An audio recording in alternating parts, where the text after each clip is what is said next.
posts again. That anything short of a totally unbounded fishing expedition of indefinite duration is too limited or too arbitrary or somehow insufficient. We all know that's coming. McConnell also accusing Democrats of leaking the letter from Kavanaugh accuser Christine Ford, who had requested confidentiality. Kavanaugh denies any misconduct. The president says he's keeping an open mind about the FBI findings. More information from Facebook about a recent security breach. After revealing unknown hackers exploited a feature in Facebook's code, allowing them to take over up to 50 million user accounts, the social network is warning the breach could have given attackers access to any platform folks use Facebook to log in with, like Instagram, Tinder, Airbnb, or Spotify. It's unclear whether the hackers were successful in pulling this off, but it may force companies which rely on Facebook's login system to launch their own investigations. The social network fixed the vulnerability. It is still trying to confirm the identity or origin of the hack. The accounts of Facebook CEO Mark Zuckerberg and COO Sheryl Sandberg were among those affected. I'm Kristen Goodwin, Fox News. Meantime, Facebook announcing one of its veteran employees, Adam Mosseri, will be the new CEO of Instagram after the co-founders of the app resigned last week. I'm Lisa Brady, Fox News Radio. $7 meal from Circle K. Get your choice of 2 Nathan's all-beef hot dogs or a half-pound Nathan's all-beef footlong, a big wrap bag of chips, and any size Polar Pop. That's a giant deal of a meal, all for only $7. Circle K. Take it easy. At Guam Regional Medical City, it is our mission to become the island's premier choice for specialty care, like cardiology, pulmonology, neurosciences, orthopedics, oncology services, and more. We aim to protect our island from heart attacks, strokes, cancer, and diabetic complications. But should you suffer from such diseases, we're ready with world-class options, both inpatient and outpatient. For more information, visit us at grmc.gu. We're surrounded by sound. There are sounds that you need to hear. There are sounds that you want to hear. And there are sounds that you long to hear. Hear it all, louder and clearer than ever before. If you or someone you know has a hard time hearing, Guam Hearing Doctors can help, using state-of-the-art test gear to evaluate your hearing and coming up with a plan to make your life better by making your hearing better. Call Guam Hearing Doctors for an appointment or visit them on the web at guamhearingdoctors.com. KFC has finally answered the world's most important question. What came first, the chicken or the egg? And the answer is both. Introducing KFC's KFC AM, their new Southern and local-inspired breakfast. AM-loaded platter with chicken fried rice, waffles, and Colonel's chicken congee. KFC also has your all-time favorites, AM chicken and egg wraps, Southern biscuit and sausage sandwich, and hash browns. So for finger-licking good mornings, AM will never be the same at KFC. KFC, it's finger-licking good. The first ever of anything is always special. That's why we're excited about the first ever 2018 Nissan Kicks. The Kicks kicks things up with best-in-class MPG, standard safety technology with automatic emergency braking system, and best-in-class cargo space to meet any lifestyle. Upgrades kicks things up with Apple CarPlay, Android Auto, and Bose driver headrest speakers. Over 1.4 million colorful options means your Kicks can be a first ever of its kind. The Kicks starts at under $20,000. Visit Nissan Guam for a test drive today. Nissan, innovation that excites.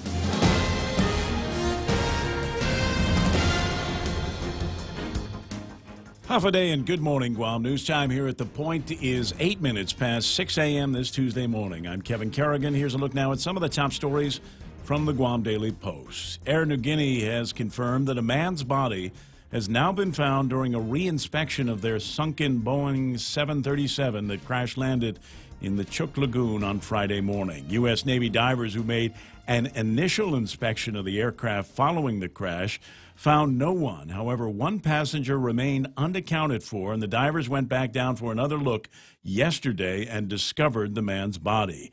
Air Niugini Chief Executive Officer Tahawar Durrani expressed deep sadness over the death and extended Air Niugini's sympathy to his family. It is not clear from the release whether the body was found inside the plane or in another area of the lagoon.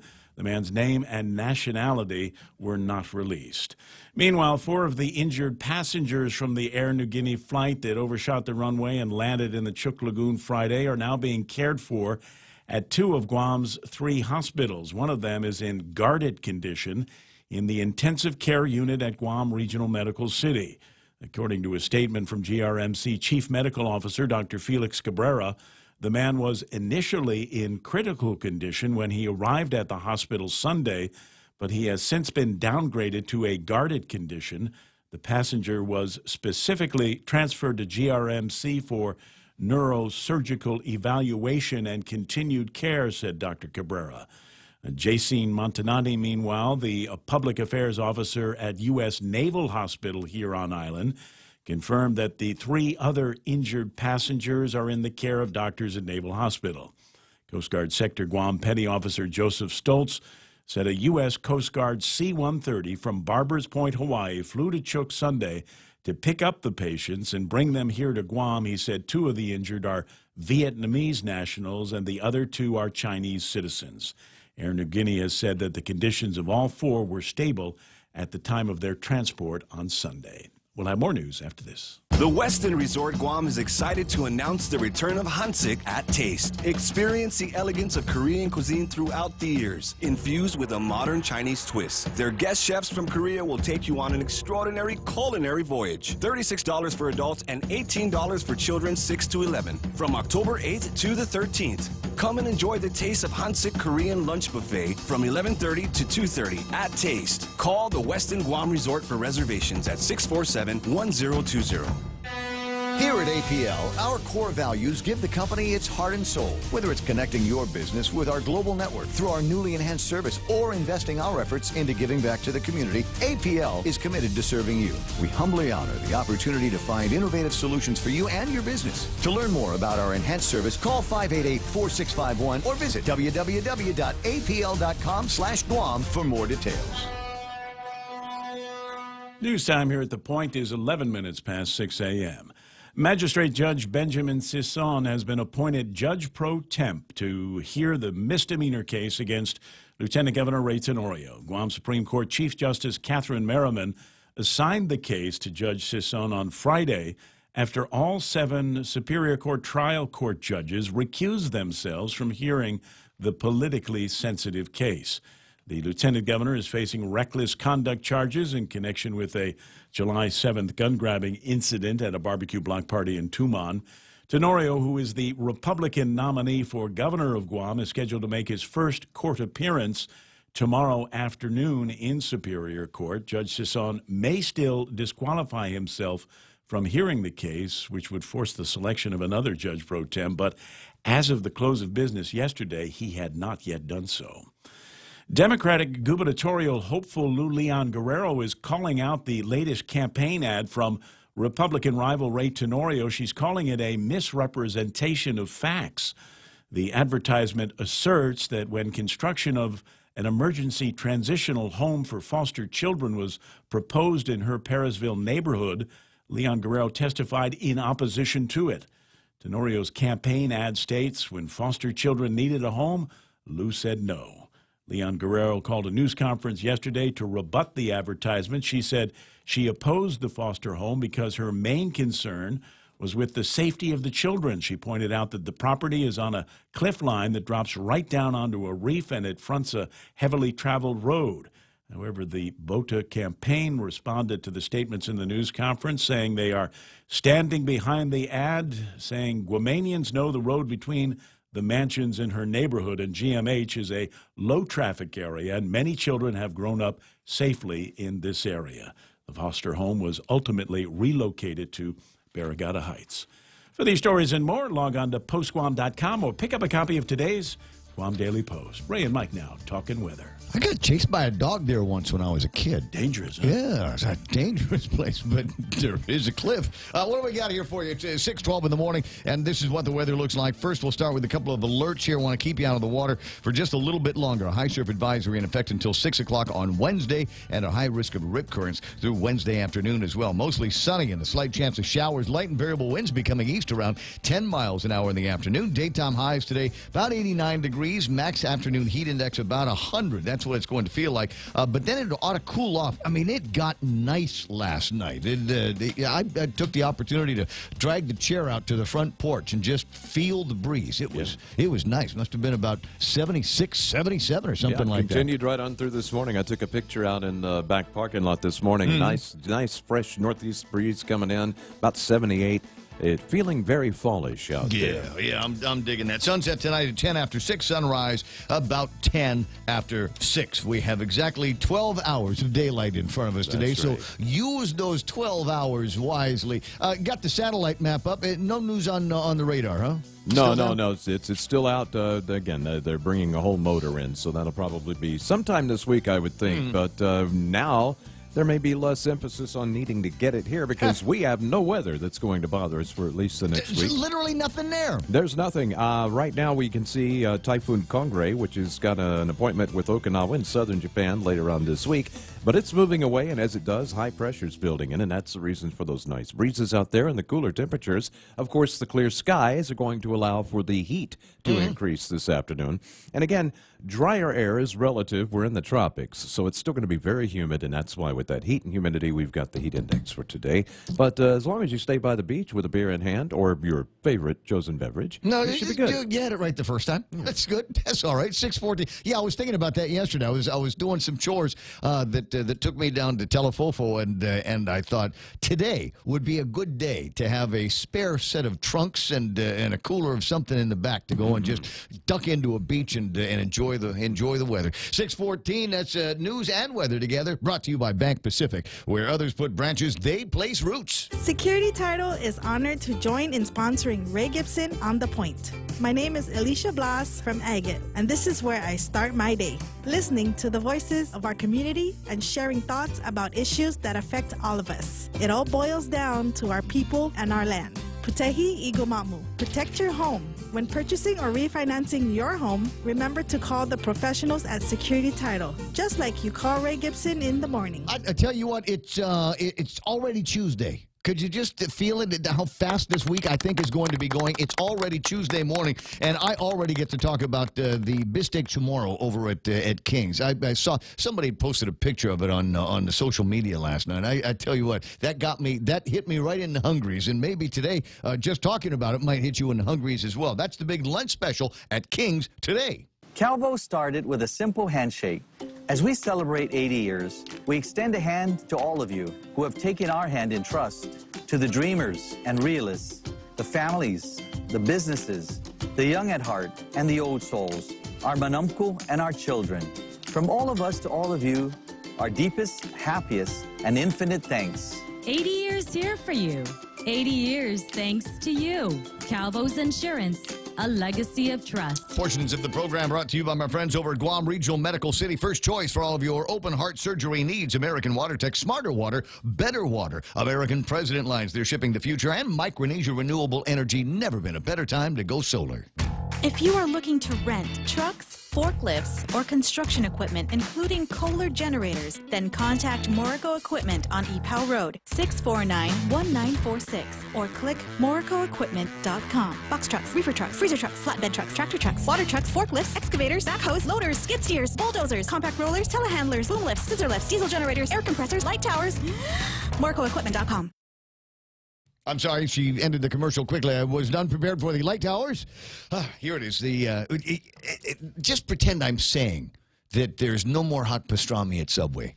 And just imagine the sadness in your heart. Imagine the weight on your soul when you realize that you could have had it. But thankfully, I was asking you, just pretend. They've still got it. Hot pastrami is there, and it's back, but only for a limited time. Tender, juicy beef on freshly baked bread. Get your big hot pastrami at your favorite Subway location today. It's so good, you won't want to share. So order big or order double for a limited time only. Subway, make it what you want.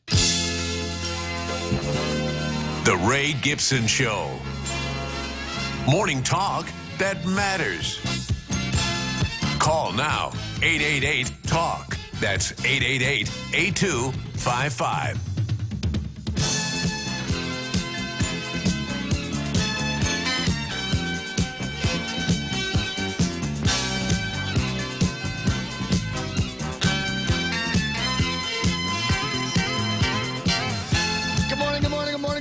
Morning.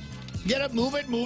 Hey, every once in a while I want to do the Sergeant Carter thing and just totally motivate you into a Tuesday morning like we are all motivated here to get everything started. Just after 6 o'clock, as I said, Tuesday morning, and I wonder what kind of day today is going to be. I was wondering about shoes dropping and stuff that was going to be happening yesterday, and I don't know, it just turned out to be kind of interesting. Made it all the way through to the end of the program at 10 o'clock, and then watched a number of other topics begin to unfold, which we will see if we can dissect a little bit today. Some of which are political gossip, some are just, the usual run-of-the-mill Guam news. That, like this one here, that's everybody started asking the questions. Did you get the phone call? I did not. I feel left out. Nor did I. What? No, I saw the All Points bulletin go out long before I had even heard about a phone scam. Mm-hmm. But, yep, they're at it again. Seems like they know Guam's American. I put that in air quotes. And so, they figure we all got money out here. So let's try those guys. And plus, they're islanders. Those poor, dumb, stupid island people in their grass skirts and their little huts. I thought Wangiri was one of our words. I thought it was a Chamorro word. It's just something my grandmother never taught me. Wango Wangiri. Don't answer the phone. I guess when they call it, don't call them back. That's the thing. Yeah, don't call them back. Yeah, because when you call them back, then that puts the charges on your phone that they somehow are able to get. It's a weird scam. Yeah, I don't completely understand it. Now, where's this 818 area code? 881. Actually, that's just another. Yeah, 881. Yeah, it's just another one of the generic 800 number prefixes that many companies can get, and I believe again the 881 prefix allows you to set it up to where when people call that number, then they are charged. Pipes in through an expensive path. I could be wrong. Like there's probably somebody that knows more about this. You know what? See if you can find Bob Kelly. Find Bob Kelly. He'll understand the ins and outs of the Wangiri. But I got my phone call at about 12:26 yesterday afternoon, and I might have actually said this on the air, and because this is my thing.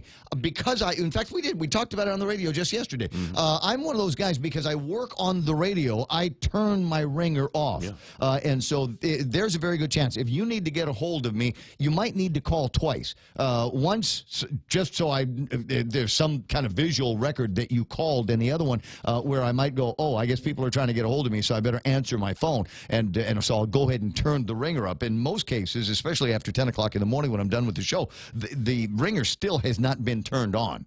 And so as a result, I was unable to pick up the call. But the other thing is, I've also got a thing where most of the off-island calls, because I don't have too much by way of family that lives in the U.S. mainland anymore, and now that Pop's gone, just Mama Terry and Beck and Jake, and they're in a place where I know what the area code is. So when I see something that is not the area code for Charlotte, North Carolina, I presume it's somebody hounding me for money. That's pretty much my take. There was no way I was going to call this number back. Hey, look, if it's American Express or PenFed, you know how to get a hold of William Gibson, and you know when a good time to call is. And 12:30 in the afternoon is the opposite of that. 6:21 in the morning. So that's the deal on the Wangiri. We'll probably parse over a few other things. But first, let's say good morning to everybody. Sometimes you want to go where everybody knows your name. Glad you came. You wanna be where you can see our troubles are all the same. You wanna be where everybody knows your name.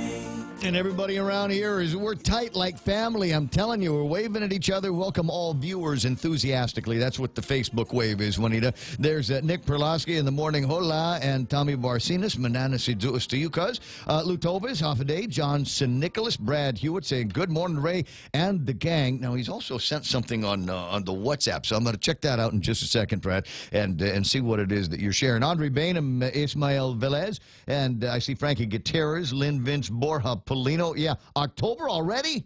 Better get started on my goals for 2018. And there's some bloke from The Point says, the Point poll, riding in the cars unrestrained, scoffing at the law or a nothing burger. That's our poll this morning, and we'll give you some more details and explains on that here in a couple of minutes. Vince Duenas and Bill Cruz, Vivian Cunningham. There's Tim Lujan, Big Abetta. Hey, Chris, good morning. Nice to see you there. Rick Blancaflor, good morning, Ray and the crew. I see Felix Regis, Ike Aseki, Linda Gabriel, June Bells, Huffaday, Derek Munya-Canetta from the Auto Spots. Good to have you along this morning. Kate Garcia, Baltazar, Anita Muffness with the Valentine's Eyes. Dave Duenas, Doris Doug Mitchell, Jules Tejano. I see Denise Legaspi's checked in. So is Jeff Pleadwell. What did we get into yesterday? Utilities? We need to spend some time on utilities here this morning. I'll talk about that in a little bit. Carl Fukuda, Mark Manjola, Francis Salas saying good morning to everybody. There's pretty Ashley Calver Rodriguez there. Elwin Champaco Quitano saying Manana Seduas as well. And the crowd will grow. The crowd will grow. Dora Marie Fergiger and Jeffrey Ojeda. Sorry, as I say, the crowd will grow. So where are we? 6:24 in the morning. Table of contents. Is there anything interesting that has happened here? I have to be fair. I gotta be the guy on the radio that's fair. You know, we get into the commentating business around here, and sometimes depending on when you tune in or what the big topics are or who's getting interviewed, sometimes you may or may not catch the parts where I'm trying to be as fair as possible. So yesterday, I gave Ray Tenorio a ration of. I can't say that word on the radio, but he got his share for driving around, sitting on the back of a Jeep in traffic, which arguably, for most people that have read the laws that he was among the champions of, says that's illegal. You shouldn't ought to do it. And then later on in the day, we start seeing videos from the Lou and Josh camp. Did you get those? Did you get those videos of that? Did you read the paper this morning? I did read the paper this morning. It's It's right there in the actual Guam Daily Post here. So here's the deal. You know, if give Ray a hard time, you got to give Lou and Joshy a hard time about this. Now, where did Josh used to work before he was at the courts? He used to work over at the courthouse. Guy probably knows a thing or two about what you can and can't get in trouble for on the regulated roadways that we've got here on Guam. And then you got Lou. Lou also has no excuse. Lou's husband is a lawyer. I know. I'm using him now. I go to his office all the time now. He's a lawyer, and there should have been some kind of lawyery conversation at some point where they said, okay, we're going to be going through the village, and you want to be seen, so we got you in these beautiful cars. They are beautiful cars, by the way. Wonder where they got those. So I see you in the car. And but I don't know. There's some kind of restraint? What does the Pope use? Didn't he get this little Pope-mobile thing where he's got? That's right. Where he's actually strapped in. They got him tied up at the legs or something like that. In a glass cage. Yeah, well, here's the thing, guys. It's dangerous. Guam roads are dangerous. There's another video that I don't know. I don't want to say that it's gone viral. My buddy Paulie shot this thing yesterday and sent it up. Don't audio this because it came from Paulie. He uses sailor language when he narrates his videos. But it's a video of an accident. Looks like Route 8 up in Mighty, and there was a car that's been flipped over. And there is no audio. Okay, fine. Safe. Still. But keep the fader down on that one.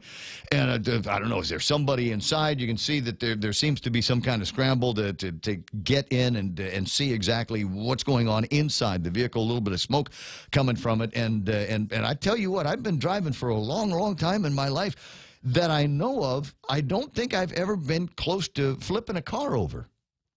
But we tend to see it with some regularity close, around but here. I haven't actually accomplished it. I wouldn't know how to do it. I wouldn't know how to do it. So this is the thing, guys.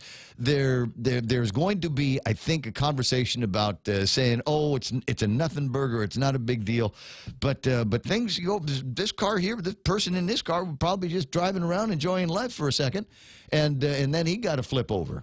And what if somebody had been in the back of the truck? What if somebody had been in the back of that ride there?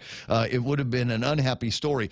But you know, if I make a big deal about it, then they say, oh, he's in, or he loves Ray.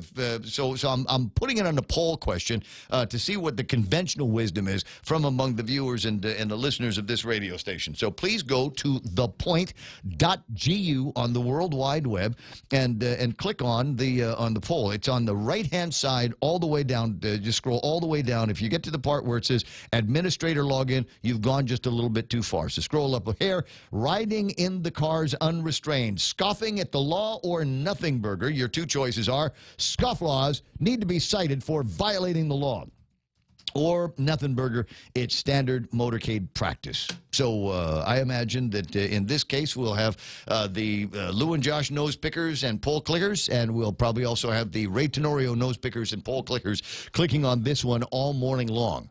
And that's good for those of you that like security title, that bought ads at the very top of thepoint.gu. Smart move, you guys.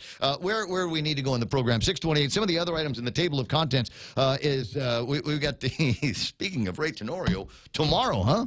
Over at the courthouse. 2 p.m. Yep. 2 p.m. And so the apparently the judicial 10-foot pole reaches all the way to the CNMI.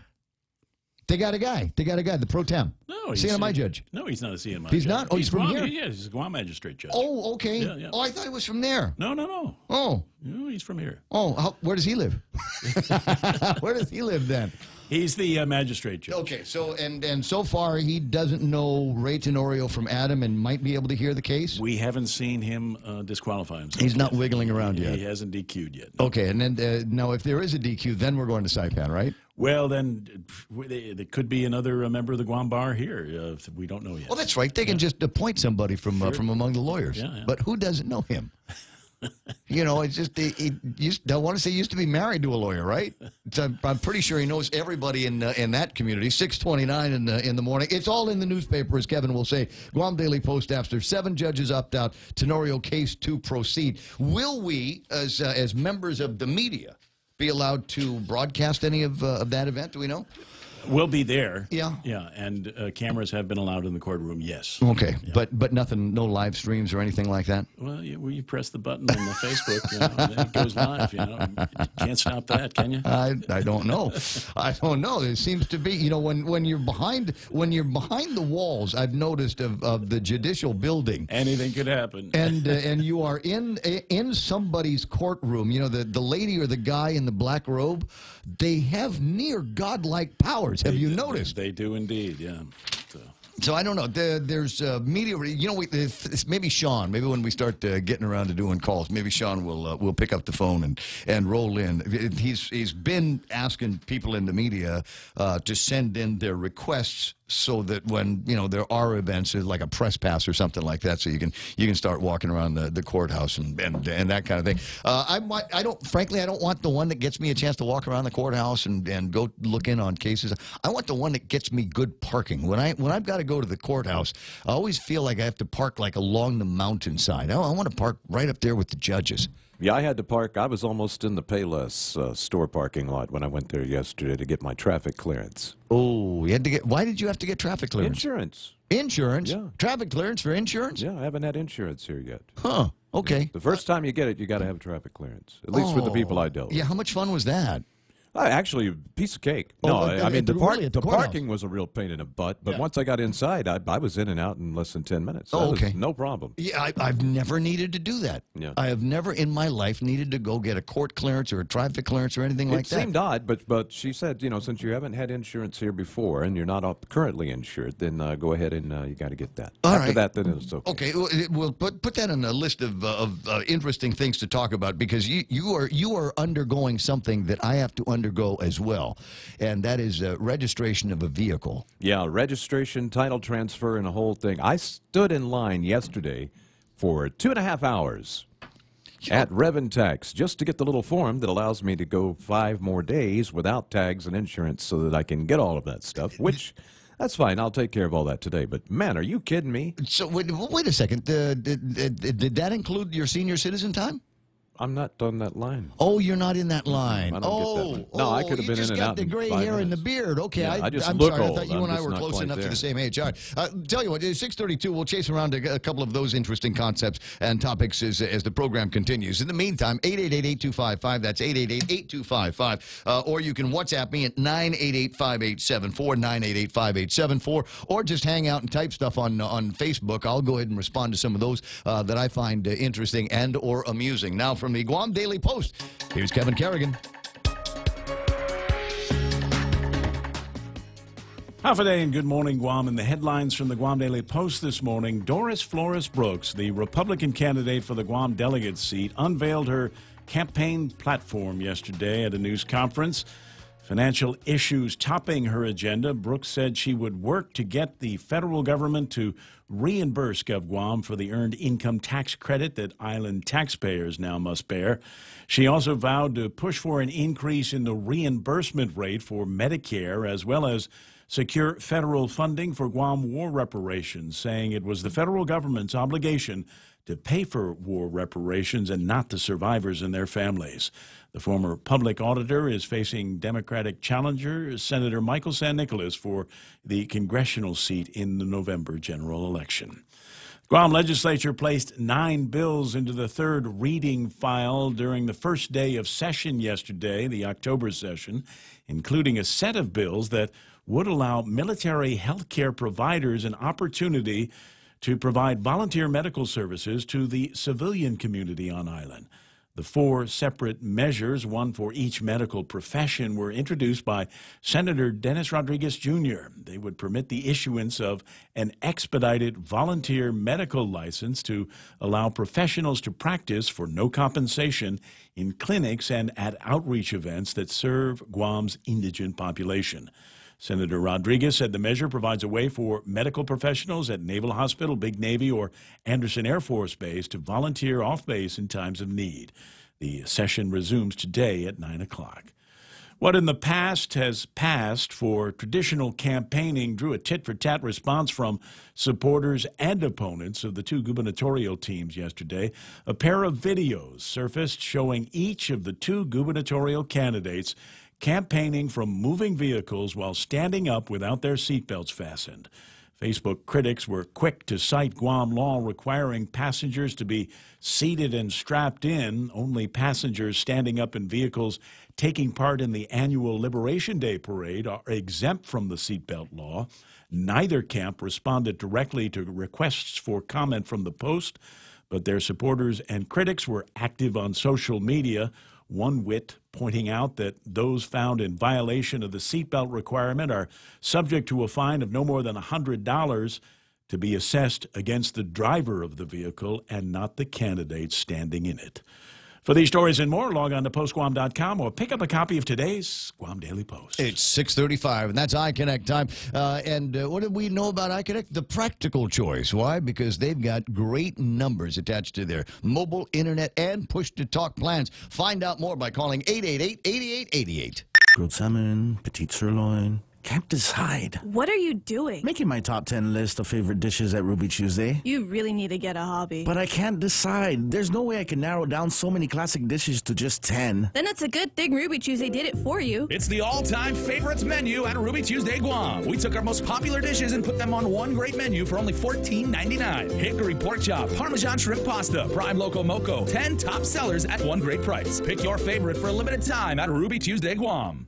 Hey, guess what? It's 6:36 in the morning. If you are hearing this program wonderfully, then great. Good for you. If you might be missing a couple of things, or maybe there's some other noises that you're hearing, or maybe you're just not getting the whole audio picture here, then this is what I suggest you do. I think that you need to go and find Dr. Renee and get yourself a hearing test at Guam Hearing Doctors. It's 6:36. Family Finance, serving the people of Guam since 1959. Now you can start planning for the holidays by getting a personal Christmas loan from $1,000 up to $3,500. Family Finance has 3 convenient locations to serve you. Give them a call in Dededo, 633-4473, Hagania, 475-4545, and the Upper Tumon location on the 2nd floor of the Pacific Building at 647-5626. Get your Christmas loans today from Family Finance. I'm looking, but I'm not seeing anything. It's time for our first look at traffic at 6:37 or so here on The Point. Don't see anything that's moving around too much. Up and down. Down in Sumai, it's clear. Up in Anderson Air Force Base, clear. In front of Navy Hospital right now, clear as well. Don't see a whole lot of traffic, period, anywhere. Oh, it makes me wonder if my gizmo is broke, but no, I was looking at another version of the gizmo, and everything kind of looks all clear right now. That could change. We'll keep an eye on things and let you know if it does. 888-8255, or if you see something happening on the roadways, 988-5874. That's right now. Traffic on The Point. UFC 229 on Sunday, October 7th. The notorious Conor McGregor returns to retake the UFC lightweight title from unbeaten champion Khabib Nurmagomedov in the main event of UFC 229. Pre-show starts at 10 a.m. and the fight starts at noon. Use your remote or call 688-CARE to order this pay-per-view event on Channel 401 or in HD on Channel 402. UFC 229 on Docomo Pacific is brought to you by TGI Fridays. Ray Gibson brings you closer to the action. Watch and listen live on thepoint.gu. Watch and listen live, Facebook Live, and every morning we all get together, and it's a huge crowd of folks that I don't know. It's just us, isn't it? Just us chatting about all of the things that we see, and certainly all of the things that are amusing. I've been kind of looking at the calendar. I was remiss yesterday. I don't usually get remiss. I like to think I'm pretty good at keeping track of things. But yesterday, I made it all the way through the program without wishing everybody a happy new fiscal year. Happy fiscal new year, ladies and gentlemen. It's true. It's October the 1st yesterday, October the 2nd. No, don't do that because the government is broke. I think you remember they had just enough money to make it to the end of the fiscal year, and who knows what the heck is going to happen now. We got all the. What's in, what's out? Somebody got to get me all caught up to speed on where we are cash-wise now that it is a new fiscal year and the new spending rules go into play now. And then, like I said, we've got a couple of other yahoos out there. I don't know the genesis of this next meme that has been sent to me at 988-5874, but it is apparently some kind of a greeting card, if you will. It says, "Happy Pre-Arrangement Day, Lieutenant Governor Ray Tenorio." Isn't that just that nice? Somebody's very thoughtful. They put together that little meme there for you. Cutthroat. There's some nasty out there. I tell you what. 888-8255. 640 in the morning. And as I said, be interesting to get Sean Gumatauta on the line and say hello on a couple of things. Hey, Shawnee, how you doing? Hey, good morning. Maybe not nasty, but probably creative this morning. Very creative, I think. I think there's a lot of people out there that they've taken some of the skills and the tools of the internet. I'm a big Canva fan. I don't have any of the very, very expensive Photoshop and those kind of programs. So usually, if I just need to make a sign or something like that, I go to Canva and play around with clip art and things like that. At any rate, how you doing there? I'm good. Thanks for calling this morning. How was the weekend? Oh, it was very good, man. The beautiful weekend with Talapofo Fiesta, so can't complain. Oh, yeah. I had a chance to get down into the village yesterday, and absolutely, I love the drive down there. And then the temptation, you go in and you hang out for a little bit with pals, and you make your way back out, and you go, I've got some friends at Pirates Cove too. I could probably check in with. A couple of things that I'm calling about. One of them is a presser that you sent out last week that I didn't have a chance to talk about. The Associate Justice Torres installed as president of the American Judges Association. This sounds like a big deal. It really is, Ray. The American Judges Association is the largest judges organization, I believe, in North America. And so Justice Torres, who has been very active with the group in years past, but more recently on their board since 2016, was on the executive committee and now is the head of the entire organization. So we're very proud of the accomplishment, and obviously he's already a busy guy as it is. He's going to be a little bit busier over the course of the year as its president. That's something else. President of the American Judges Association. I mean, from here on Guam, it's kind of neat because we were boys together and everything. This sounds like as I said, it needs a bigger deal needs to be made of this, don't you think? Well, I think that for the most part, within their call it their. We can get him. We can get him ride up and down Marine Corps Drive in the back of a Jeep if you want, Shawnee. We can have him ride up and down Marine Corps Drive in a Jeep. Budget times, Ray. You remember you just talked about it a little bit earlier about budget. It's gonna be tough. Well, yeah. As I say, yes, and as you're pointing out here this morning, we are looking at a brand new fiscal year, and what has the guidance been from the folks running things over at the Judicial Center? Well, at this point, as we're getting into the new fiscal year, obviously a couple of things have us a little bit hamstrung, especially this hiring freeze and some of the increments. Obviously, for us, it's the we had so many retirements in the last couple of weeks into the lead up to the end of the fiscal year. So for us to replace some of those folks, we had quite a number of supervisors and some of our real long time folks who had been in those leadership positions are now gone. So now we'll have to wait until January to make that make the move. But the judiciary is gonna follow the law. At this point, we're going to have to all, as a group, collectively do some of that work and pick up the slack where those folks have left. But obviously, we're going to have to wait to see how this whole thing pans out with the law. All right, and tomorrow there's going to be, I don't want to call it the trial of the century, but we got some people in their little creative streak here with the pre-arraignment card for Ray. Tell me a little bit about what it's going to be like at the court tomorrow. Well, just as you know, it is his first appearance to answer to misdemeanor charges, and so as I was talking to Kevin a bit yesterday, we'll be moving it from the Northern Court up to the Guam Judicial Center to Presiding Judge Lamarina's courtroom. It is where he'll be able to answer that first appearance, that we can start setting other motions in place. But again, this will be all based on what happens tomorrow. I believe the hearing's at 2. We have a lot of interest in it, obviously, and we'll have to wait and see what the outcome will be following that session with Judge Cison, who, as Kevin reported correctly, has been appointed Judge Pro Tem by Chief Justice Captain Merriman. But however, he has not disqualified himself yet, so it's possible that he might be able to see this thing all the way through. So at the Judicial Center, moving it obviously to a larger venue to accommodate all of the interest. Have you received any special inquiries from the media? As you say, you're talking to Kevin. I'm sure you're talking to everybody else. I mean, are there special requests that the media has made that you are taking to the judges and your bosses? Well, no. In fact, we're just going to do things as we normally do. I mean, it's just going to have just a couple extra people, obviously, with the amount of interest. I would say that the atrium is probably going to be a little bit more full than we've seen in recent trials or recent types of cases. But the courtroom will be obviously with all our folks who will be who are accredited and have been doing their jobs. And I appreciate all the media's cooperation. They've been great since I've been there. And I think everything should go pretty smoothly inside the courtroom. All right. So obviously familiar with the proceedings, and so we know that the media is going to be allowed there, and they will be allowed to obviously take photographs. Yep. And taking pictures and video.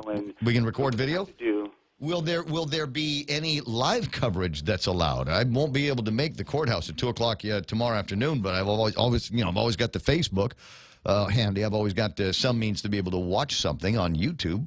Well, as our rules allow for cameras in the court, and actually the rule has been very interesting about live coverage. It still allows it, but from the technology, some of the technologies, Ray, the Zoom is not very great. It's real grainy. Audio is not so hot. Will it be in the courtroom? Depends on if the report. Because all the reporters who are applying have done it in the past. It would be the first time that we've had a Facebook Live, especially since I've been at the courts. We've seen the use of it. It's okay, but at that distance, is it about being in there or about listening or seeing? Well, I think the other part of it is the interaction, and I think that would be interesting. It's certainly been the most interesting thing about us doing Facebook Live is to be able to see commentary from one person or another about what it is that they're looking at. Sometimes it's serious, sometimes it's off the cuff stuff, but it is always kind of interesting to see how people are interacting with this. And there are, I think, probably a growing number of the television media television news people, that should be, if they haven't already, investing in equipment that will allow them to almost bring the production facility into the courtroom in almost briefcase-sized boxes. I've seen several of them myself, and it's real simple stuff. Ready, so that's why I'm saying I think it's going to be just like any normal day. And we've had some different types of hearings where we've seen some of them break out some of the toys. Yeah. I can use a couple of instances. I think the Yvonne Ellerman issue did break it out just last year. So it wouldn't stand, it's more than likely they're going to do the same for this. All right. Well, I got my fingers crossed because I think there's going to be a whole lot of interest in this. There would be a whole lot of interest in it anyway, but it being an election year, I think it's multiplied by 1,000. Right. Shawnee, it's always good talking with you. You guys got anything working today? So, Michael, thank you for waking me up in the morning. I appreciate it. No sweat. You got anything big working today that you're going to send out a press release that I will go, oh, I probably should have asked him if he had something big going on? No, I mean, I think for us, we're continuing. Oh, yeah, one thing I wanted to say, because you guys have been following it, we did get our first word from Reverend Tax about our garnishment of the traffic citations. Yeah. It wasn't very much, but we did get something. So it's important for our residents to know, especially those who might have citations, that Reverend Tax, they are now garnishing your tax refunds if you're on that list. So make sure you get onto our website, guamcourts.org. And make sure if your name is on the list, make sure that you go down there and do some kind of disposition on that. Otherwise, you're going to be losing out on some. Well, the checks have already been cut all the way through April the 16th, so there's not much that can be done. If it's already been garnished, it's already been garnished. It's gone. So forget about all of that. Well, but you don't have an actual number? I know you're going to ask me. I don't have my phone in front of me because I think they're using it to listen to your show. My kids and my wife who are listening right now. Dad's on with Ray. That's right. I'll make sure I email to you later, Ray. Beep me later beep you later. and beep Kevin with the number later as well. We're kind of curious as to how much money could have been raised for the court systems. I'll see you pretty soon. 6:49. Shawnee Gumatau from the judiciary, and he's kind of a fun go-to guy when it comes to interesting things that are going on. But like I said, this is a big deal for my buddy Chief Justice Bob Torres, installed as the new president of North America's largest judges organization, the American Judges Association, an executive committee member of the AJA since 2016. C.J. Torres is the organization's first chief executive from a U.S. territory. That says a lot about the kind of brain power that we've got around here and the kind of thing. I mean, it would be like me would be like me being elected the president of the National Association of Broadcasters or something like that. It's just a huge organization. I know. You mean you haven't been elected yet? No, I haven't been elected. Well, nominated a couple of times, but just could never garnish the. We'll have to remedy that. Who is it? Who am I thinking of? It's Carl Peterson, who was president of JC's International from here. Yeah. At one point, I thought that's a massive big deal as well. So whenever you got somebody that climbs to the top of an organization like that, man, you've got to celebrate that one way or the other. Like I said, I don't know how you might want to celebrate, but it's maybe a waving from an open car, something like that, up and down the roadways. 650, it's that's what people are going to say. Well, if others can get away with it, then why not me? Go to thepoint.gu on the World Wide Web and see what we've got to say. See what others have got to say about all of that. I haven't had a chance to check in and take a look at what people are yakking about on the Facebook Live. We've been asking a question. Not necessarily we, but it's part of Mike's ordeal. Is he's got to go and get insurance, and he's got to go and get the car insured and then registered and new sticker and all of that stuff. I just got to go and get the car re-registered, but it's still a new car, kind of, sort of, right? I want to say I got that in October of last year. Do I need another safety inspection? I don't think so, right? Every year before you re-register, you must get a safety inspection. I thought it was because it was new. What do we got here? You can register a vehicle online. I know I've done that in the past with the old car. And Lady D says if the car is under 2 years old, then I don't need a safety inspection. Okay, I stand corrected. Make sure whoever did your inspection, they register it at DMV. Had to take 2 trips to Pacific Tire because they did not submit the inspection. Usually that's a pretty quick process. In fact, that's where I've gone in years past to get my safety inspections done. Melina Montanotnia is online. Andy Tadenko checking in. Mary Cruz. I see Bob Lizama. And who else is there? Al Pablo Regis and Big Sister Shelley Gibson, Joe Flores, and what is it? Michael Williams Sr. That's a nickname. I have title transfer and initial registration. Cannot do that via computer. Thank you for the suggestions. Denise Mendiola. There's Tedo from the ranch. Lillian Cruz. Buenos, late this morning to join in. That's all right. Darryl, what do you mean cheap shot? We'll make a cheap shot there. Mark Cruz and Jeff Marchessault was there. Lillian. It's good to have the crew running around here this morning, and good to be chasing around what I think are some pretty interesting topics. Hey, there's Becky North. How you doing, Beck? I'm good. How are you? Never better. Never better. Or what's the line the guy on the radio show at night says? Better than I deserve. Yeah. I listened to that. I was like, what does that mean? What does that mean? Well, lead me not into temptation, ma'am. I can find it myself. What you got going on? Why aren't you in school? It's 7 a.m. or almost 7. I don't have to be there till 8:15. How is that? I never understand the school schedules because we're here next to JFK, and I swear they got those kids going in at the crack of dawn. Well, it's all about busing. I guess yes. Yep, and then how you figure out the busing and who goes in when, and I loved it when we went in at 7:30. Mm-hmm. That was a great time for me. Well, traffic is bad no matter what. So, is your church having a big rummage sale? Our church is having a big rummage sale this Saturday. And so if folks in Guam United Methodist Church on Route 15, back road to Anderson. It's the one with the racing stripes, and they got the flames on the side of the building. The flame in the cross? That's how you know you're on your way to smoking wheels. Yeah. And it's catty corner from the Eagle Field, so just past the Eagle Mark. And if you coming from the south side, if you hit GPA, you've gone too far. Right. So turn around and they need better signage there. Can I just say, remind me when I talk to Simon later this morning that they need better signage on the way into that campus. I miss it every single time. Every time, because you don't know what's coming up, and then all of a sudden there it is. So yours is going to be at the Methodist Church. It's right there. It's less than a minute inside of Route 15. Right, 7/10 of a mile from the Route 10 intersection. Okay, and so what time does it start? The sale itself starts on Saturday at 7:30, goes till 10 a.m. If people would like to donate, they can drop by the church between 6 and 7:30 on Wednesday night, or between 4 and 7 on Friday night, or they could call the church. If they manage to get hold of the secretary, they could come down during the day and donate. And the proceeds from this is going towards a project in Saipan. What specifically are you looking for? Because you guys, between Habitat for Humanity and the church, you are into the rummage sale thing big, and so I'm kind of curious. Are there specific things that you'd like to see more of that sell very well at these rummage sales? Everything kind of sells. It's the thing I have the hardest time with are older electronics. And people sometimes give you electronics, well, it just needs a little fix. And nobody wants to buy something that needs a little fix these days. Yep. And that means I have to pay to get rid of it. So. Yeah.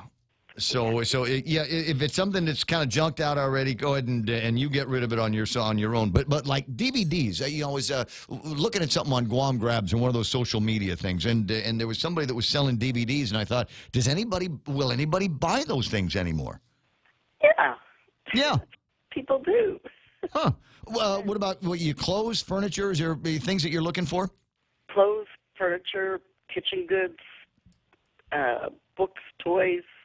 Yeah. Gotcha. So, listen, if you're in process of moving, don't want to do a rummage sale yourself, figure you're probably going to make pennies on the dollar anyway. Take your stuff and donate it to the Methodists. They will sell it and use the money to support a project up in Saipan. Exactly. And the way you can find out more about it would be call the church at 734-3251, Guam United Methodist Church, or call me 565-6480. 6480. 565-6480. Also a telephone number to call if you're interested in getting involved in Quiz Night, Habitat for Humanity's big Halloween quiz night. Something wicked this way comes. Exactly. Yes. And I'll call you about that. Yeah. Well, it's October 19th, so you don't have a whole lot of time to start putting together a team and getting everybody paid and all of that for the Habitat for Humanity quiz night. So start thinking about it now. For information, call Becky, 565-6480.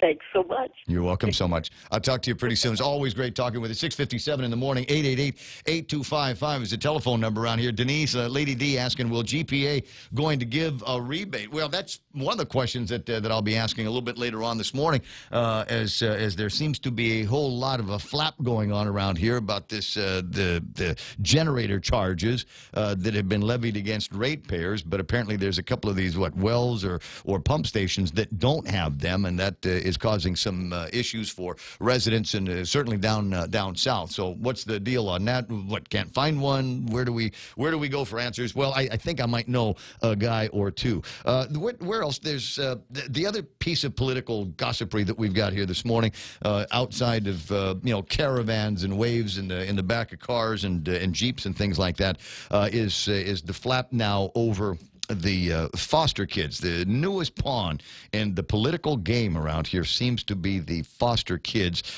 Ray Tenorio taking out an ad, and the folks over at the Lou and Josh side saying, whoa, that's a pretty big attack against us. And they actually called a press conference so that they could say their side of the story and talk about their version of what is an appropriate place to put foster kids and where it isn't. I know where the new place is going up, not too far away from a couple of transmitter sites that I used to manage. But we'll spend some time maybe talking about that in the next hour of the program. Hey, look, if you really want to help the foster kids, there's a lot of ways that you can do it. You call over at the Harvest Christian Academy. They've got a special program lined up that's all they do is take care of foster kids and foster families, that way we don't have to have this ew feeling about really we're going to use foster kids in a political battle. I think there's other issues, as has been pointed out, that I think are worth fighting over even more. It's 7 o'clock in the morning. The radio station is KUSG. Got you. Stand by now for Fox News Live. On the other side, Kevin Kerrigan with all the big stories from the Guam Daily Post, and we'll see what's on the mind of Jerry Roberts. You get 2 times him today. I'll explain that here in just a few minutes.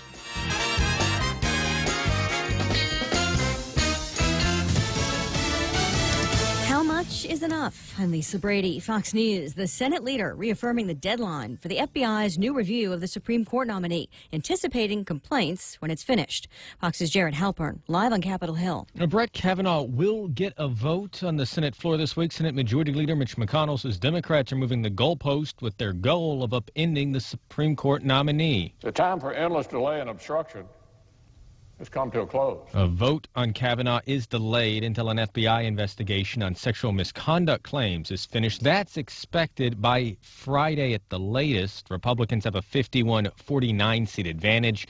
A handful of senators, including Republicans Lisa Murkowski and Susan Collins, have not publicly revealed how they plan to vote. Lisa. Well, Jared, the president says he will take whatever the FBI finds into consideration. The person that takes that position is going to be there for a long time. I have a very open mind. I just think he's an outstanding person. I think he has been treated horribly. Adding he just wants the probe wrapped up quickly. He spoke in the Rose Garden touting a promise kept to renegotiate the North American Free Trade Agreement. I'm thrilled to speak to the American people to share truly historic news for our nation and indeed for the world. The president says the new U.S.-Mexico-Canada agreement, or USMCA, will treat U.S. farmers and manufacturers, especially automakers, more fairly. And he's hoping it spurs new deals with the European Union and China. It's a privilege for them to do business with us. And I'm not talking about Mexico. I'm talking about everybody. Congress and lawmakers in Mexico and Canada need to approve the deal. Canada's prime minister calls it modernizing and preserving NAFTA. His government reassuring Canadian farmers they'll be reimbursed for any losses. You can hear more about this on our podcast, the Fox News Rundown, tomorrow morning. Fox News, fair and balanced.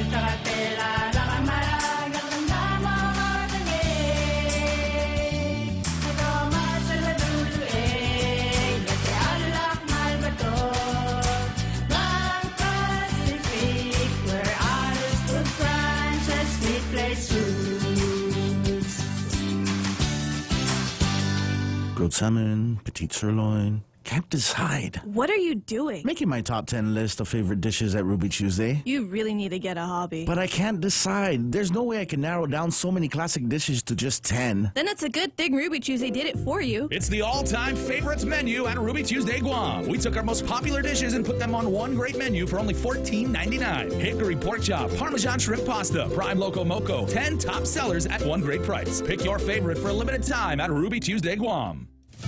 Marking 1 year since the massacre at a concert in Las Vegas. We remember those who lost their lives and their families and friends who no longer have the blessings of their loved ones. Nevada Governor Brian Sandoval also paying tribute to the survivors. 58 people were killed, over 800 injured, before the lone gunman firing from a hotel window killed himself. A Secret Service agent receiving the Congressional Medal of Honor today for what he did as a Green Beret medic, saving the lives of fellow Special Forces soldiers in 2008 in Afghanistan. Ronald Scherer already tending to one injured teammate when he heard that others were injured and pinned down by enemy fire on a mountain. Immediately, Ron climbed the Rocky Mountain, all the while fighting back against the enemy and dodging gunfire left and right. President Trump not only honoring Scherer's heroism then, but paying tribute to his courage now as he battles lung cancer. Discovering a new form of cancer therapy leads to this year's Nobel Prize in Medicine, an American, one of two immunologists sharing it. James Allison of the University of Texas and Japanese scientist Takuku Honjo did parallel work on how the body's immune system can attack tumours, specifically what happens when proteins are released to combat cancers. Dr. Allison says he's been able to meet cancer survivors who've successfully undergone treatment based on the research. He says he's honoured and humbled to win the prize. Fox's Simon Owen. Brewers fans are celebrating Milwaukee just beating the Chicago Cubs 3-1 in one of two tiebreakers for baseball's division titles. So the Brewers take the NL Central. The Cubs get one more chance in a wild card game tomorrow against the loser of the other tiebreaker, which is underway now between the Dodgers and the Rockies. Mixed finish on Wall Street. The Dow up 192, but the Nasdaq slipped 9 points. Lisa Brady, Fox News Radio. The first ever of anything is always special. That's why we're excited about the first ever 2018 Nissan Kicks. The Kicks kicks things up with best-in-class MPG, standard safety technology with automatic emergency braking system, and best-in-class cargo space to meet any lifestyle. Upgrades kicks things up with Apple CarPlay, Android Auto, and Bose driver headrest speakers. Over 1.4 million colorful options means your Kicks can be a first ever of its kind. The Kicks starts at under $20,000. Visit Nissan Guam for a test drive today. Nissan, innovation that excites. Get a 20-ounce stainless steel Circle K Coffee Club tumbler. Just stop into any Circle K, sign up for our Power Pass rewards program, and after your purchase of 15 cups of premium coffee, any size, you get your tumbler for free. While supplies last, conditions apply. See store for details. Get a 20-ounce stainless steel Circle K Coffee Club tumbler. Just swipe your Power Pass key fob when you purchase Circle K Premium Coffee, any size. And after 15 cups, you'll get your tumbler for free. While supplies last, conditions apply. See store for details. Family Finance, serving the people of Guam since 1959. Now you can start planning for the holidays by getting a personal Christmas loan from $1,000 up to $3,500. Family Finance has 3 convenient locations to serve you. Give them a call in Dededo, 633-4473, Hagana, 475-4545, and the Upper Tumon location on the 2nd floor of the Pacific Building at 647-5626. Get your Christmas loans today from Family Finance. The Westin Resort Guam is excited to announce the return of Hansik at Taste. Experience the elegance of Korean cuisine throughout the years, infused with a modern Chinese twist. Their guest chefs from Korea will take you on an extraordinary culinary voyage. $36 for adults and $18 for children 6 to 11. From October 8th to the 13th. Come and enjoy the taste of Hansik Korean lunch buffet from 11:30 to 2:30 at Taste. Call the Westin Guam Resort for reservations at 647-1020. Cheese curls and hot sauce, pantosta and coffee. Great alone, but better together. Here's another perfect pair for you. Docomo Pacific has created the Better Together bundle, combining 2 great services for one low price. Get unlimited local talk, text, and 20 gigs of data, plus unlimited home internet speed up to 20 megabits for $109 per month. You also get free installation and a Galaxy A8 Plus when you sign up today. Mobile plus online from Docomo Pacific. Better Together. Some conditions apply. Call 688-KRC store for details.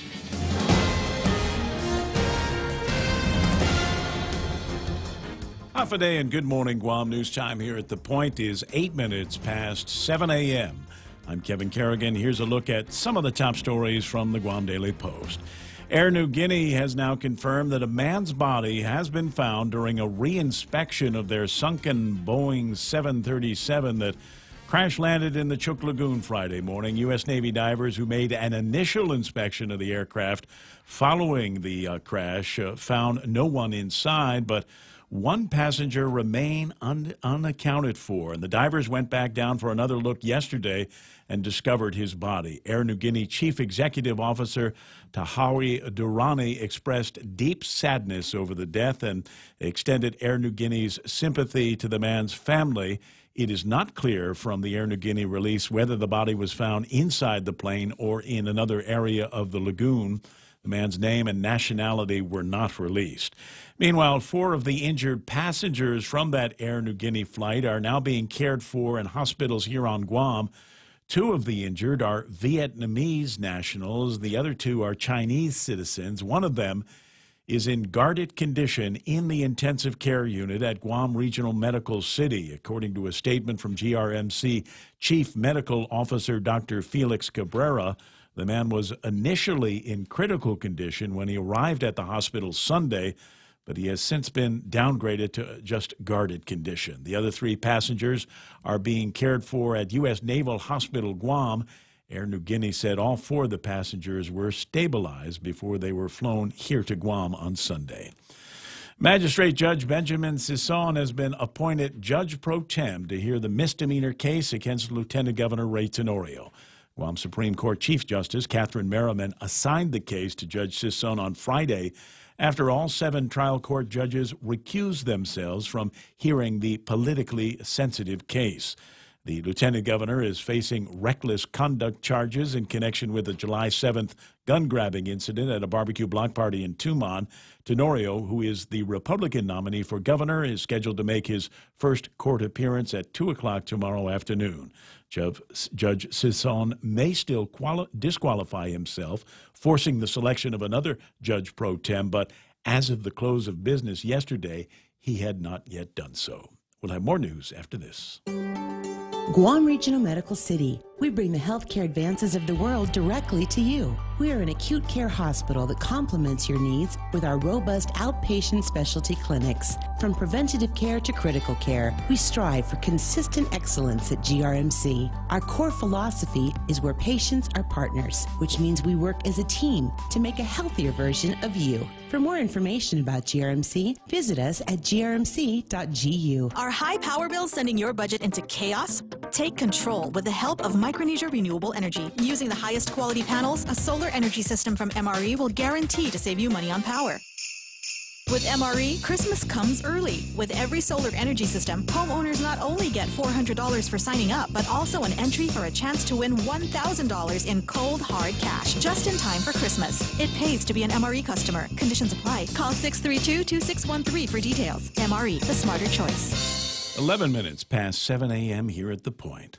The government of Guam is one step closer in its efforts to hold the U.S. government accountable for its part in contaminating the Ordot dump and its surrounding area. Attorney General Elizabeth Barrett Anderson yesterday announcing that U.S. District Judge Ketanji Jackson of the D.C. District Court has denied the U.S. government's motion to dismiss Guam's lawsuit. Barrett Anderson called it a significant win for Guam, saying GovGuam can now continue its environmental lawsuit against the federal government to recover some of the costs that Guam has incurred in closing the Ordot dump. Prior to turning it over to GovGuam, the U.S. Navy owned and operated the dump before and after World War II. Over the past 10 years, under federal receivership, the closure of the dump and the construction of a new landfill in Luzon have cost GovGuam close to $200 million. The investment ratings agency Standard & Poor's has upgraded the credit rating on the general revenue bonds issued by the A.B. Wonpat International Airport Authority. S&P raised the rating on the bonds from BBB to BBB+. S&P cites a number of favorable factors in the airport's upgrade, including adequate management, adequate financial performance, as well as a history of paying down its debt and no borrowing plans over the next 5 years. GIAA Executive Manager Chuck Adda issuing a statement in response to the ratings increase, saying S&P's confidence in our financial position validates the authority's prudent fiscal management. The S&P assessment does point out, however, some areas that make the airport's finances vulnerable, including its exposure to circumstances beyond its control, like its remote location, tourism trends, and global economic shocks. For these stories and more, log on to postguam.com or pick up a copy of today's Guam Daily Post. Ray and Mike now with a look at weather. Mostly sunny today, a slight chance of showers. Expect light and variable winds becoming easterly about 10 miles an hour this afternoon. Daytime highs, 89 degrees. Mike, what's the heat index supposed to be today? Going to be close to 100. Ew. Yeah. Little bit humid out there still, but not too bad. I mean, we should get out there and enjoy it. It'll make for a great sunset tonight. Yeah. We could use a couple of those. Lows about 77 degrees. We'll see sunset tonight at 10 after 6. We saw sunrise this morning at 10 after 6, and it's going to be like that for a bunch of days, isn't it? Actually, the light nights start getting longer. So tomorrow, today. So tomorrow the sun will come up at about 6:09 and set at 6:11. Yes. Okay. I'm sorry, at 6:08. But I hear what you're saying. So at some point we're going to start seeing some longer days. So that means the sun's going to be coming up earlier, and that won't happen until next year. No. So now the sun comes up later and goes down earlier. So our days are shorter, nights are longer. Getting that feeling now, my kid at the chalkboard. I know, right? Anyway, so that's what we got. A couple of advisories for you. There's a high surf advisory in effect until 6 o'clock Wednesday. There's a high risk of rip currents through Wednesday afternoon. That's what we've got going for you. News and weather together here on The Point.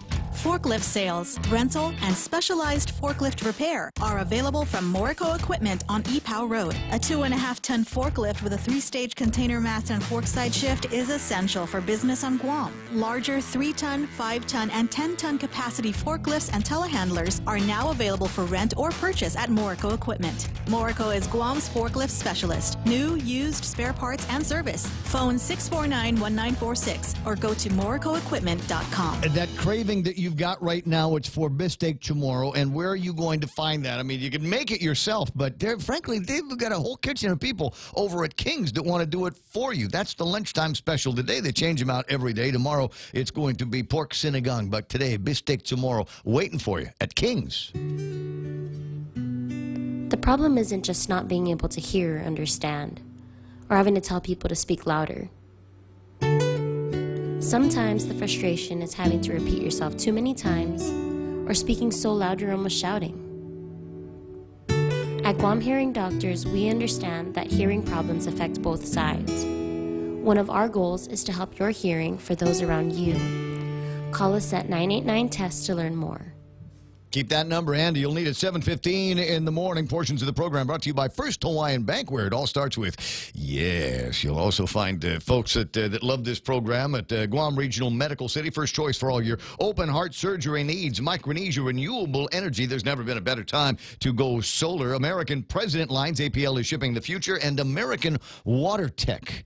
I think Derek is going to be coming by the house today to talk about a whole house water filtration system. But that, believe it or not, will do wonders and make your coffee and your soup and your rice taste a whole lot better without costing you an entire fortune. I'll give you details on that. Is that the non-electric Connecticut water system? I believe it is the non-electric Connecticut water system. Yes, I believe that's what I'm going to be installing at the Casa there. I'll let you know in just a little bit. Probably tomorrow. Where was I? Those old people that sponsor the program here.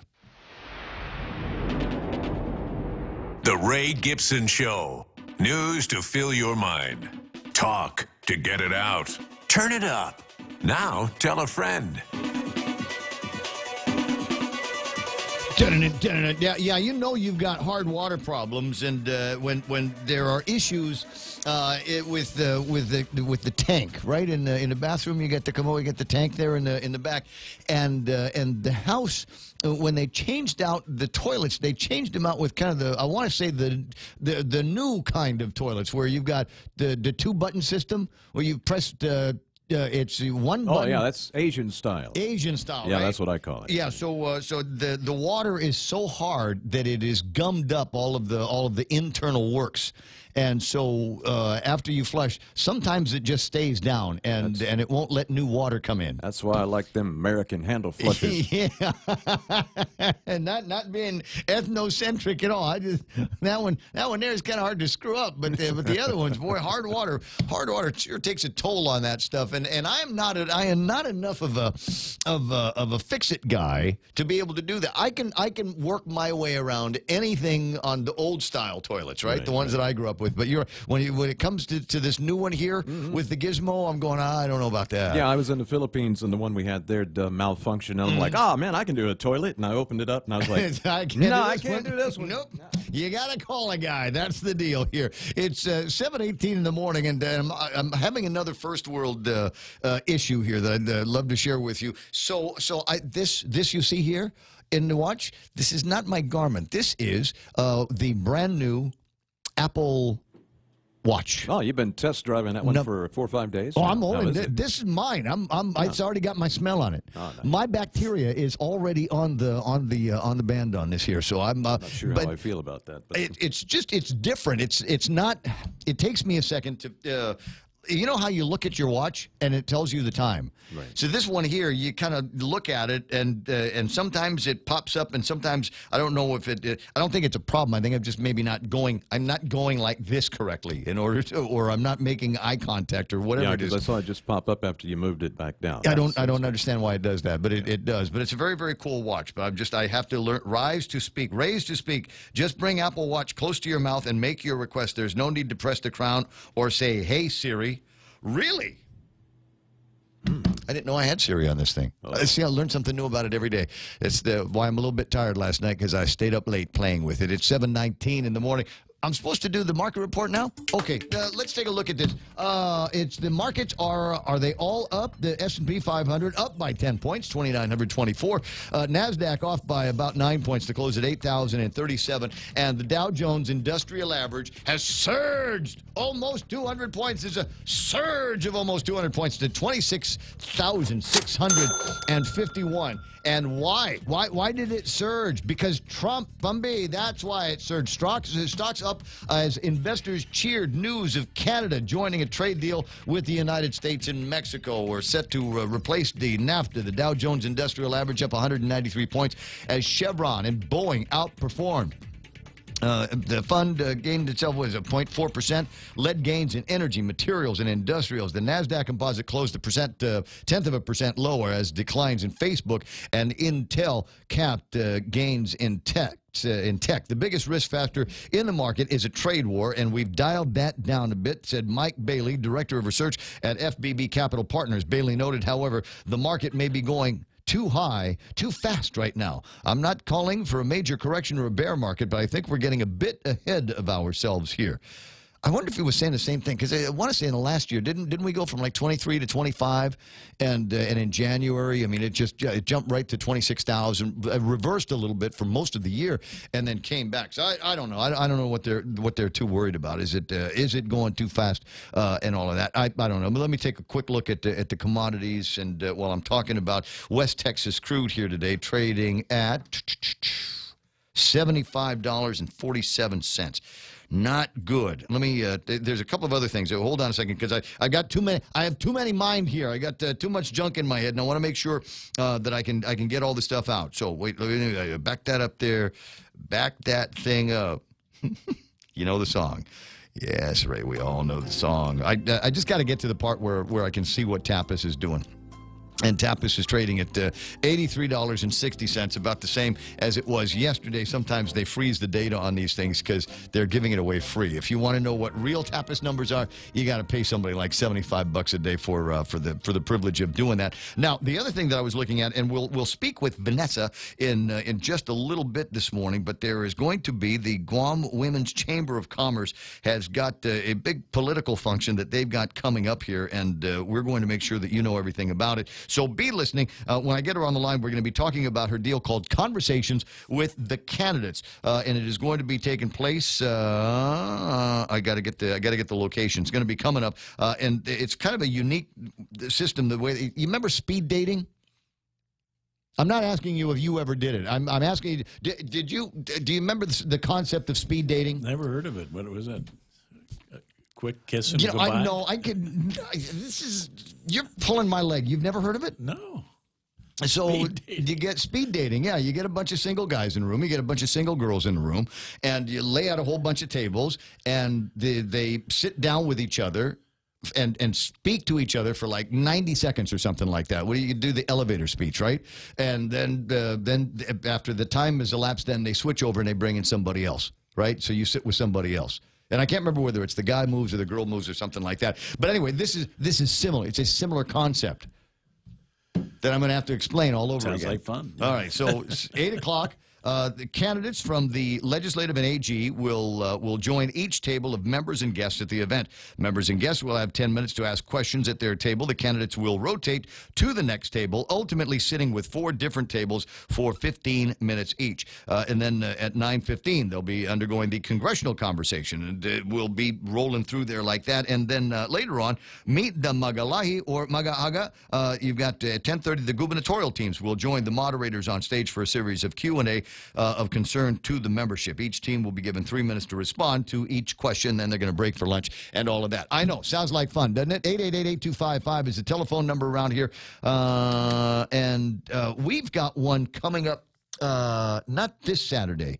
Ours is not going to be until the end of the month. We will be doing another live broadcast from the Micronesia Mall on the 27th of October, just a little bit in front of the actual November 6th election. So it might be among the last opportunities for people to meet up with the candidates and get their questions answered, and one of the last opportunities for the candidates to be able to meet up with the voters and apologize for their actions over the last 6 months. That's one, really the biggest thing I've heard from most voters is that they don't really know many of the new senatorial candidates. So a good opportunity to get out there and meet them. Yeah, you really got to make the time with these folks. It's the same thing for me, and especially when we get into interview situations, and these guys know what they're doing. For me to be able to sit down with somebody like a Regine Lee or a Tina Rose Munya Barnes, or somebody that I've known for a long time, those are easy conversations to have, to just lock into. But my favorite ones, and I'm sure you heard it when we did the last broadcast from the mall, was when I was sitting down with somebody that clearly was disruptive.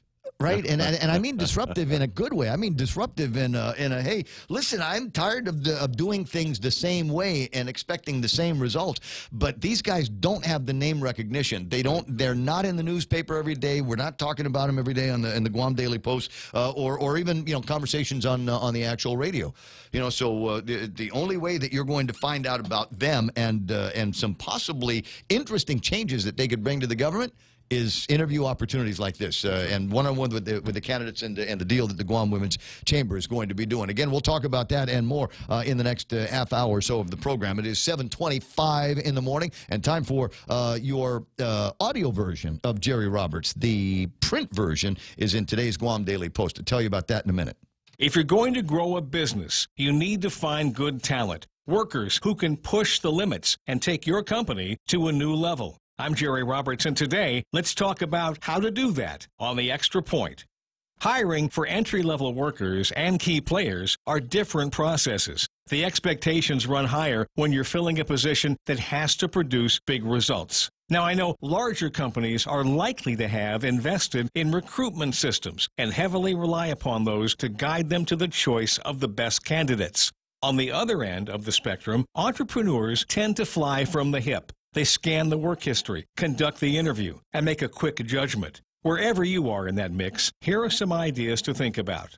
First, know that good people with any degree of experience are interviewing you while you're interviewing them. Hopefully, both parties have done their homework and are trying to show the other that they are a great fit. So, become a great interviewer. Easier said than done, you say? Maybe. You might not develop the same skills as a world-class journalist, but you can learn to ask questions that get you the answers you need.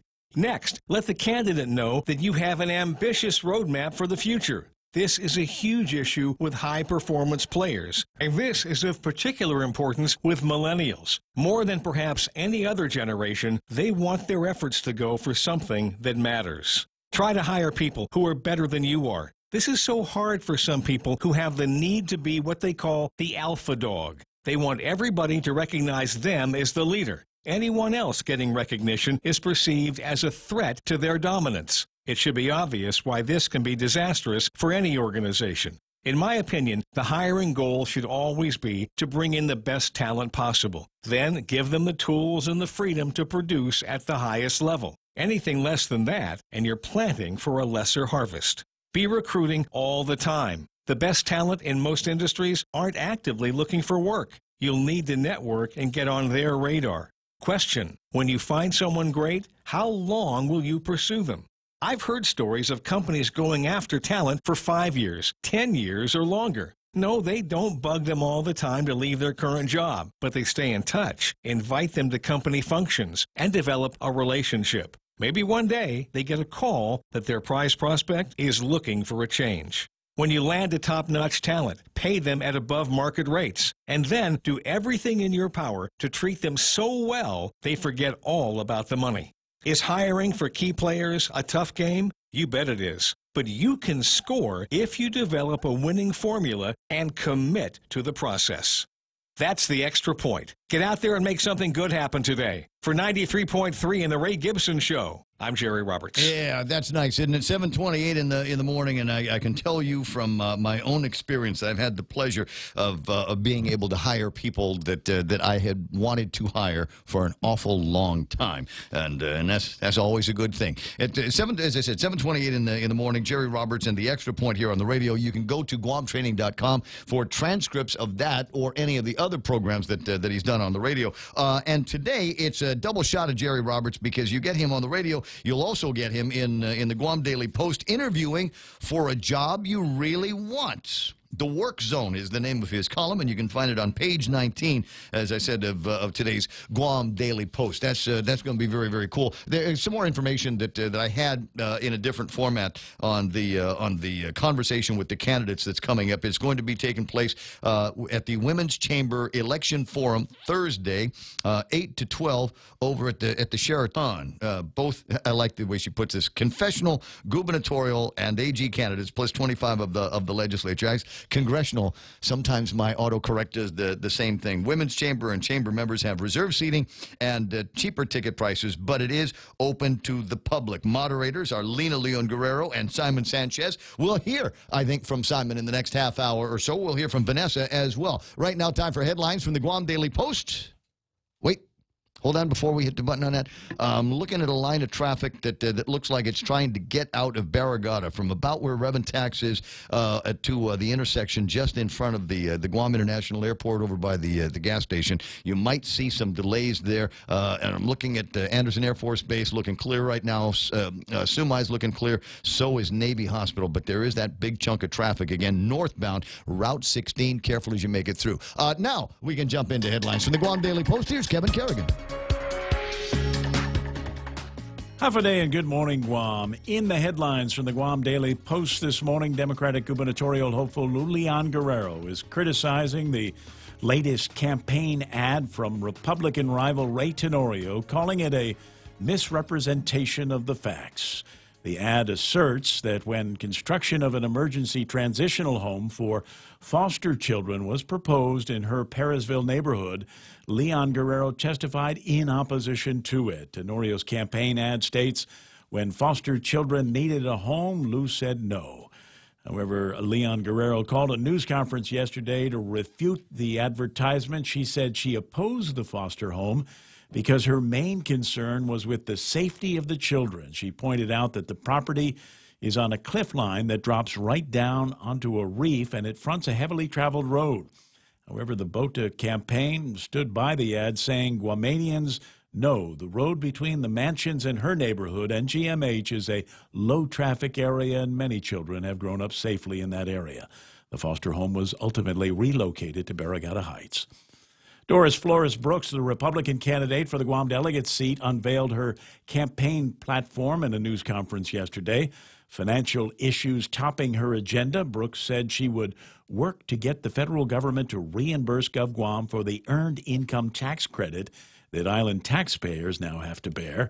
She also vowed to push for an increase in the reimbursement rate for Medicare, as well as secure federal funding for Guam war reparations, saying it was the federal government's obligation to pay for war reparations and not the survivors and their families. The former public auditor is facing Democratic challenger Senator Michael San Nicolas for the congressional seat in the November election. And what in the past has passed for traditional campaigning drew a tit-for-tat response from supporters and opponents of the two gubernatorial teams yesterday. A pair of videos surfacing showing each of the two gubernatorial candidates campaigning from moving vehicles while standing up without their seatbelts fastened. Facebook critics were quick to cite Guam law requiring passengers to be seated and strapped in at all times in a moving vehicle. Only passengers standing up in vehicles taking part in the annual Liberation Day parade are exempt. Neither camp responded directly to requests for comment on the videos, but their supporters and critics were active on social media. One wit pointing out that those found in violation of the seatbelt requirement are subject to a fine of no more than $100, which would be assessed against the driver of the vehicle and not the candidates standing in it. For these stories and more, log on to postguam.com or pick up a copy of today's Guam Daily Post. Anybody from Traffic Division at the Guam Police Department issue any citations yet? Not that I'm aware of. Have they been reached for comment here? I didn't think either side would. I frankly, when I saw the Lou and Josh one that came out yesterday, I thought that might have been the response from the Tenorio camp. I don't know where it came from. Just that it all of a sudden began to appear out into socials, into WhatsApps. Interesting time, isn't it? The amusing nature of our political season. Hey, iConnect time is 7:34. Give them a ring, would you? 888-825. No, wait, that's our number. 888-8888 is their number. Find out why they are the practical choice. You'll love working with them. Great prices on mobile and internet and push-to-talk plans. So give that a shot. Why don't you with iConnect today?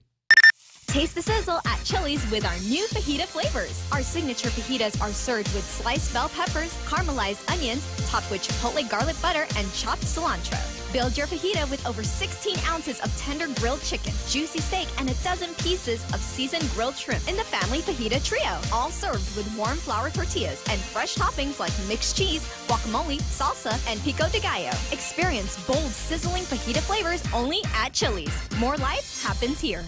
Security Title is honored to join in sponsoring Ray Gibson on The Point. Half a day. I'm Mark Beneventi of Santa Rita, and this is where I start my day, listening to the voice of our community and sharing thoughts and issues that affect us all. It all boils down to our people, our land. Protei Igumama. Protect your home. When purchasing or refinancing your home, remember to call the professionals at Security Title, just like you call Ray Gibson in the morning. One of the longest-running primary care clinics on Guam, the FHP Health Center, has been your convenient one-stop healthcare clinic for you and your family for many generations. FHP's highly trained and well-known medical, dental, and vision providers and their friendly clinical support team are here, ready to take care of you. In addition to the excellent care, FHP offers a full-service pharmacy, laboratory, radiology, and specialty care center in one location. FHP Health Center, our island, your clinic. Most insurance accepted, including Netcare, Aetna, and TRICARE. Is there more traffic? Yeah, I told you about traffic that is moving northbound on Route 16, and it looks like we've got a little bit of a snag from around where the Department of Revenue and Taxation is, maybe a little bit past that, and then going through that area. Just a huge line of traffic that seems to want to be going in all the different directions at once. Right about till you get to Couts Glass. That's probably the line to get registration. Yeah, no, it's going in the opposite direction, unfortunately. We've got the line of traffic in front of A.B. Wanpat International Airport, and then northbound Marine Corps Drive on the way to Dededo from in between the Fatima Mobile and about where the Payless is going to be coming in. Don't understand what the northbound problems are, but that's what I'm looking at right now. We've also got some traffic that's beginning to build up on Marine Corps Drive. Where's that? Southbound, just as you pass the Santos Hill and into the St. John's area. Guam Regional Medical City, almost the entire Route 3 there is beginning to build up right now. Ukadu, Estumbo, and all of those different places in session this morning. And a little bit of traffic from Ordot into Sinahanya this morning. In fact, it just went red right now, so you might expect just a little bit of a delay as you're making your way through there. That is right now traffic here on The Point. UFC 229 on Sunday, October 7th. The notorious Conor McGregor returns to retake the UFC lightweight title from unbeaten champion Khabib Nurmagomedov in the main event of UFC 229. Pre-show starts at 10 a.m. and the fight starts at noon. Use your remote or call 688-CARE to order this pay-per-view event on Channel 401 or in HD on Channel 402. UFC 229 on Docomo Pacific is brought to you by TGI Fridays. Swear that's what he's saying. Khabib Nurmagomedov. If I ever have another kid, that's what I'm going to name him. I think it's a boy's name. 888-8255 is the telephone number around here. Tuesday morning, and trying to figure out what's going to be happening down the road. Ton of business stuff that is going on, and a ton of folks in the business community that are at work trying to ensure that they've got adequate face time with among the people that are running for political office around here. And there is an opportunity, as I pointed out, with the Guam Women's Chamber. And so here is their president, Vanessa Williams, joining me on the program this morning. Hey, Vanessa, how you doing?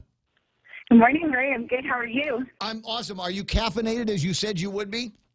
I am. I'm getting there. I haven't reached my full caffeinated potential, but I'm getting there. Well, it's still early. Not quite 8 o'clock. There's still time for all of this. So the Guam Women's Chamber is putting together a forum, and it looks like it's going to be a fairly aggressive forum because you're going to be talking to everybody: legislative candidates, AG candidates, congressional candidates, and of course the candidates for the gubernatorial positions at your conversations with the candidates. Yeah, that's right. We have I'd say it's an ambitious agenda. Yeah. We have half of the morning, but we've got it formatted in such a way that I think that everyone who attends are going to have a lot of good face time with everyone. And that's important because sometimes it comes down to being able to ask somebody a direct question on maybe a single topic as opposed to being able to hear what are beginning to sound like, and I'm sure you feel the same way, the answers are all starting to sound the same. What are we going to do about health care? What are we going to do about education? What are we going to do about the military buildup and H-2 labor and all of this other stuff? All of the answers have been the same answers for about the last 4 months. So it'd be nice for people to ask other questions on other topics, and this is going to be a great forum for exactly that. That's right. Usually you go to a election forum, or there have been a lot of discussions where you have all of the candidates lined up, and you'll have like maybe 10 legislative candidates, and they're sitting up on a panel, and they ask them the same question. They just kind of go back and forth, and it can sound a little rehearsed. What we're doing is we have, like you said, we have all the candidates. The first hour, we're doing the legislative candidates, and we have a big forum. It's at the Sheraton. So, it's a big ballroom. Yep. We'll have plenty of tables. And we have 25 of the legislative candidates confirmed for attendance. We invited all of them, of course, but we have 25 confirmed. And we have both AG candidates. And what we're going to do is we're going to sit 2 of the candidates at each of the tables that we have at our forum. And the 8 other members who are sitting at those tables are going to have their FaceTime with those 2 candidates and have kind of a more intimate conversation. So there's not going to be that big, long table that's blocking the candidates from the audience. They're not going to be speaking at them. They're really going to be speaking with them, and that's why we call it Conversations with the Candidates. I love the format, and I like the idea that just about everybody is there. In fact, I think the only people that I would like to bring in, if there was more room, and if maybe we went into the afternoon, is maybe a conversation with the candidates for the Consolidated Commission on Utilities and the Ed Board. There's a couple of those seats that are up as well, and for some people, that's as close as they get to interacting with the government as paying utility bills. So it'd be nice to see what these guys have got to say. But I note that among your moderators is Simon Sanchez. Yes. Yeah, interestingly enough. So we have 2 moderators, Lena Leon Guerrero, Simon Sanchez, and they are going to be helping prompt the congressional conversations and the gubernatorial conversations. But that's a great suggestion. So if we can get other people on the ballot there and maybe participate in our Q&A session later, that's possible. Because we've budgeted a good amount of time for Q&A, and we're using technology. So we're going to be using the Menti app so that everyone in the audience can submit their questions to whatever particular candidate they want to. Wait, what app is that? What's that app? It's Menti, M-E-N-T-I. So it's an app that we use in a lot of our meetings where we get live feedback from the audience. We actually used this at our tax forum, and it was really successful in that we were able to get do an immediate survey, and people could see the results. We had them projected on a screen. So you can see what questions are popping up. You can see what answers are popping up to surveys, and that's how we're going to facilitate our Q&A session. Oh, I like that. That sounds like something I could use here at the radio station. Yeah, it's awesome. See, this is why she's a mastermind. Everybody, there's a program, and I've talked about it a couple of times on the radio, and I like it because it's where you get thinkers all in a room together, and sometimes there's beer involved, and you just kind of go through it. As I understand it, it's a conversation with a purpose, right?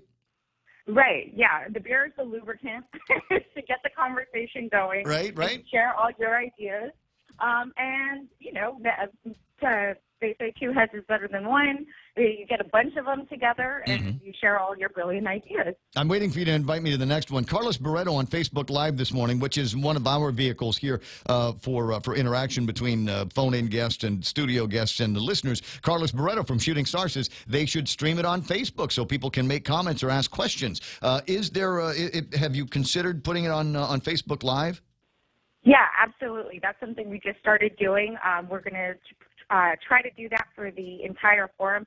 I don't know if it's going to allow for that, but we'll definitely try to get that in for the Q&A part. Okay, when you get back on Facebook, hit Carlos S. Barreto, and I'm sure that these guys can do this. It's very easy to move the equipment around, and they've got cameras, and they've got microphones, and they've got all kinds of stuff. We did this at the one-on-one that we had at the Micronesia Mall a couple of months back, and we'll be doing it again at the end of this month, and using that technology so that people can do exactly that. You've got the interaction, they can see what's going on in the interview process, and can also help drive some of the questions that I ask. Plus, it's just a fun way for everybody to interact with each other.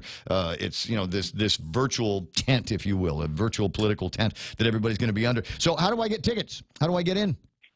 Okay, tickets you can get on PDN's website. So actually we have a couple major sponsors. So the Guam Chamber of Commerce has collaborated with us, and so has PDN. You can get the tickets on PDN's website. Events, I think it's events.pdn.com. You can get directed there through our Facebook page, Guam Women's Chamber of Commerce Facebook page. We'll take you to that link as well. So Guam Women's Chamber and Chamber of Commerce members get a special ticket price for $37. Nice. All those candidates, half the day, we get you light refreshments throughout, and then it concludes in lunch. So you're fed for most of the day. And all other members, non-members are $40 online. But if you pay at the door, it's going to be up to $50. So $45 for members and $50 for non-members. Yeah, so like a 5K. Buy your tickets in advance because it will cost you more at the door. Right. Now, there's 30 senatorial candidates, 15 apiece from the Republican. I'm sorry, 29 candidates from the Republicans and Democrats. Are they all going to be in attendance? I think that we have 25 confirmed. Okay, so we have 25 confirmed. If you have not confirmed, then find Vanessa today and get yourself confirmed, because there are a dwindling number of days between now and November the 6th, and it's possible. We've seen how tight things are in the gubernatorial race. It is possible that the deciding vote is at this forum, and you need to be in a position where you can talk to them. Yeah, we're going to have more than 200 voters there, so that's quite possible. I like that. So we'll have 200 registered voters there. Now, if you'd have said 264, I think that would have been perfect. That would have gotten everybody's attention. Really, 264. That's what I was getting at. That's the distance between Frank and Auntie Lou at the thing. Hey, listen, I appreciate you sharing this with me and the listeners this morning. What did we leave out? We got the ticket prices. We know where to buy them. The event's going to be Thursday at the Sheraton. Get in there early, because you know how the parking is over at the Sheraton sometimes. Right, yeah. And there'll be refreshments and all of that stuff. So everybody have a good time. Vanessa, thanks so much for the time. Yeah, thank you for having me. Not a problem. Tell your mom I say hello. I will. All right, I appreciate it. It is 7:46 in the morning, 888-8255. So there's the deal on that. And there are probably going to be a few other forums and a few other opportunities for everybody to get together. And yes, Carlos Barreto over at Shooting Star. This is going to be, I know. It is going to be the vehicle by which people are watching and participating and interacting here in the program on Facebook Live. I think this is going to be the way that we do things in the future. It's all going to digital, and people are going to say, "Well, I don't think you need a transmitter anymore. You just put it on Facebook or YouTube Live or any number of these live vehicles, and have people be able to come in and find you and interact with you and your guests the same way." And Carlos has got the experience and the equipment and the technology that would create those kinds of programs. And I know what you're thinking. Well, gee, I want to do something, but I don't want to have a political forum. Dude, wedding. Have a wedding. Next time there's a big wedding coming up, you got a big wedding planning, then talk to Carlos about putting it on Facebook Live. And why you want to do something like that? So that people from everywhere around the world can virtually attend your wedding. I did some research. I did a white paper on this as a business opportunity a few years ago, and I did some research, and this is massive in places like India, where you've got billions of people, and let's say somebody dies in one part of India, and you know how difficult it is to get around, especially on the ground. Rail transportation, you see the videos with people riding on top of the rail cars. And so a lot of people might not have the means to be able to get themselves from where they are to where the event is taking place. So it is common that funerals and weddings and all kinds of other major family gatherings now are streamed live on the internet. The funeral home will take care of it. They will go in and do the deal for you, put together the cameras and microphones, and get a long shot on the casket or whatever it is, and then before you know it, you've got all of the family and friends from around the world that are watching it. Yeah, that's a trick though. See, Jessamine Tialco pointing out the Guam legislature turns off comments during the session. And is that a good thing or is it a bad thing? I know. I would like to be one of the guys, frankly, when I watch the legislative channel. I would like to be one of the guys that is throwing the bombs from the sidelines. Going, oh, my God, here it comes again. Is it going to be preaching? Is it going to be about me? Is it now, or is it going to be, just a straightforward or incomprehensible piece of discussion about the legislation just because somebody wants to talk? You see things like that on the thing. But the other thing is, I don't know that we ought to have the comments up there because I worry that they will be being watched on the floor of the legislature. People will be watching the comments, and I don't know if it would work the way we want it to. They would be subject to, if it starts to look like there's a whole lot of people in the commentary that are pushing against an issue, would it change a senator's opinion of it if they were originally behind it? You see what I'm saying? They might be proponents of a certain piece of legislation, but if all of a sudden it looks like there is a groundswell of grassroots green coming through on the Facebook Live with comments that are against it, can you see? I mean, I can. Can you see some of the more weak political willed ones shifting over a little bit, going, well, maybe there's that. You think so? I don't know. Let's find out. Is this Simon?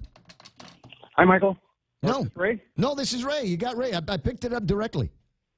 Well. Because I'm capable of doing that. I'm managing partner. I can press any button in here I want to. Are we live or is this memorable? No, we're absolutely live. Good morning, Simon. How you doing?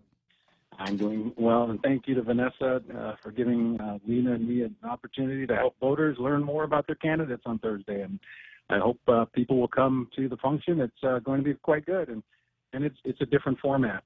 You're really going to have a lot of opportunity to hear from the candidates and kind of one-on-one with them, and you'll be better informed. And then, of course, we'll let social media and your personal family relationships take over from there.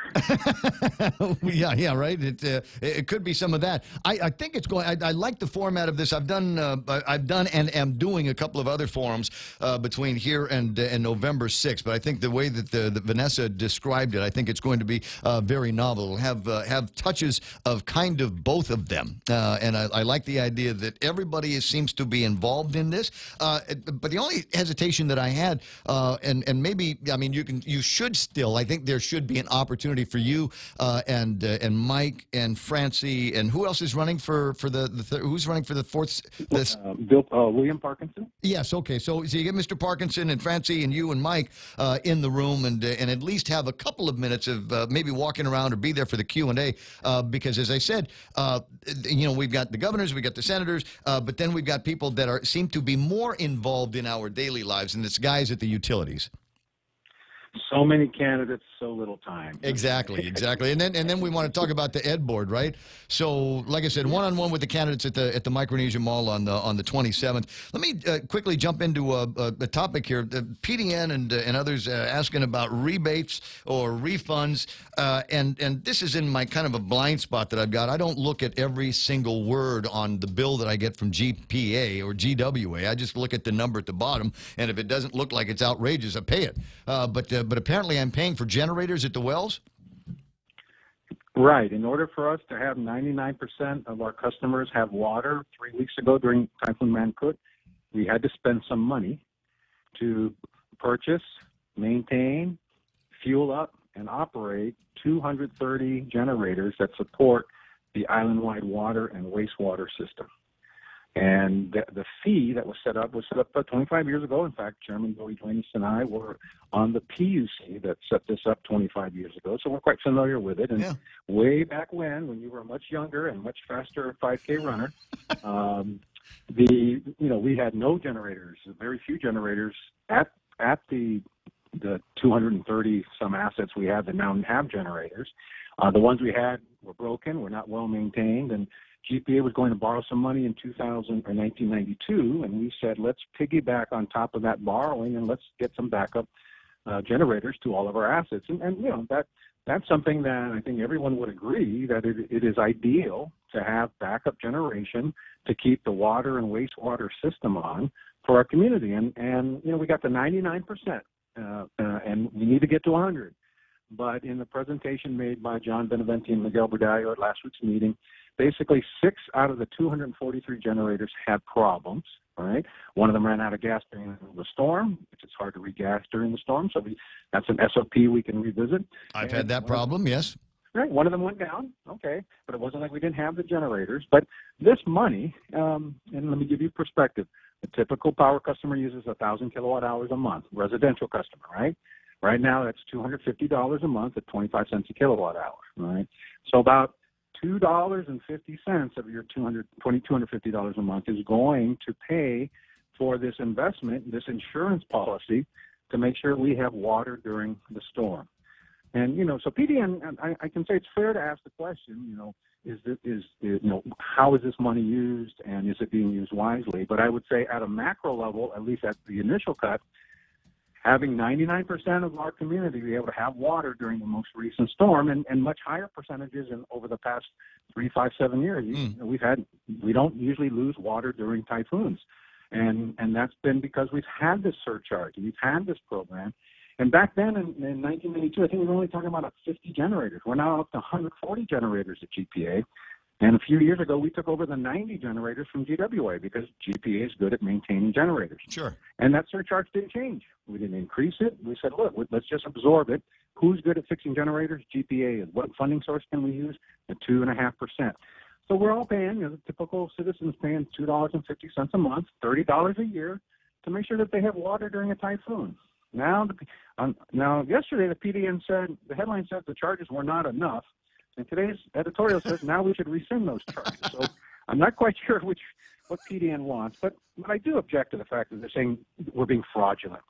There was gas in those 230 generators, Ray. How do you think we paid for that gas? When we signed $2 to $4 million a year diesel contracts is what GPA spends. And that's for the diesel fast track generators. It's for all of our fleet that uses diesel, and it's for the fuel that goes into these backup generators. And these backup generators don't just work during typhoons. GPA needs to fix a circuit in an area near a water well, and it's going to take the power off for 8 hours. Guess what steps in and keeps that water well running while GPA is working on that circuit? Sure. Those backup generators. How did we buy 230 generators? That came out of that surcharge. Some of these generators are approaching the end of their useful life. How are we going to replace them? Or is PDM suggesting don't replace them because let's just give the money back? Well, how are we going to replace these things so that our kids and grandchildren will have 100% of their water available when there's a typhoon? So this fee has been around, and I would agree one thing, and I sent a note to John D. yesterday, and I said, let's go back and let's look at it.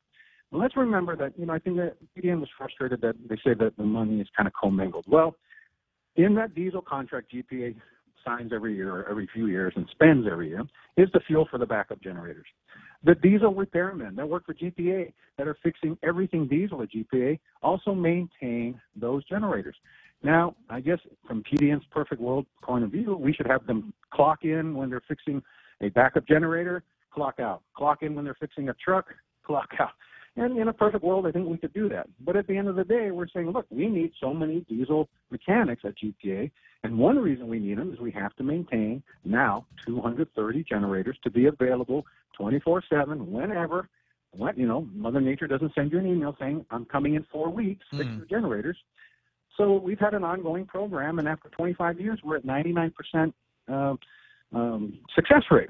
And believe me, we are sympathetic to every of those last 6 or 7 locations that we have to get a generator to. One of them is a situation where we don't even own enough land around the pump station to put a generator. So now we're going to have to go buy some land. Now, how are we going to pay for that, Ray? Well, this surcharge. Well, if you've got the money in the surcharge account, then that should be able to fund some of it. Right. So my thinking is, let's look at, we can revisit it. It's 2.5, the 2.7 million. But for PDM to suggest that we're being fraudulent, I think that's very unfair, particularly when they admit they don't have the numbers. Now, Art in his comment mentioned that, the surcharge just gets thrown into our gross revenues and we spend it accordingly. But you can see that from a cost point of view, that diesel mechanic is fixing lots of things diesel, and one of them includes the generator. The generators over at the water pumping station. Brad online saying this should not be passed on to anyone. It's a function of the utility to provide regardless of the situation. Well, Brad, all costs of the utility is passed on to ratepayers. So who else is going to pay for it? What I'm happy to see is that after 25 years, 2.5% hasn't had to change, and is the cost of diesel the same as it was 25 years ago? I don't think so. So costs have gone up. The cost to repair has gone up, maintenance. So, there's a valid case that maybe 2.7 could be 2, could be 1.9, or maybe it's 2.4. Hey, I got to break away. I've got the news coming up, and then we're going to be yakking about sports for a little bit. But can I get back with you in about another half hour? There's a bunch of other comments that I'd like to get your address on. Okay. All right, I'll find you pretty soon. Simon Sanchez from the Consolidated Commission on Utilities. Just now, 8 o'clock in the morning, and sorry, Joe, I won't be able to bring you up in this hour as well, but call back when Simon's on, and we'll be able to get your comments on the air. We're KUSG. I got you. He anticipates complaints from Democrats, but the Senate Majority Leader says the Friday deadline for the FBI to complete their investigation into Supreme Court nominee Brett Kavanaugh stands firm. Fox's Jared Halper live on Capitol Hill. The Senate Majority Leader Mitch McConnell says the time for endless delay and obstruction has come to a close, and there will be a vote this week on Supreme Court nominee Brett Kavanaugh. Their goalposts keep shifting, but their goal hadn't moved an inch. Not an inch. Votes on Kavanaugh were delayed last week after the announcement of an FBI review of sexual misconduct claims. An investigation top Senate Democrat Chuck Schumer says must be thorough. This can all be completed quickly, but it must be done right. 3 women have publicly accused Kavanaugh of sexual misconduct dating back to his high school and college years. Kavanaugh has forcefully denied any of that behavior. Lisa. Jared, a lawyer for Kavanaugh's friend Mark Judge, says Judge has been interviewed by the FBI, but the interview has not been completed. Earlier today, President Trump said he's listening to senators' requests. My White House will do whatever the senators want. I'm open to whatever they want. The one thing I want is speed. A second mistrial declared in the case of a Mississippi man accused of setting a woman on fire 4 years ago. Fox's Steve Rappaport has this live. Lisa, jurors once again were unable to determine whether Quentin Tellis set Jessica Chambers on fire in 2014. Prosecutors presented evidence they say links Tellis to the victim, but the defense noting first responders heard Chambers identify someone named Eric as her attacker. There was also some drama during deliberations Monday, but not inside the jury room. The judge rebuking the court after he said a spectator smuggled a cell phone into the courtroom and posted a picture of the jury on Facebook. Police clearing the woman cited by the judge after seeing the photo. Lisa? Steve, Wall Street, the Dow gained 192, the NASDAQ dipped 9 points. Fox News, fair and balanced.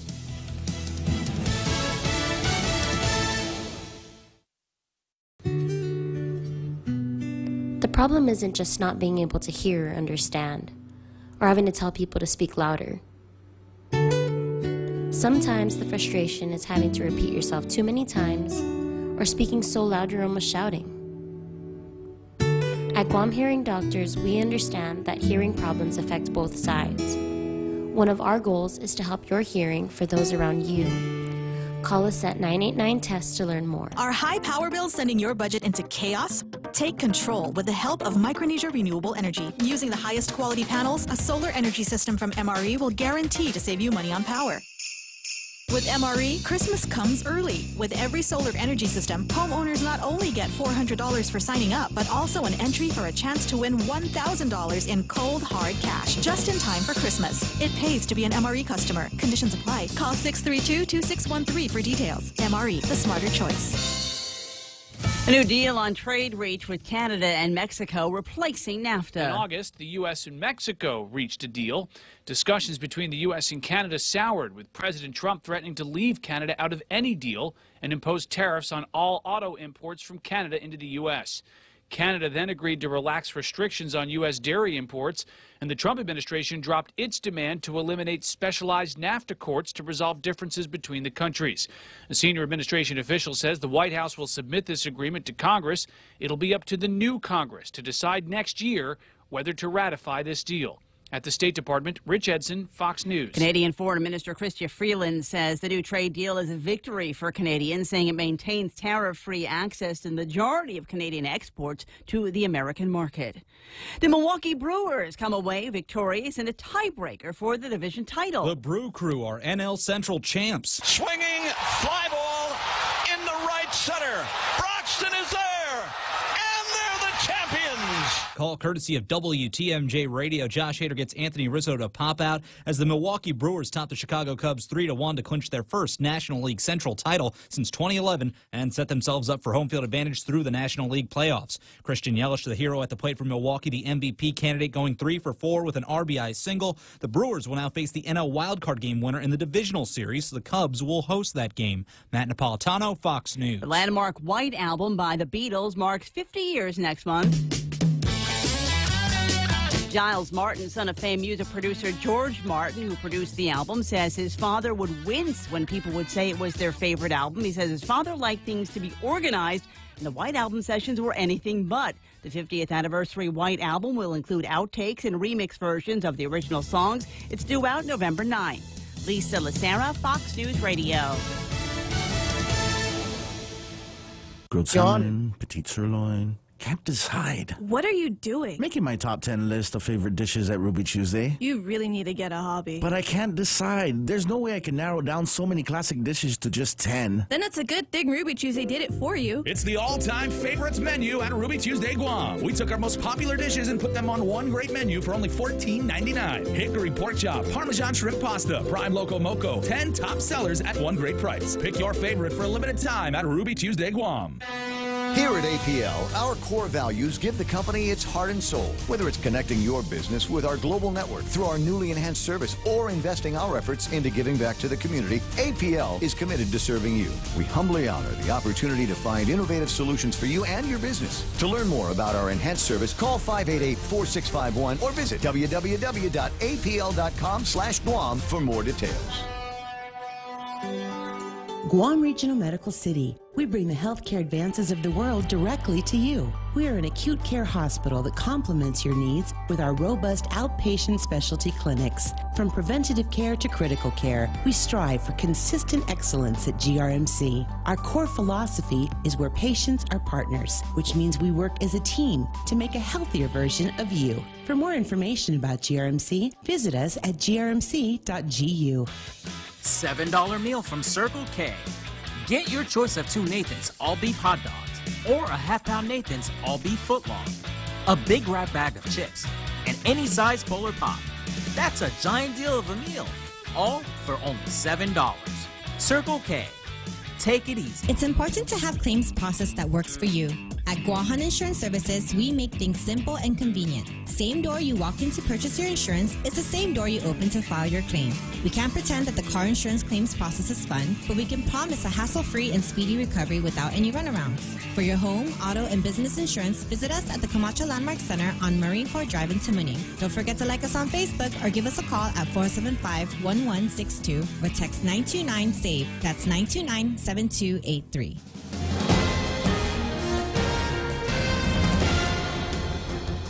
Half a day and good morning, Guam. News time here at The Point is 7 minutes past 8 a.m. this Tuesday morning. I'm Kevin Kerrigan. Here's a look now at some of the top stories from the Guam Daily Post. Air Niugini confirming that a man's body has now been found during a re-inspection of their sunken Boeing 737 that crash-landed in the Chuk Lagoon Friday morning. U.S. Navy divers who made an initial inspection of the aircraft following the crash had found no one inside. However, one passenger remained unaccounted for over the weekend, and the divers went back down for another look yesterday and discovered the man's body. Air Niugini Chief Executive Officer Tahawar Durrani expressed deep sadness over the death and extended Air Niugini's sympathy to the man's family. It's not clear from the release from Air Niugini whether the body was found inside the plane or in another area of the lagoon.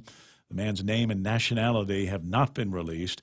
Meanwhile, 4 of the injured passengers from the Air Niugini flight are now being cared for here on Guam. 2 of the injured are Vietnamese. The other 2 are Chinese citizens. One of them is in guarded condition in the intensive care unit at Guam Regional Medical City. According to a statement from GRMC Chief Medical Officer Dr. Felix Cabrera, the man was initially in critical condition when he arrived at the hospital Sunday, but he's since been downgraded to guarded condition. The other 3 passengers are being cared for at Naval Hospital Guam. Air Niugini said all 4 passengers were stabilized before they were flown here to Guam on Sunday. Magistrate Judge Benjamin Sison has been appointed Judge Pro Tem to hear the misdemeanor case against Lieutenant Governor Ray Tenorio. Guam Supreme Court Chief Justice Catherine Merriman assigned the case to Judge Sison Friday after all 7 trial court judges recused themselves from hearing the politically sensitive case. The lieutenant governor is facing reckless conduct charges in connection with a July 7th gun-grabbing incident at a barbecue block party in Tumon. Tenorio, who is the Republican nominee for governor, is scheduled to make his first court appearance tomorrow afternoon in Superior Court. Judge Sison may still disqualify himself, which would force the selection of another judge pro tem, but as of the close of business yesterday, he had not done so. We'll have more news after this. KFC has finally answered the world's most important question. What came first, the chicken or the egg? And the answer is both. Introducing KFC's KFC AM, their new Southern and local-inspired breakfast. AM-loaded platter with chicken fried rice, waffles, and Colonel's chicken congee. KFC also has your all-time favorites, AM chicken and egg wraps, Southern biscuit and sausage sandwich, and hash browns. So for finger-licking good mornings, AM will never be the same at KFC. KFC, it's finger-licking good.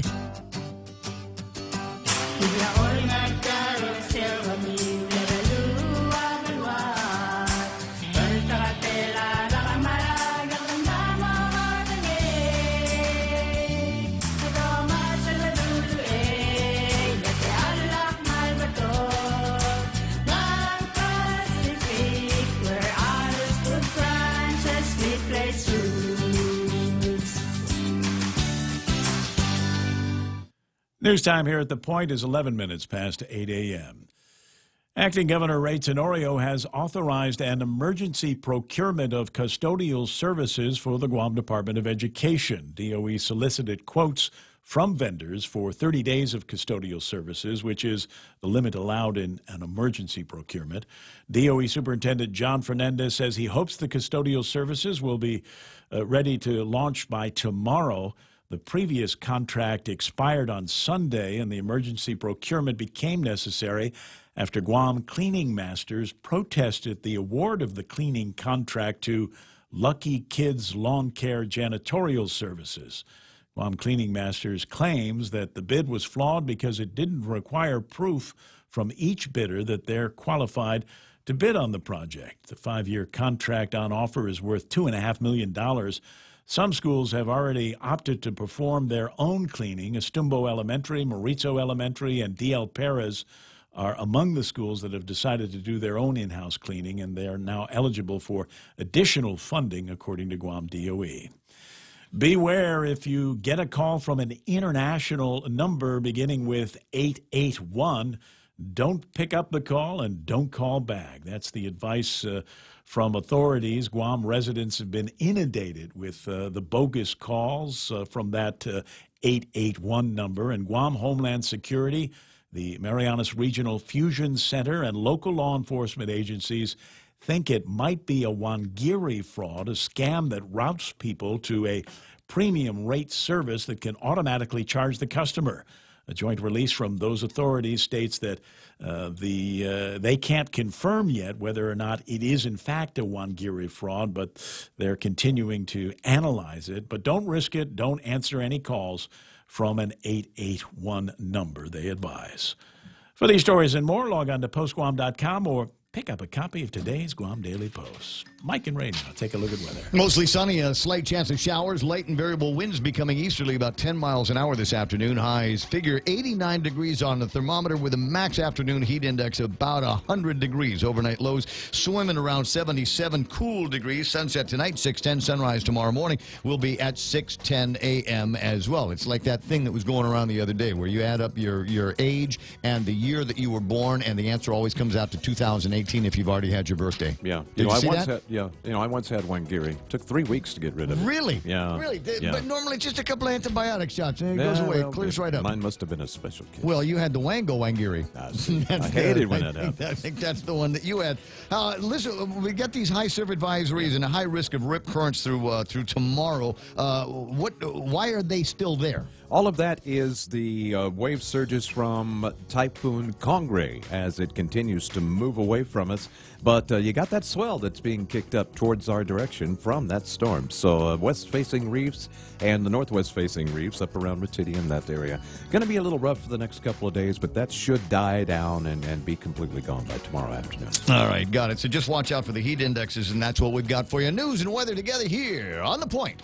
The first ever of anything is always special. That's why we're excited about the first ever 2018 Nissan Kicks. The Kicks kicks things up with best-in-class MPG, standard safety technology with automatic emergency braking system, and best-in-class cargo space to meet any lifestyle. Upgrades kicks things up with Apple CarPlay, Android Auto, and Bose driver headrest speakers. Over 1.4 million colorful options means your Kicks can be a first ever of its kind. The Kicks starts at under $20,000. Visit Nissan Guam for a test drive today. Nissan, innovation that excites. It's Bistec Chamorro. That's the big special for lunch today over at the King's Place. And as I said, somebody has got a video picture floating around in the social medias of their Bistec Chamorro, and it absolutely looks as good as it sounds. Go and find that. Enjoy that for lunch today at King's. Family Finance, serving the people of Guam since 1959. Now you can start planning for the holidays by getting a personal Christmas loan from $1,000 up to $3,500. Family Finance has 3 convenient locations to serve you. Give them a call in Dededo, 633-4473, Hagåtña, 475-4545, and the Upper Tumon location on the 2nd floor of the Pacific Building at 647-5626. Get your Christmas loans today from Family Finance.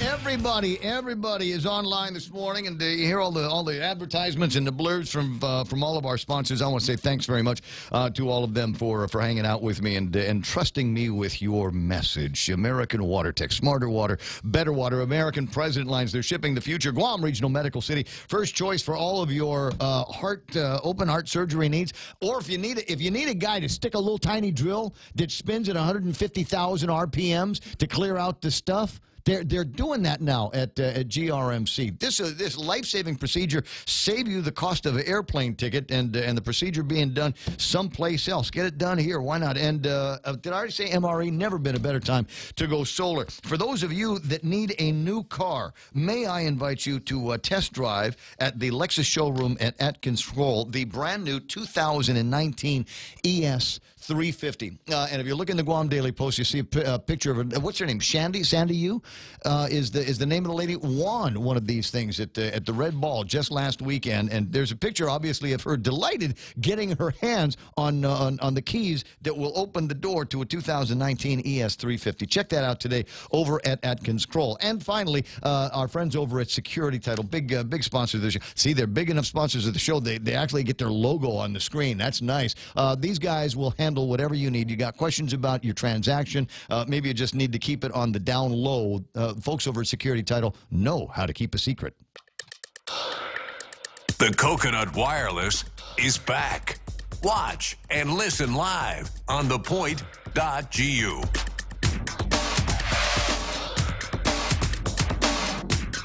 Right on, Kaz. Hey, Kaz, you like where I put the Kicks ad? You like that? Right there underneath the point, right above my name? That's nice. That's nice. See, that's the kind of stuff that we can do around here for the gillions of people that come and go all morning long as part of our Facebook Live broadcast. I want to say good morning to Corinne Pangilinan Bamba. There's Ramona Siblang. Nice to see you there, sweetie. Terry Tenorio is on, and so is Vince Pareto, and Jeffrey Allen Cook. What? I'm going to get a hard time. He's going to give me a hard time the next time I see him. Because I made the point. Because it's the point radio. This is the point. Sorry, so I made the point. Because I had to be fair, right? Because I was giving Ray a hard time about being on the Jeep. Oh. Right, without for standing up on the Jeep, and then sure enough, like clockwork, I think the Tenorio response was to send out video of Josh Tenorio and Lulian Guerrero standing up inside of a car. Well, it's a teachable moment. It teaches everybody you should sit down when you're driving. Right? You know what I mean? It's teachable. Do as I say, not as I do. I can do that with my feet. Yeah. Right. So you got your head out the sunroof, and then you can drive with your feet, and then you can wave at people at the same time. The thing is, much like the first teachable moment, I don't know if we need to execute it to actually learn the lesson that is in the moment. Well, but hey, unless maybe he's a hands-on learner. So my point was, the same way that there should have been people that told Ray that maybe they shouldn't be doing that in a moving motorcade up and down Marine Corps Drive. There should have been somebody that would tell Lou that was illegal. And the answer is she's married to a lawyer. Doesn't do any good to tell Ray that because he does what he wants. He's the lieutenant governor. By the way, we knew all Hey, they've been doing it for years, for heaven's sakes. Every campaign. This is standard fare. I don't want. Why are people making such a fuss about it this time? Because he voted for a law that made it illegal for everybody else to do. That's why everybody's making a fuss. I think we're also missing one of the big points of the story. 1998 called, and they need that cell phone back. Whose cell phone is taking that poor quality of photos this day and age? You buy them at the gas station. Take better video than that. Yeah. So good morning. So hi, Jeff. Good to see you. That's it. Better picture. Yeah, that's it. My retainer just doubled. Eva Kino's there. I see Frank Blas Jr. Hafadero, good to see you. Johnny Rosario is hanging out with us this morning, and Yuka Oguma, who's our friend from Guahan Insurance. He's got the radio cranked up this morning. Jimmy Moylan with Moylan's Insurance has got the radio playing. Marvic Pereira off island. I got the commissioner down in Agate, Roy Gamboa. I know he's not the mayor of Agate. It's a joke because he ran for mayor and lost. So I call him commissioner, so I give him some extra points down there, and a few other people that are playing around with Facebook Live this morning. It's always nice to have company when we do this kind of work here in the studio. 20 minutes after 8 o'clock in the morning. You heard the other voice. I think it's time for Sports with Blake.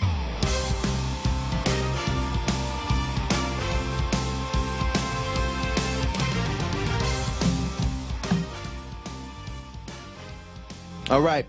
We did not get to this yesterday, but I thought some more information has come out on it, and actually a cool picture. But as we sent you into the weekend, over the weekend, Rising 13, see here, boasted Rocky Martinez here from Guam in a heavyweight bout against MMA legend Mirko Cro Cop.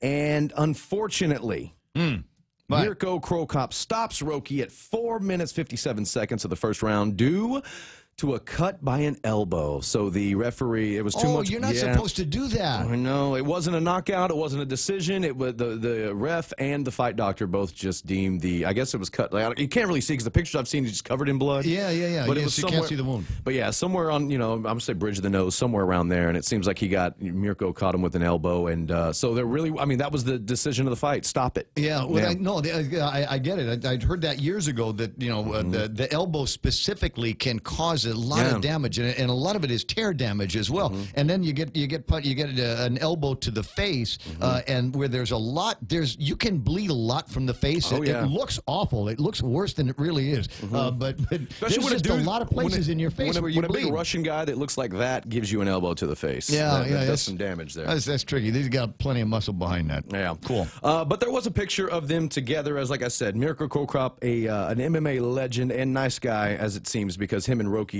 posed together after the fight for a nice photo op there, even though they went and fought. So that's what I got coming out of the weekend that I didn't get to today.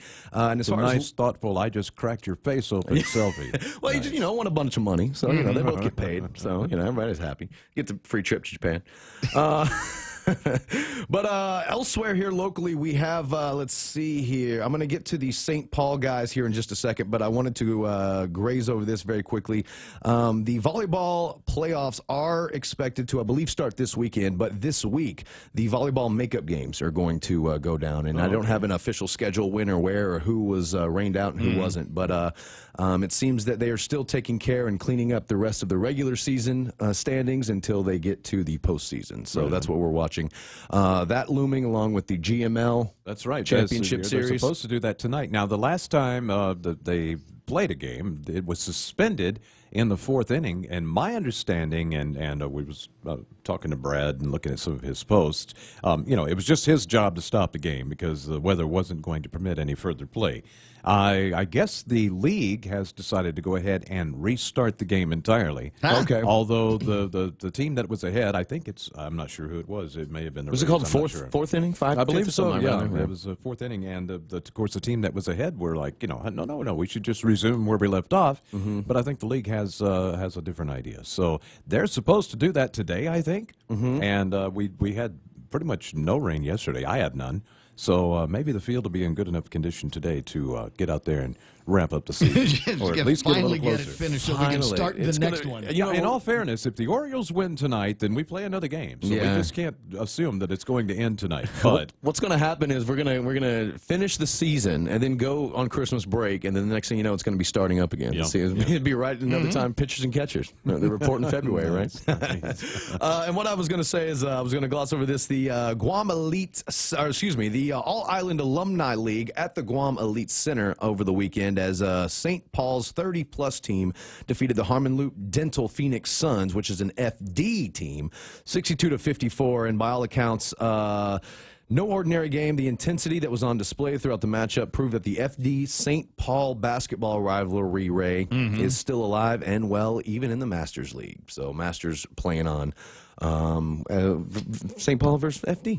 Is there, what's the thing for football? There was NFL yesterday. There was Did you do? No, there's NFL today. Who's playing NFL today? We got a big one. Chiefs Broncos. That'll be the big. That'll be the big Monday night, Tuesday morning extravaganza for us on ESPN, 10:15 a.m. Kansas City's undefeated, 3-0, and their second-year quarterback Pat Mahomes is setting all kinds of single-season touchdown throwing records. Yeah, he is. He's owning it. Going back to some of the games we had yesterday, stick a fork in the Steelers because they're done.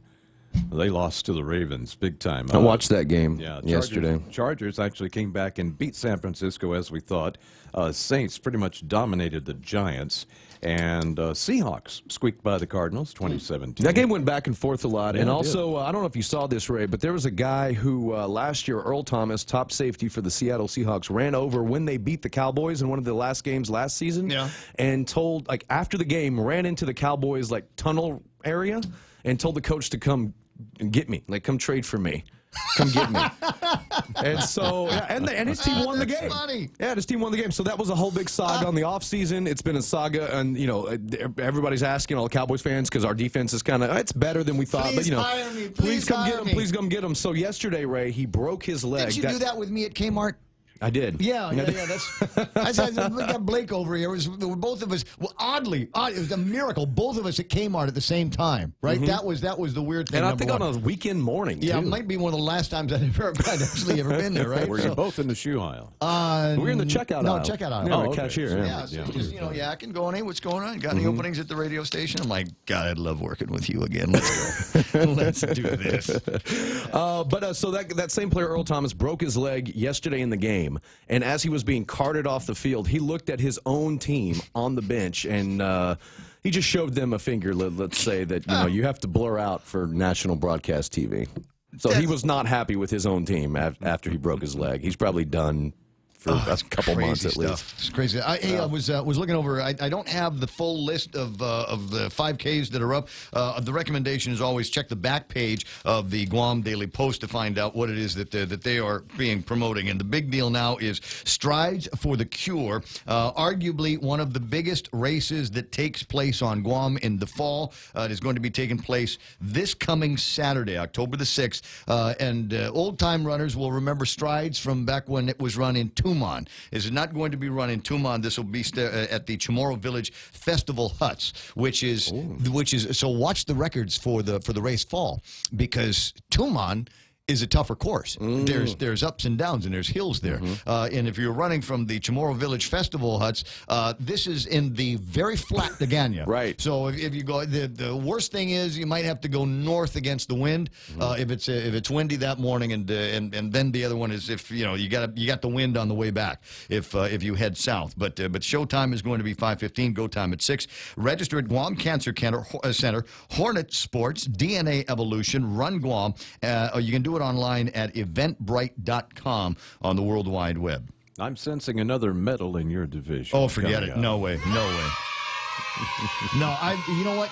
The reason why I've been lucky is because I've been, and the fast runners will say this. I'll say this because it's true. Is I've been attending. We've had a bunch of, like, the Santa Barbara race, right? There were a lot of people there, but some of the faster runners might have been at the Vero race and DOE's race that took place at the same time. And then the Sorensen one the next day. There weren't a whole lot of people that showed up. I wonder why. But anyway. Well, this is a cheap shot morning, isn't it? It's just great. Anyway, so there weren't a whole lot of people. So I was frankly one of a small handful of seniors that were running in that one anyway. So so you put me in a field that's going to have 1,000 people in it. Oh, yeah. I might place 10. I was going to say. I was just about to. I was saying 9 people will pass you, and you'll come in 10th. Yeah, about there. Yeah, about there. I should start running that way. Everybody gets to win. Seniors is a hard category to run in. It used to be the Masters, but all the fast Masters, grew up and turned into seniors. That's a tough place. Yeah. Yeah. So anyway, there's you got that's one of the big ones that's coming up. You don't know anything. Get out of here. No, I know. I think they have more time. Seniors have more time to what, train? Yeah, to train. Well, you know what? I have zero time. Well, they get up earlier? They used to getting up earlier? Personally, yeah. Yeah, I know you. But I can't get out of here and train until. Let me ask you this. Most seniors, and this is a question got nothing to do with nothing, but we try to talk about sports on here. What's the do older people masters or seniors, if you can do they sleep in? Like, is there an 83-year-old out there sleeping in till 10, 11 in the morning? I sure don't know of it. Doubt it. I mean, Man, look, what happens? As soon as the first faint glows of daylight hit my window, I'm up. And I'm that way, too. Usually well before then. And I'm that way, too. I mean, I grew up on a ranch, so it's always been in, like, conditioning for me, to be early. But I was a teenager until I started doing morning radio in, like, 1980-something.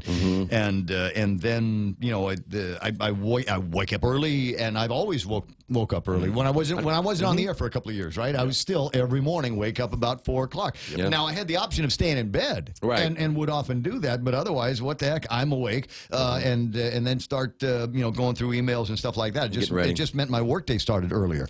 But there were times, I was a part of a Tuesday Thursday running group. Well, that's okay. So we met at the same place on Tuesday Thursdays. But they had a course. They like to run a particular course through Tamuning and into Tumon that I wasn't crazy about because it was too many hills.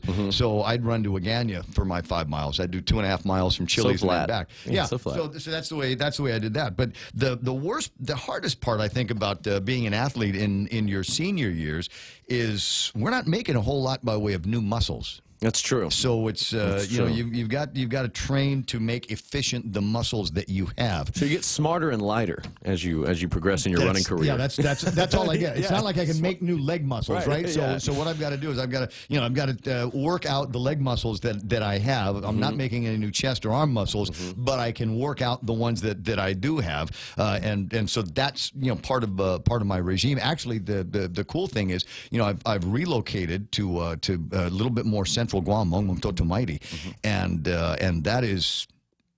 It's not even a mile between there and Paradise Fitness. Nice. I'm gonna go try to big shot my way into a membership before the end of the day. I think that's what I'm gonna do. Let me know what you find out. I will let you know what I find out. I also wonder if they're part of the covered plan that we've got. By here the way, I do want to because I know there are a couple people paying attention to this. Just real quick, it's a quick hit. The play-in game for the National League Major League Baseball playoffs. There is a one-game play-in game to divisional rivalry right now. Top of the 7th. 2 outs. The Dodgers are leading the Rockies 5-0, and the winner of this game goes to the playoffs. Loser of this game is done for the year. Of course, the Dodgers, the returning National League champions, and so they're looking to make another push, and it's going to be an interesting playoffs. Got some good teams in the playoffs this year. Yeah. Okay, well, we'll watch that and see if there's anything that comes out of any merit that we can talk about on the radio. In the meantime, that's it for us. 8:32 in the morning, and I'm going to let Blake Williams jump out, and we'll queue up Kevin Kerrigan for his last look at headlines. That's coming up in just a couple of minutes. And I see Simon Sanchez has joined us on Facebook Live. This will be interesting. He'll be able to respond to questions on the air and on Facebook Live at the same time. So you might want to jump in on that on your Facebook app that you have on your Apple and you have on your Samsung phones and all of that. All right, so headlines next. Be right back. The Westin Resort Guam is excited to announce the return of Hansik at Taste. Experience the elegance of Korean cuisine throughout the years, infused with a modern Chinese twist. Their guest chefs from Korea will take you on an extraordinary culinary voyage. $36 for adults and $18 for children 6 to 11. From October 8th to the 13th. Come and enjoy the taste of Hansik Korean lunch buffet from 11:30 to 2:30 at Taste. Call the Westin Guam Resort for reservations at 647-1020.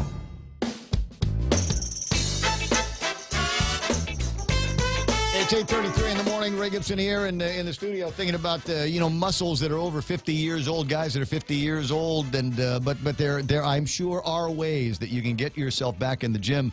If you follow my big sister Shelly Gibson on Facebook, you might note that she had got a couple of pictures of senior aged models, right? So these guys in their 50 pluses, gray hair, gray beards, and buff.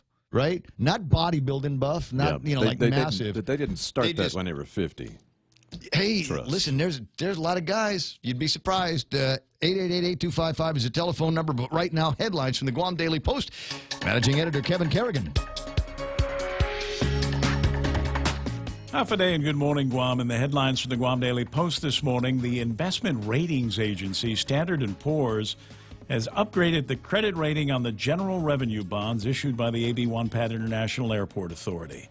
S&P raised the rating on the bonds from BBB to BBB+. S&P cites a number of favorable factors in the airport's upgrade, including adequate management, adequate financial performance, as well as a history of paying down its debt and no borrowing plans over the next 5 years.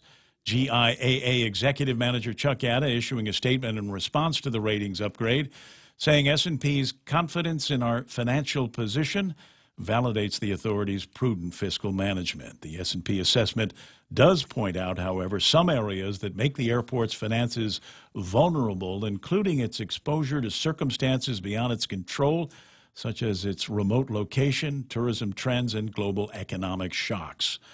Government of Guam is one step closer in its effort to hold the U.S. government accountable for its part in contaminating the Ordot dump and its surrounding area. Attorney General Elizabeth Barrett Anderson yesterday announcing that U.S. District Judge Ketanji Jackson of the D.C. District Court denied the U.S. government's motion to dismiss Guam's lawsuit. Barrett Anderson called it a significant win for Guam, saying GovGuam can now continue its environmental lawsuit against the federal government to recover some of the costs Guam has incurred to close the Ordot dump. Prior to turning it over to GovGuam, the U.S. Navy owned and operated the dump before and after World War II.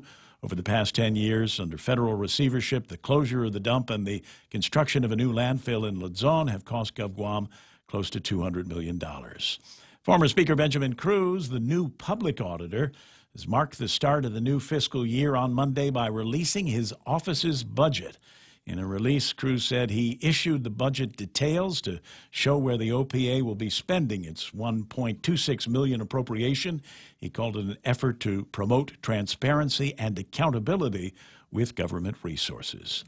For these stories and more, log on to postguam.com or pick up a copy of today's Guam Daily Post. 8:36 in the morning. Thanks so much, Kevin. I appreciate the news and headlines this morning, and we'll get around to doing that again first thing tomorrow here on The Point. 888-8255 is the telephone number, and you can reach me on the WhatsApp at 988-5874.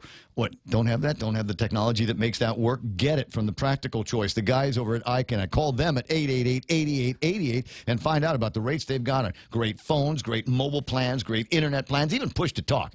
iConnect, the Practical Choice.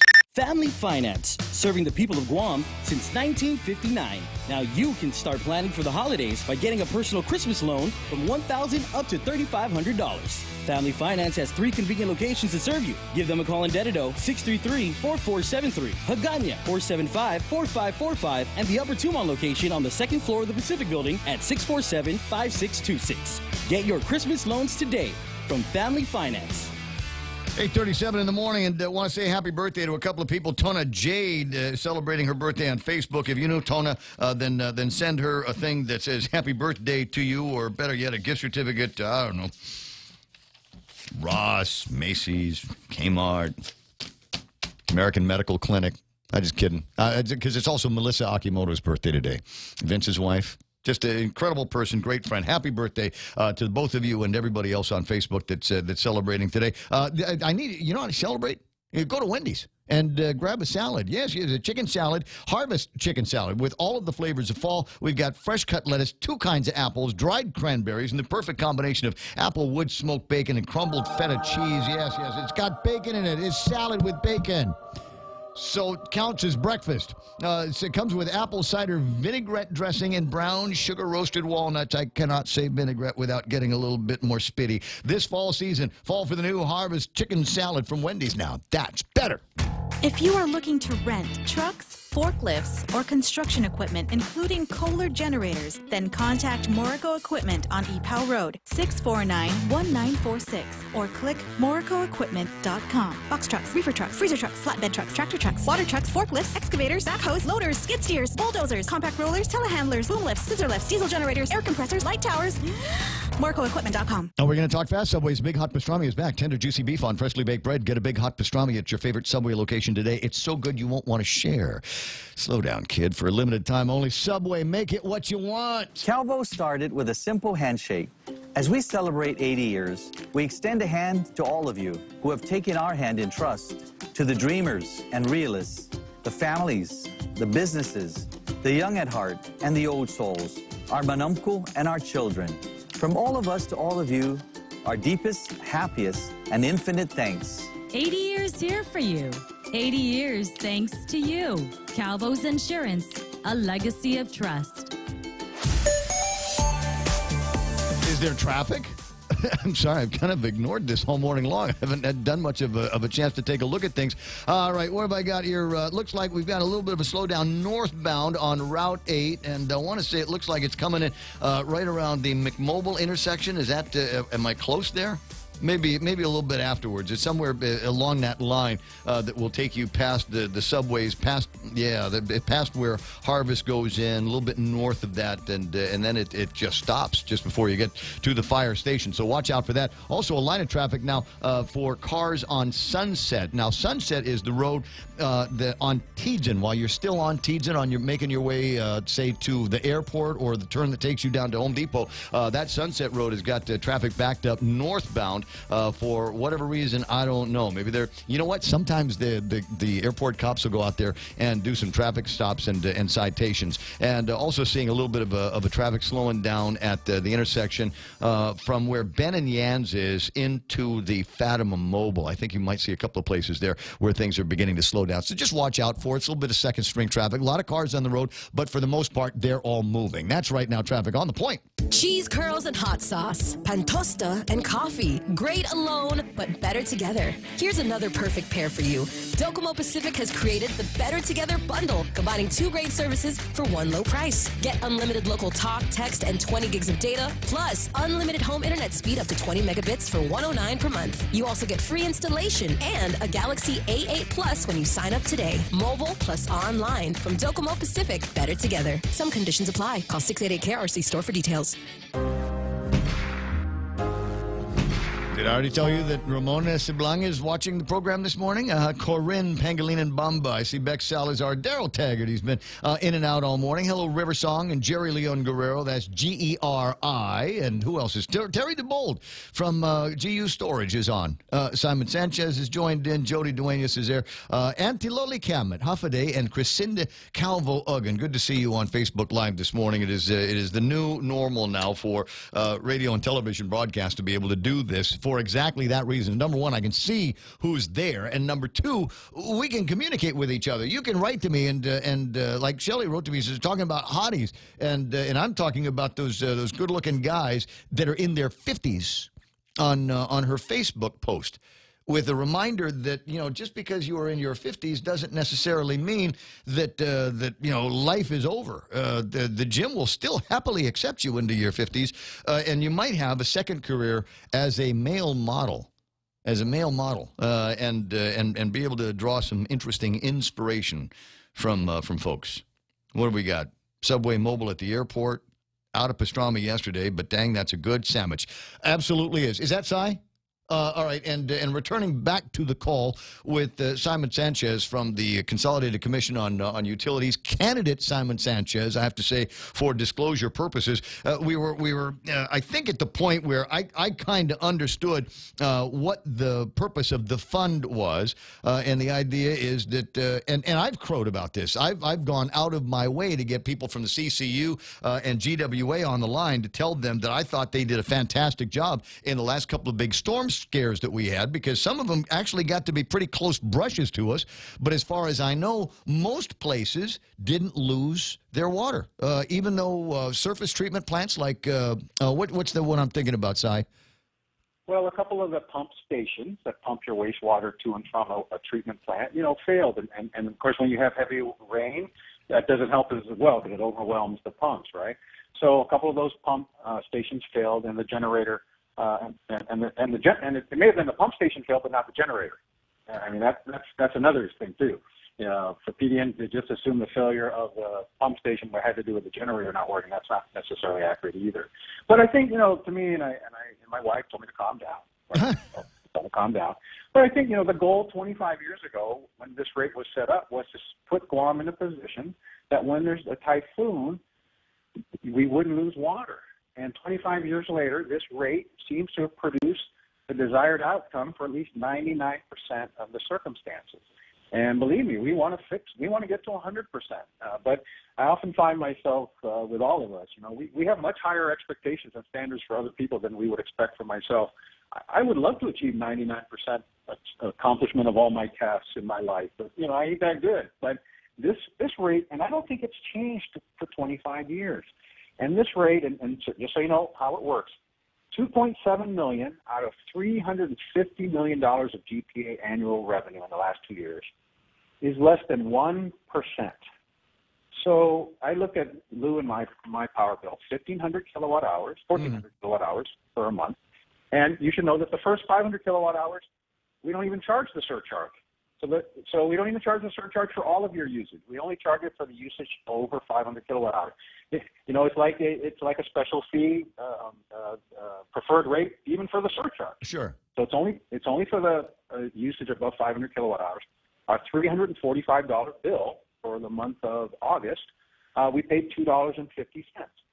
Now, PDN could argue, well, that PDN now wants to get rid of that $2.50. Right? But 25 years ago, we didn't have 140 generators by GPA. We had fewer generators, so we had to buy more generators. We've had typhoons for the last 25 years. Well, we've had system development in the last 25 years as well, and so you've got new wells, you've got new pump stations, you've got new technology that is being put in place that also has to run 24 hours a day, 7 days a week. Yeah, so we have more assets that need generation. So the world of 1992 and the world of today are very, very different, and the surcharge was set up 25 years ago, and it hasn't changed. So GPA has used that money over 25 years to increase the number of generators, to put gas in the generators we had during Omar, during Faka, during all 25 years of typhoons, to put gas in the generators when GPA is working on a circuit that affects a water well, and that water well needs to go on generator power. Put gas in that generator. The cost of fuel is not the same as 25 years ago. Surcharges remain fixed. The cost of generators is not the same as it was 25 years ago. Surcharge remains fixed. The cost of the guy, part of the confusion I think PDN had, and we caused it ourselves, and Art didn't do it intentionally, but when we hire that diesel mechanic, he's fixing a lot of things, including those generators. Now, we don't take his salary and say, well, 20% for the generators and 80% for the trucks. And we don't do it that way. And in a perfect world, we would do it that way. But when you're talking about something that is less than 1% of your total bill, whether we have the surcharge or not, it's not like it's going to have a huge impact on your bill. But the intention of the surcharge 25 years ago, I think, has been almost achieved. Where, I mean, let's face it, we're all of us old timers going, wow, we still have water during a typhoon. I never lost it. I never lost the water.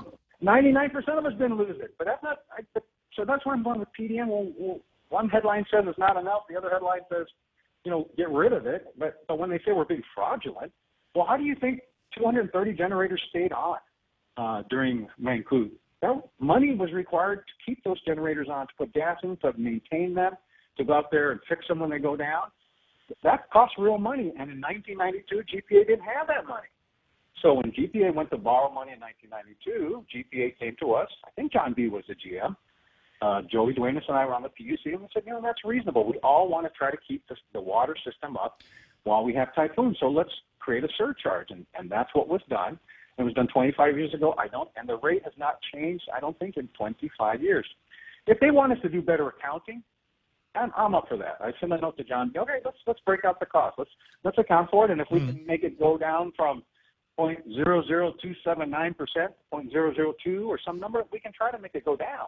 But to say get rid of it completely when we set a rate to achieve a goal, and it's achieved a goal, and now we're being criticized for setting the rate to achieve the goal, I'm confused. There were a couple of questions. Jess Limtialco was writing. Did PDN make mention of the military paying for some of these generators? I'm not sure where that question comes from. I don't recall any mention of the military's involvement in the generation that is used at the pump stations, et cetera.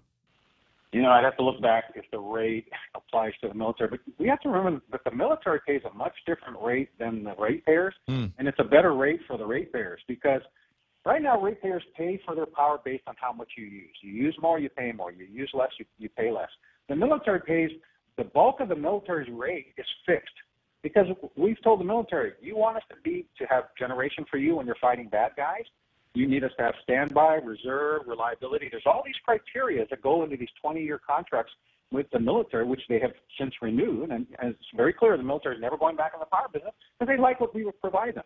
But they pay a very high fixed rate, regardless of whether they use a lot of it or a little bit of it. And if we shifted to that to the ratepayers of Guam, that would be a very difficult number. Right. That's why we don't do it that way. And the military is willing to pay a different rate structure that charges a higher fixed rate regardless of how much they use, because they want to ensure that we have these we can support their mission. But you don't know if any of that goes into the generator fund, do you? Well, the whole, here's where I think there's some confusion. Yeah. The whole $2.7 million out of the $350 million that the ratepayers give GPA every year, of which I just looked at the last 2 years, right? 60% of the $350 million that ratepayers paid in the last 2 years was for fuel. Not a dang thing we can do about it. Fuel went up, we have to charge more. Fuel goes down like it did 2 years ago, we charge less, okay? But 60% of your power bill is fuel. Of the remaining 40%, we fix things. We pay for generators. We pay for the debt service on generators. We fix transmission and distribution. We pay for labor. We pay for the public-private partnerships that run 4 of our generators. We pay those people, right? That comes out of your base rate, your fixed rate, which, by the way, hasn't changed since 2013. Now, I can't think of any business in Guam that hasn't changed their price in 5 years, and our goal is not to change it and still build that new generator. So we're managing those resources in a way that we don't have to change that base rate. Now we take this little fee, less than 1% of your total bill, $2.50 on a $350 typical residential bill. All right, it'd be less if we're 1,500 kilowatt hours. The average citizen is 1,000 kilowatt hours. So maybe for the average citizen, it's $2, all right, on their typical usage. To make sure that 50,000 ratepayers and their families have water during a typhoon. And man, we got to 99%. It's not 100%, but we got better, and now we got to work on that last 6%. But 25 years ago, we weren't anywhere near 90%. We weren't anywhere near 20%.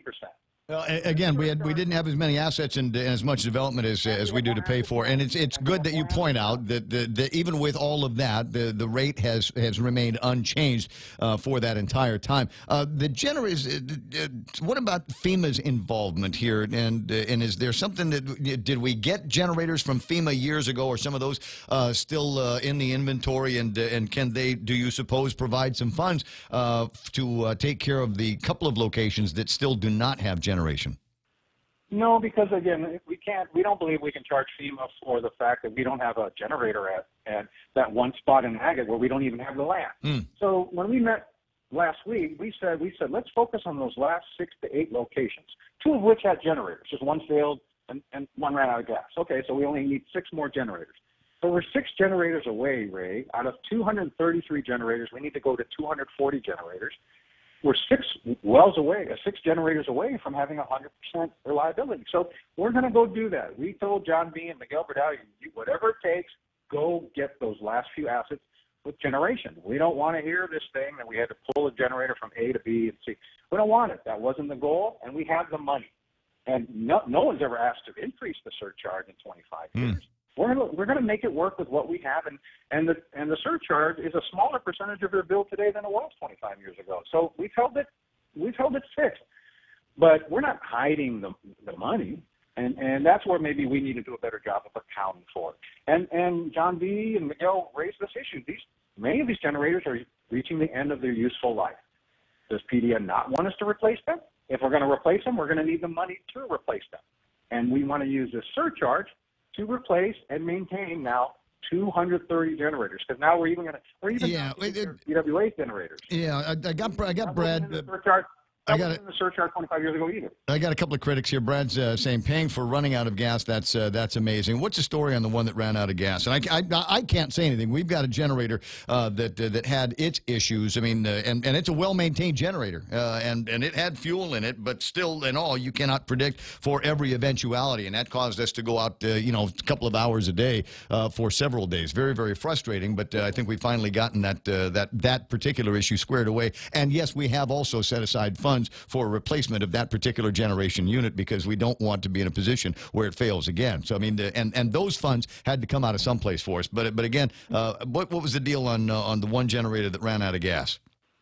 It ran out of gas during the storm, and we couldn't send a person during the height of the storm to refill it. Okay, and we're going to go look at it. That's an SOP thing. Yeah. But, you know, I know Mr. Hewitt is perfect, and he achieves 100% performance every time.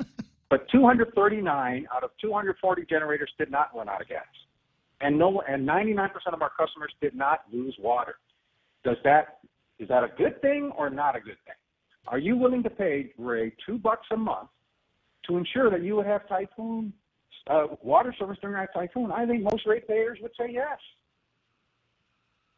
Are you willing to pay $2 a month, Ray? I like it when the lights stay on and the power stays on. So it seems to me that all of that seems to be working. At any rate, Si, I'm gonna let you run. I can tell you're getting hot under the collar again. So we'll yak again at another time. Anytime you want it. You know, we really want to make sure we account for the ratepayers' money. We're going to do a better job of accounting for it, but I think it would be very premature and very bad advice to all of a sudden take away $2 a month from your bill and run the risk that we can't keep water running through a typhoon. 8:55, Simon. You have a terrific day. I'll see you at the gym, and we'll both become senior citizen underwear models. Amen. Amen. See you, buddy. 888-8255. Yeah, every once in a while, the conversation will go into a circle, and there's not much other than what he has already said a couple of times. At any rate, I've got Jenna from the Department of Homeland Security, Civil Defense, Joint Information, and the Partridge in a Pear Tree. I can never remember exactly where it is that you work. Maybe you could fill me in here. Guam Homeland Security, Office of Civil Defense. There we go. All right. It's kind of a wordy name. I just say Jenna. If that's all right? Yes, of course. So yesterday I got a call, but I wasn't there to pick up the phone, and when I looked at it, it was that 88 number, and I figured it was an off-island thing, and I wasn't going to call them back because they were probably somebody asking me for money. Right, you made the right move. We did receive a lot of reports yesterday. We still continue to receive reports of people that receive these, what we believe is fraudulent scams. So it seems that the number would call you, a random, seemingly random international phone number would call you and immediately hang up. So it's just a one ring and drop kind of deal, cool, prompting you to call them back. So we tried to put out the message that, you know, if you do receive these calls, just do not answer them. If you missed it, don't call it back, and if you can, block the number. So just by calling them back, you would automatically be enrolled in a higher rate. You'd be making long distance calls at a high rate. You know, it was really dependent on the different service providers, and that's why we've tried to put out the information for each customer phone line, because it really is dependent on their policies. You know, unfortunately, they weren't able to tell us exactly how much each customer would be charged, or if they even would be charged, and that's really at their discretion, and I understand that. So we really advise the public to contact your local provider and see if it made any dent in your account at all. Yeah. And now, what can be done about it if it did? I mean, would I be stuck with the additional charges? You know, again, and that's something that we'd have to defer to the local telecom. The whoever your telecom is. Right, they do have a different policies, and so what we did was we were able to contact them directly throughout yesterday. Some of them advised that they were able to block certain numbers, but again, this was coming from multiple numbers, so it wasn't only 881 area code; it was multiple international numbers throughout the day. So it was very strange, and it's something that the Mariana Regional Fusion Center are currently looking into. There is a meeting scheduled this morning to discuss a little bit further. Now, is it possible that we might find the culprits that were responsible for this seemingly island-wide attack on a customer base? I know from the people that I've talked to here, since I left the office yesterday, that I know of, I may be the only one that was contacted here at the station. I'm not aware of anybody else. Mike wasn't, Kevin wasn't. I didn't check with Blake, but there was a lot of chatter on Facebook and a lot of people showing screenshots of their phones indicating that, yeah, they got a telephone call from these guys. How widespread was it, and is there a way that we can find out who's behind it? You know, I'm not entirely sure if there's a way to actually pinpoint exactly where this is coming from, and we'll leave that to the subject matter experts. We'll leave that to the Mariana Regional Fusion Center to work with their partners who reach across the nation. But as soon as we have more information on whether or not they're able to pinpoint exactly who this was from, we'll be able to provide that at a later date. But at this time, again, we're just reminding the community, just follow those important safety tips And do a little research on your own. Look up these numbers, maybe look up a little bit about the scam, and contact your service provider if you need more information about your bill. Oh, what would be interesting is I'm wondering if because there's a lot of screenshots, as I said, of these telephone numbers. So if I was mad at you, could I call it from your phone? Not in, and then let them get the charge while that's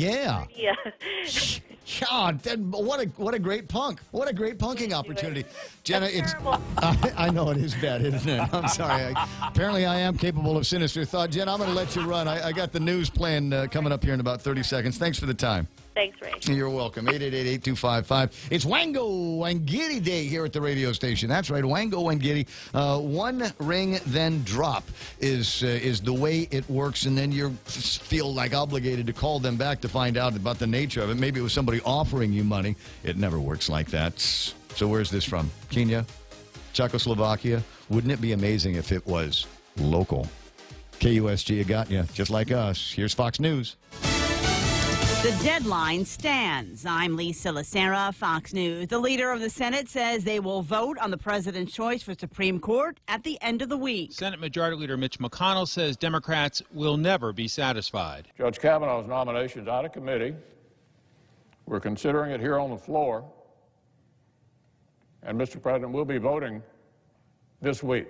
Now some Democrats, like their Senate leader Chuck Schumer, say beyond the allegations, Kavanaugh's fiery defense at Thursday's hearing alone should disqualify him. It's quite clear from Thursday's testimony, Judge Kavanaugh harbors deep, deep partisan resentments. That's not the kind of justice we need on the Supreme Court. On Capitol Hill, Mike Emanuel, Fox News. 3 women have accused Kavanaugh of sexual misconduct in high school and college, charges he adamantly denies. Kavanaugh's high school friend, Mark Judge, has been interviewed by the FBI, according to his attorney, but that interview is not complete. Arizona Republican Senator Jeff Flake vowing to make sure the FBI conducts what he's calling a real investigation into Kavanaugh. Flake with the comments in New England as he considers a run for president. A second jury has deadlocked in the case of a woman who was set on fire in Mississippi. Fox's Steve Rappaport has this live. Lisa, prosecutor John Champion has not decided whether to try Quentin Tellis a third time. Obviously, I'm extremely disappointed. I felt like we put on a good case last time and a much, much better case this time. While Tellis's attorney says the second trial feels like a not guilty verdict. The state claimed evidence clearly proved Tellis set Jessica Chambers on fire in 2014, but first responders testified for the defense that Chambers said someone named Eric did it. Tellis will see another courtroom soon enough, though, when he's extradited to Louisiana to stand trial for the murder of a woman. Lisa? Thanks, Steve. On Wall Street today, the Dow gained 192. The Nasdaq dipped 9 points. Fox News, fair and balanced. Taste the sizzle at Chili's with our new fajita flavors. Our signature fajitas are served with sliced bell peppers, caramelized onions, topped with chipotle garlic butter, and chopped cilantro. Build your fajita with over 16 ounces of tender grilled chicken, juicy steak, and a dozen pieces of seasoned grilled shrimp in the family fajita trio. All served with warm flour tortillas and fresh toppings like mixed cheese, guacamole, salsa, and pico de gallo. Experience bold, sizzling fajita flavors only at Chili's. More life happens here. Cheese curls and hot sauce, pantosta and coffee. Great alone, but better together. Here's another perfect pair for you. Docomo Pacific has created the Better Together bundle, combining 2 great services for one low price. Get unlimited local talk, text, and 20 gigs of data, plus unlimited home internet speed up to 20 megabits for $109 per month. You also get free installation and a Galaxy A8 Plus when you sign up today. Mobile plus online from Docomo Pacific. Better Together. Some conditions apply. Call 688-KRC store for details. ATF officials say the 3 people who died in a car explosion in downtown Allentown, Pennsylvania, knew each other. A 26-year-old man, his 2-year-old son, and a friend of the father were killed from traumatic injuries from the blast. Officials have not yet said what caused the explosion. Today marks 1 year since the mass shooting at a country music concert in Las Vegas. Today, the names of those who lost their lives a year ago were read in reflection. Heather Alvarado,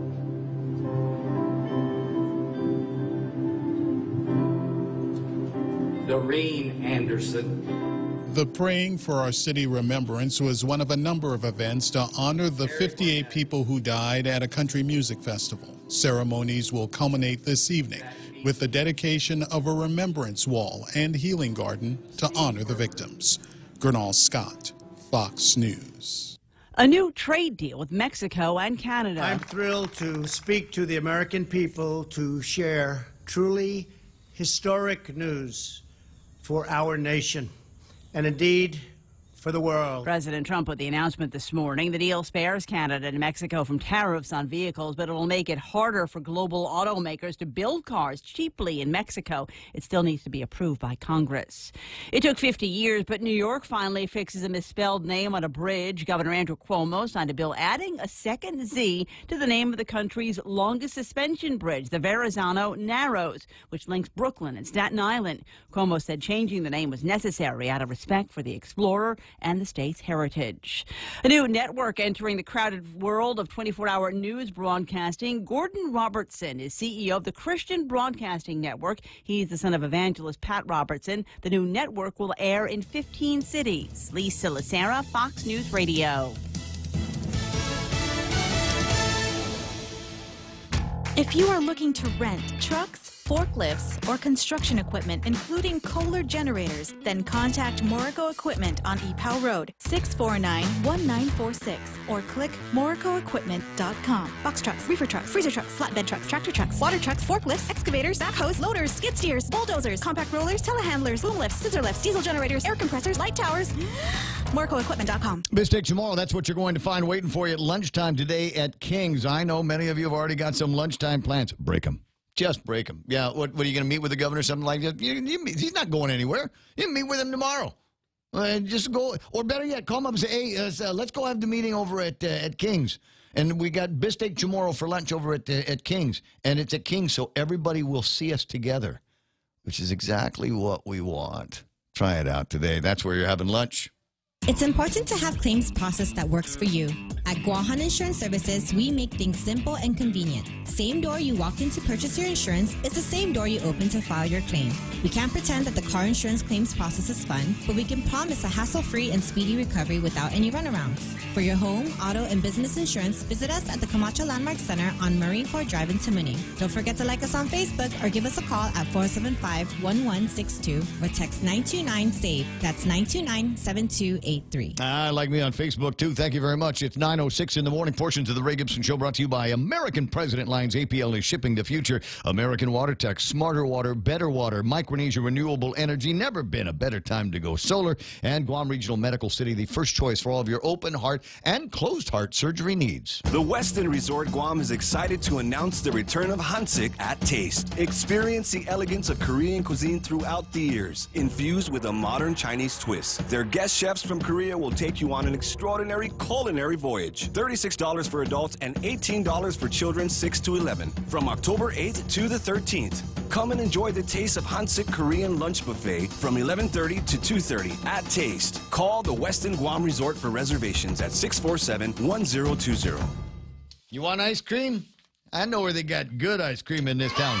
Cold Stone Creamery, the ultimate ice cream experience for 30 years and a bunch of new flavors. Great for the fall. It's banana bread battered ice cream and sea salt caramel ice cream. And you're going, did he just use the word salt and ice cream in the same sentence? You know, there's some people, culinary experts, that say a little bit of salt will go a long ways to helping explode the flavor of whatever it is that you're eating. And they found that to be true with caramel. That was, as if I understand it correctly, they had some caramel that was working along one of these, boardwalks out on the eastern seaboard, and the guy left the windows open, and the salt air and the salt spray from the ocean came in and coated his caramel. Oh, okay. And so he thought, I'm going to have to throw all this stuff away.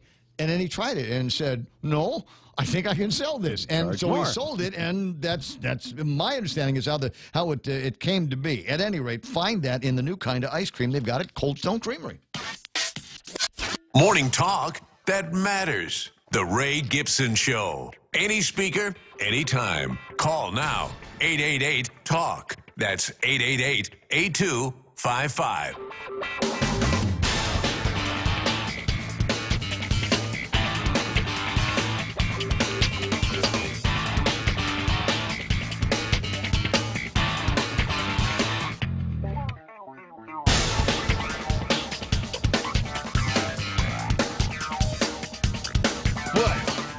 What, another hour?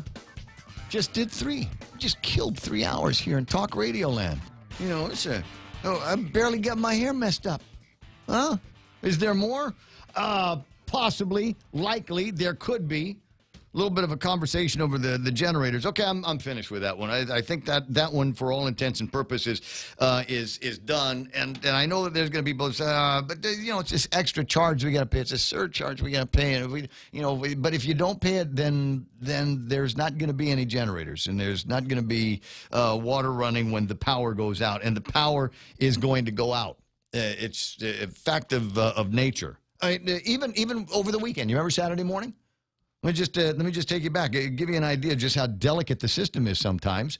After a good hard wind and a good shaking from the trees and the winds that blow around certain of these storms. And Manghood, while it wasn't the kill death storm that some people had predicted, still got our attention. And so I think even as late as a week or two afterwards, you got something else pulling through the area, shaking off some of those connectors that are still loose. And because the guys, are working on getting power restored to places. And I think there's still a little bit of delicacy left in the system. They'll get that taken care of at some point. Got a lot of trust in the way they do that. There are a few other things that we were chasing around last hour. In case you missed it, we talked with Jenna from Homeland Security and Civil Defense. Did you get the phone call? Did you call them back? That's the question. It's not so much if you got the call, did you call them back? I have not yet heard from anybody that did. And what's that feeling that you had when you found out it was some kind of a scam, and then the rest of the calls that were going to be taking place were going to be costing you extra? That's a little bit spooky, isn't it? Well, I don't know. Somebody called me. I call them back. What's the big deal? Oh, well, the big deal is there could be some issues. And I don't know what to tell you about what happens after that. I got a note from a guy on Facebook Live. We were chatting about it. He says when he got his, says, I'm looking for it now. Stand by. Mr. Lizardo, where's your point? While I'm thinking about it, Ron De La Rosa is online. I want to wish my old classmate a happy birthday today. That's nice. Ted Lewis online saying, good morning, everybody. Hi, Doris Mendiola. Good to have you there. Somebody was talking about, he looked it up, and he saw the thing coming in from Taiwan. That's it. Dave Lazard said, I received a call yesterday, looked it up, the international code, and it came from Taiwan. You know what? It's possible that they just made it look like it was coming from Taiwan, using that as some kind of a waypoint. I think some of the technology that we see in movies, where it's I can't remember the name of the guy. It's James Bond, Tom Cruise, whatever movies, and they're always trying to make their signal bounce from one satellite to another and route their telephone calls and things like that from one country to another. I think if these people have got the sophistication to be able to create a Wangiri program, they probably are also IT sophisticated enough to be able to create that kind of a meandering signal path between wherever it is that they are and where we are here on Guam. And it might not have been a question of even targeting Guam. It might have been just, you know what? Today we're doing 671. Today, plug 671 into the machine. And then the machine does all of the work. It's possible that maybe later in the week we'll have 670. Maybe they end up in Saipan, but nobody answered the phone up in Saipan. That's because they were all sitting around smoking the ganja. Is that your phone ringing? I'll call him back later. That's what I'll do. Dave's not here, man. It's Dave there. I don't know. So they're I hope it is an isolated incident, and I hope not too many people get stung, because people around here will. People around here will. There's a famous story about a rather famous individual that got stung in one of those Kenyan deals a few years ago. Actually wrote back, actually got involved. Ismail says, originated in Ukraine. Nothing further to report. That's all we need to know, is the crazy stuff coming out of Ukraine. And, but see, now we've heard Taiwan, we've heard Ukraine. The fact is we don't know where these calls came from. We have no idea, because you can bet, you can track that number, and they will not have been calling from where that number says they were. The Bunny Dog says, Jason Bourne, That's it. That's what we're talking about. Jason Bourne did it for real. Oh, this is I think good. somebody has come bearing gifts for Yes, you. I know what those. Yeah, yes. Come on in, Mr. Arroyo. It's always nice to see you there. It's 9:13 in the morning, and I've got my presents from Uncle Carl T.C. Gutierrez. This is this bomb diggity, Richard. This is nice. All right, and there's more than one, right? So I'm going to be a little bit busy, and thankfully the dirt. Oh man, this is 10, 9. Awesome. So what we've got here is juvenile beetle nut plants, but they're very specific juvenile beetle nut plants. These come from the yard of Carl T.C. Gutierrez. No, they're just babies, just wee babies. Yeah. But so there's a thing about beetle nut, and I've slowed down on my beetle nut chewing because my only good stash anymore comes from Lou Klitsky. That's Bob's wife, because they got a tree. But I think I've already got everything that had fallen from the trees, plus whatever got blown away from the storm. So I need to stick some new trees into the ground. So this comes from Carl's house, and Carl and anybody that knows Auntie Jerry knows that she has always got primo beetle nut. She's got the good stuff. She's got the one that will make the back of your neck warm. Oh. Ooh, yes. It's a special feeling. It's like a rush nut. For like a shot of Maker's Mark. For those of you that remember all of that. Anyway, but they've also got a unique property, and the way that works is when you cut the beetle nut properly, when you bite the side of it, the nut comes away from the husk in one piece. Because there are some brands of beetle nut that don't do that. Carl has got the good stuff. And that's the stuff that you fight for. So if you're going to plant trees, those are the trees that you want. Well, now, for now, they are. Next thing I'm going to do is I'm going to go and make sure I'm going to go find a dentist and make sure that I can actually chew on those, because they're also, because getting old or something like that. My mouth is getting old. My teeth are getting old. Anyway, Global Mobile Satellite System is what Brad is typing this morning, obviously in some kind of response to what we are talking about here with the Wangiri and that system that is going out there somewhere. But every once in a while, this story and the Italian with the little skimmer deal, yeah, that's one of those things where you go, dude, we've got some sophisticated kind of criminals out here that are being. I get that feeling like they're pinging our defenses, right? They want to see where we are weak, and obviously, there were a couple of people that might have been taken in the skimmer deal, and I am not one of them. I generally only use the devices either in the bank or at the bank if I have to go to the ATM, so I don't have to pay the surcharge on that. But it's generally one of those things. And I'd always give it a little wiggle. That's the thing. Yeah, just reach down there and just shake it. And if it doesn't We're still move, talking you're about good. the skimmer thing. More or less. Okay. So give it a little bit of wiggle and see if it looks like it's ready to come off in your hands. And if it is, it's not a defective ATM machine. Somebody is just using that skimmer technology. And I thought, well, that's interesting that level of digital sophisticated crime is here. And then we've got one where it not only is it here, but it doesn't necessarily need to originate here. Now, these people didn't need to do anything, it seems to me, other than push a couple of buttons on a computer that was attached to a number of different phone lines, and then it was all done. And frankly, when I'm finished with the program here, I'm going to go next door and check out my compadres over at iConnect because I want to. I'm kind of curious as to what their sense of all of this is and the different way that things will work in that industry. So there's that happening. One of these that remind me, I need to do a technology corner on this.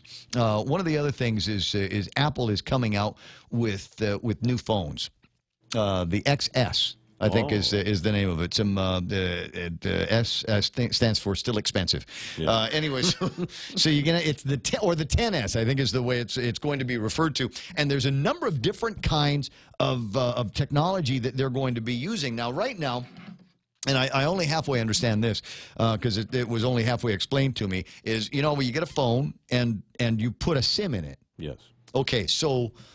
One of the versions of the new XS will already have a SIM inside, an eSIM. is what they're called. So, and the eSIM. Oh, I see. I see how this will work. So then they just plug into the port and put in the information, and no, it's good to go. No, because it's already when you turn on the phone, the eSIM will start looking around. Okay, which one of you is my carrier? Which one of you is the carrier or a carrier, right, that I can be assigned to? And so it'll show up and it'll say, okay, you can sign up with these guys, you can sign up with these guys, you can sign up with these guys, right? And then you just press the button, you sign up with them. And if you don't like it, then you press the button on the other category carrier. You don't like that, you press it. You go traveling. And in the same way, your phone starts sniffing around and say, okay, I'm in the Philippines. Is this global? Is it whatever, star, whatever? And so you say, okay, which one am I going to hook up with? And it does this all automatically, and the transactions are all staying inside the phone, right? Just crazy. Wow, but the cool thing is it will also have a regular SIM card thing. So you can have duals. Oh, okay. So you'll be able to have dual for people that travel. Yeah, Romeo Carlos going, and this is why I don't own a phone. Phone, it's in the food now with nanotechnology, chimes back Booney Dog. Actually, you don't have a phone, do you? Huh. How is he talking to no, us on no, I think he's probably at a coffee shop or something. Could be at the library. But that brings up another point here. Was it only cell phones that got hit yesterday, or did people with home phones get hit as well? And the only reason why I think of it is I don't honestly know anybody with a home phone anymore. I filled out a couple of forms recently, and they say, what's your phone number? And I said, well, give them the phone number. I said, okay, that's your cell. What's your house number? I said, I don't have a phone at the house. I don't need a phone at the house. And they said, what if you need to call 911? I said, I can make an emergency call on my cell phone as long as the network is up. And for the most part, we don't generally have problems with, I said for the most part, guys, before you jump in there. Romeo says, no phone on you. What's been going on in the blog there, Romy? I every once in a while we'll click in but this has got to have been a great time for Guam blog, and I can only imagine that it's going to be getting better in the next 34 days between now and the gubernatorial was 38 days on Friday. We'll minus a bunch of them and get to where we are this week. But a handful of time left for people to be able to make their stories. And speaking of stories, let me just, while I have the opportunity, go down the table of contents. I haven't had a chance to present everything. It was phone call, and it looks like there is going to be, what is it? Happy Pre-Arraignment Day? Is that what the meme is that's floating around on pretty much everywhere? I don't know where this came from. I kind of want to say nice job, Troy, because I think everything is coming from Troy these days. Happy Pre-Arraignment Day, Lieutenant Governor Ray Tenorio, and even people in the Bota camp have got this, and some of them I know for a fact are secretly amused. Oh, of course. They're not allowed to say anything, but they are secretly amused. And thanks very much for telling me so. I promise I will keep your secret. Nobody will hear of your amusement from me. But there is obviously going to be some amount of work over at the courthouse tomorrow. It looks like Judge Cison is in. I don't know if he's in for all day. There's still an opportunity for him to waive this case off, and then we'll find another pro tem to stick in there until they waive themselves off. But from all accounts, it looks like tomorrow at 2 o'clock is going to be a go show at the judiciary, and we know from talking with Sean Gumatau earlier this morning that shouldn't be a problem with cameras in the courtroom, shouldn't be a problem with microphones in the courtroom. Don't know about anybody going live on Facebook, but if it does and I get wind of it, I'll be sure to share that among my personal followers and see if I can do the same thing on point. Do you think that the Lieutenant Governor should just go ahead and plead guilty to the misdemeanor charges and pay the fines and be done with it all? But I think I don't know about the fines and stuff. But he doesn't think he did anything to reach the level of this misdemeanor here. Some people would say that the confession, if you will, came with the apology tour that he did. I think that what he thinks is irrelevant. If you want to show that you're a responsible person, but what you are talking about is a different kind of confession. You want him not to stand on the teachable moment thing. Right? Yeah, well, because see now what you I'm just going to say what you and a lot of other people want to hear is him saying, "Yeah, I drank too much, and I was playing grab ass with a cop's gun. I shouldn't have done that. Right. And I'm sorry, and it'll never happen again. Of course, Please at vote this for me and point, he Tony." doesn't have to get into all that. He can just simply plead guilty to those charges, pay the fines, and the whole thing goes away.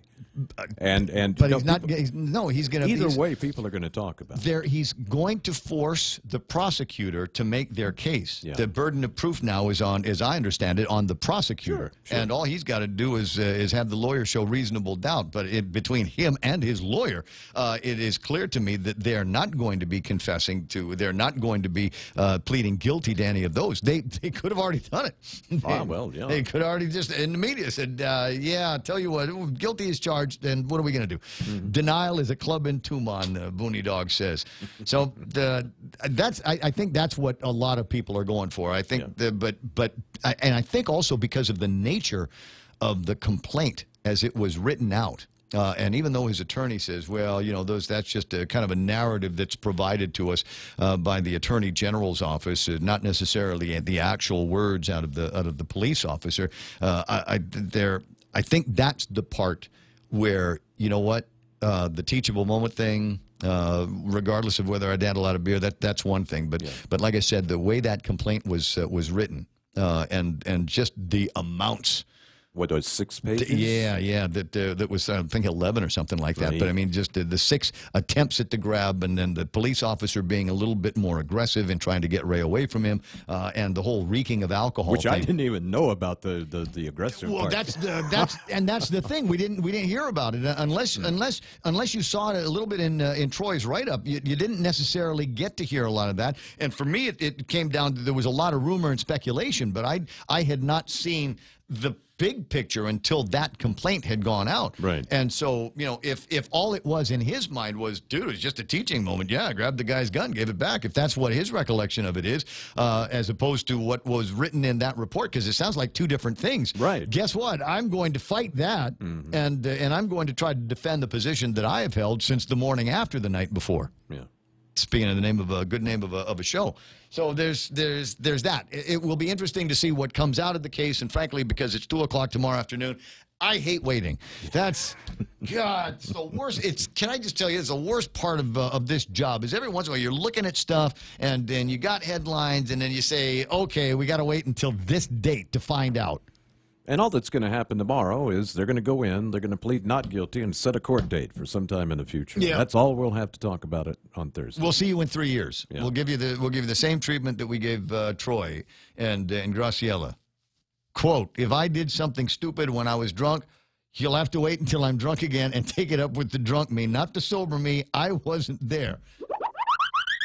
Who, Booney Dog, is that quote attributed to? If you want to find out, you got to go to Facebook Live and hang out with us in the morning.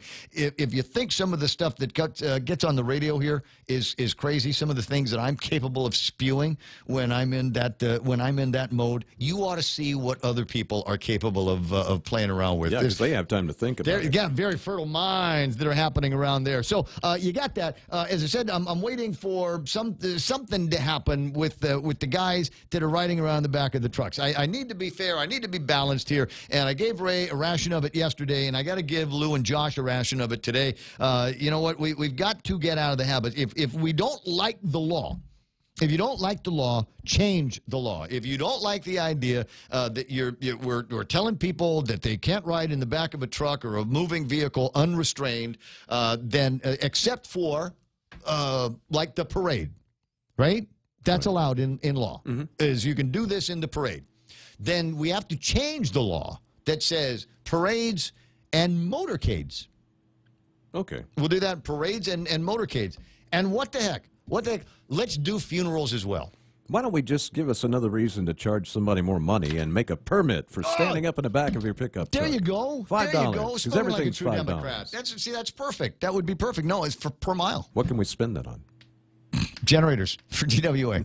I don't know. I'm just trying to pull it all together. But I'm scared that you had that idea. Yeah. I'm worried that your brain is beginning to work that way. Well, now we know if I ever run for office, I'll never get a vote. Yeah. So that I think something needs to be done. I think the drivers, in the very least, need to be cited. You can't say it didn't happen. We've got video of it happening, and we know that it is against the law because everybody and their brother has posted up on Facebook somewhere the applicable statute that has been violated as a result of this. So cite them again and get it done with. Otherwise, guess what? We're going to talk about it on the radio and say, see, there are two different sets of rules.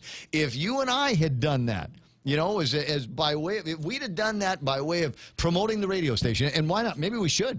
Maybe we should. Maybe we should go and find that exact Jeep. I'll drive. And we'll put well, you don't have a driver's license anyway. You can't get in trouble. And we'll put banners on it, and we'll go up and down Marine Corps Drive waving at people. Right? I'll bet you we get cited. I'll bet you $1 we get cited. I just don't have car registration. Cracker Jack driver's license. Where'd you get that? You bought that from online or something, right? Okay, I understand. But that's the way it looks. If somebody needs to get cited, and we can move on. Right. No, That's it. totally It's a $100 offense. Take it from the Political Action Committee. You know me. I'm all about owning up. Enforce the law, hold somebody accountable, and then we'll be finished with it. Otherwise, what are we going to wait with Therese Terlai? No, not Telena's going to have an oversight hearing at the legislature. We'll get to the ground on this. We'll find out who is at fault and who's blocking the truth here. Just go and, yeah, I did it. Somebody write out a ticket, and then it can be finished. 888-8255. Would you look at the time? Really? This hour, you know, of all of the hours that we do, this one here seems to go the fastest. It seems to go the fastest. And I don't know. I think it's just the fun of being in the stream of consciousness and seeing. So I'm sorry. Yeah, there's another shiny. But it does go fast. It's the comments that on the Facebook Live that I enjoy. Uncle Ted says, if you're confused and drunk, drink Bud and cite the Bud slogan on the can.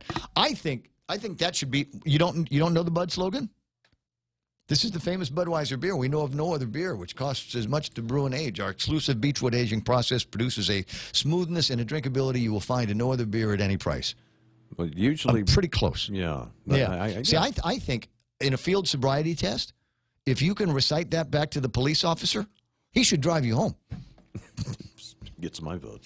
9:30 in the morning. That's iConnect time. Connect with iConnect for longer and at great rates. They are the practical choice. Call them at 888-8888 and find out why I am saying that. And they will tell you all about the great plans that they've got there. It's on mobile and internet and push-to-talk plans and plenty more at iConnect. Grilled salmon, petite sirloin. Can't decide. What are you doing? Making my top 10 list of favorite dishes at Ruby Tuesday. You really need to get a hobby. But I can't decide. There's no way I can narrow down so many classic dishes to just 10. Then it's a good thing Ruby Tuesday did it for you. It's the all-time favorites menu at Ruby Tuesday Guam. We took our most popular dishes and put them on one great menu for only $14.99. Hickory pork chop, Parmesan shrimp pasta, prime loco moco. 10 top sellers at one great price. Pick your favorite for a limited time at Ruby Tuesday Guam. For more than 40 years, we've earned your trust, caring for our island's health. Quality care and access to health solutions you deserve. Take care, our Islander Health Plan. Take care, health solutions that you deserve. Take care, peace of mind to come for you. Take care, take care, take care.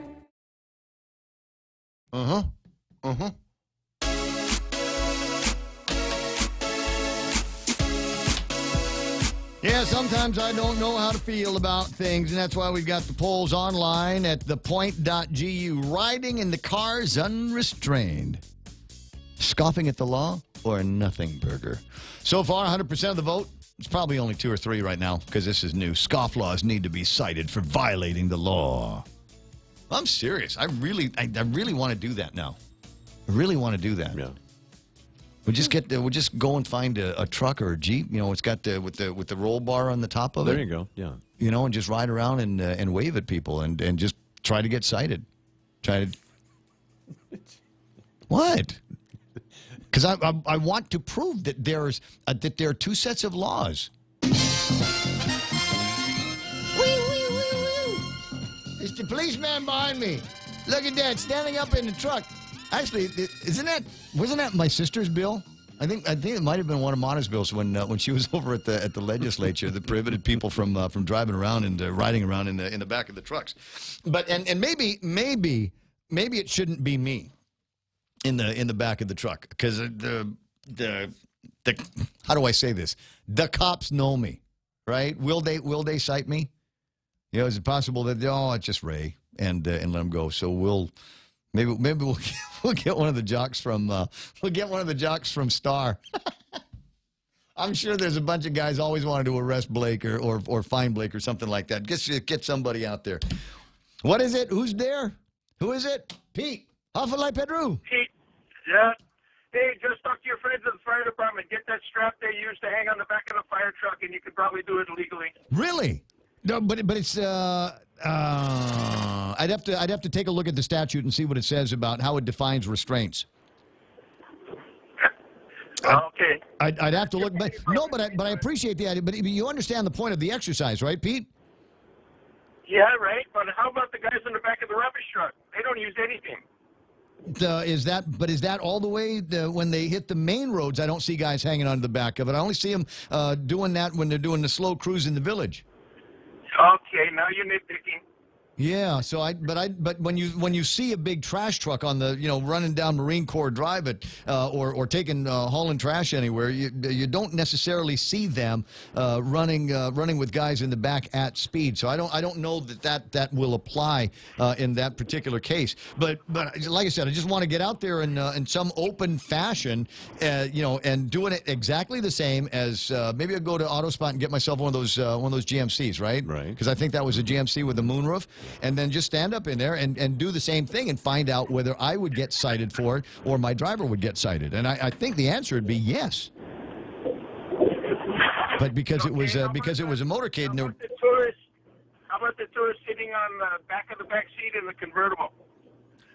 I'm not watching what they're doing in the back seats of the convertible while they're here. At least up on the trunk lid. Up on the trunk lid. Their butts on the trunk lid. I don't see that.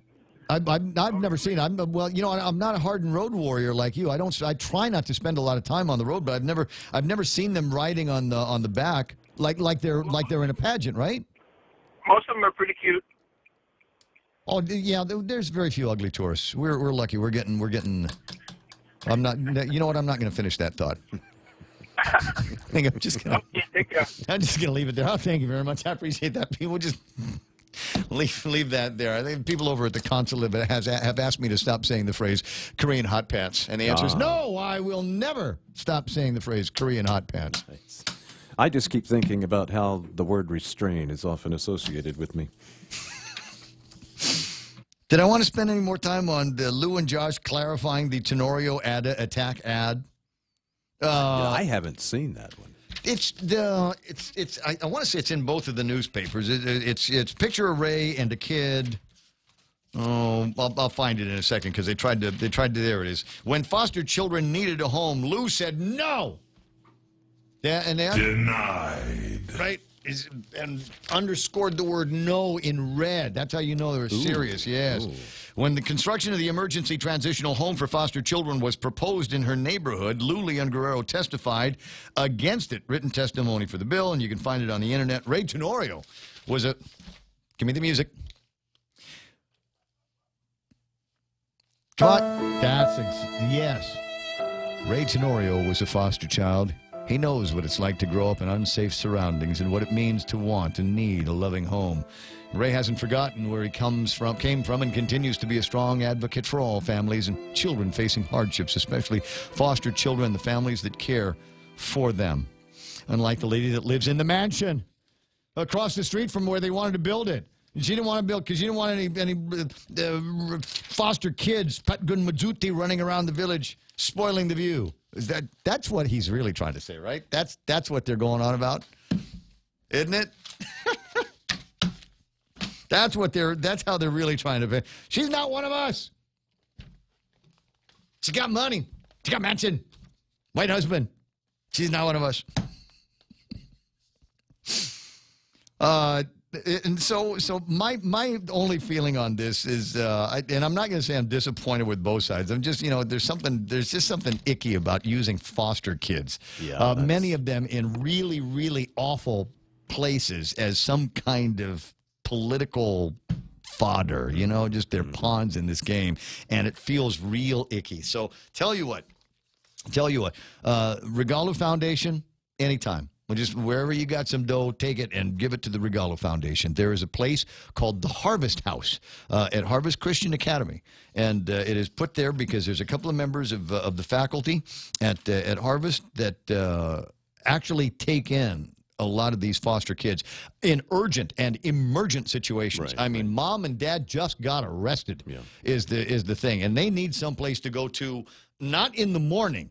Tonight, they've got to have, and so these guys are set up to be able to take generally all comers, and so maybe a donation out in that direction. That would be nice, right? So instead of attack ads, can we get some pictures of the gubernatorial teams handing out those big foam core checks? Here's $5,000. Go buy some clothes. Go buy some new beds. Go buy some toiletries. As many as you need for these guys. Right? Let's see that. I want to see that campaign ad. Can we do that? 888-8255. Hoffa Janae. You didn't mention my organization. That's because I'm dumb. That's okay. But you guys do a lot for us. But Guam Foster Families Association, we do a lot for the foster kids, including the kids in the shelter. Well, let's get a donation from the gubernatorial teams with you guys.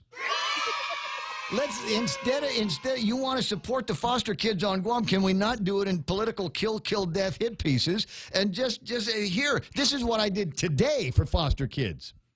True, but I do have to say I have to be a little bit gracious and say that Ray has been very supportive of our organization, and he's actually talked to the foster kids during our Easter egg hunt about becoming a foster kid, and a lot of the foster kids did remember that. So in his defense, he really did connect with the foster kids on that level. Yeah, and what a great way. So let's get some more of that kind of thing going on. Yes, of course we should. So go and invite Lou and have her talk to the kids too. I will do that. I will make sure to do that because we're having a Thanksgiving drive, and I know you guys are always very active, so you're going to be getting an email from me pretty soon. Why don't you just come in? You're actually outside in the car, right? How did you know? I practically live in that station. Yeah, so it's disclosure time. Janae is the wife of Kevin, who is my number one here at the radio station, and so she is here as often as everybody else is around here as well. Well, I appreciate you calling in and appreciate the conversation about balance. Like I said, it just feels odd that we're talking about foster kids in a political context.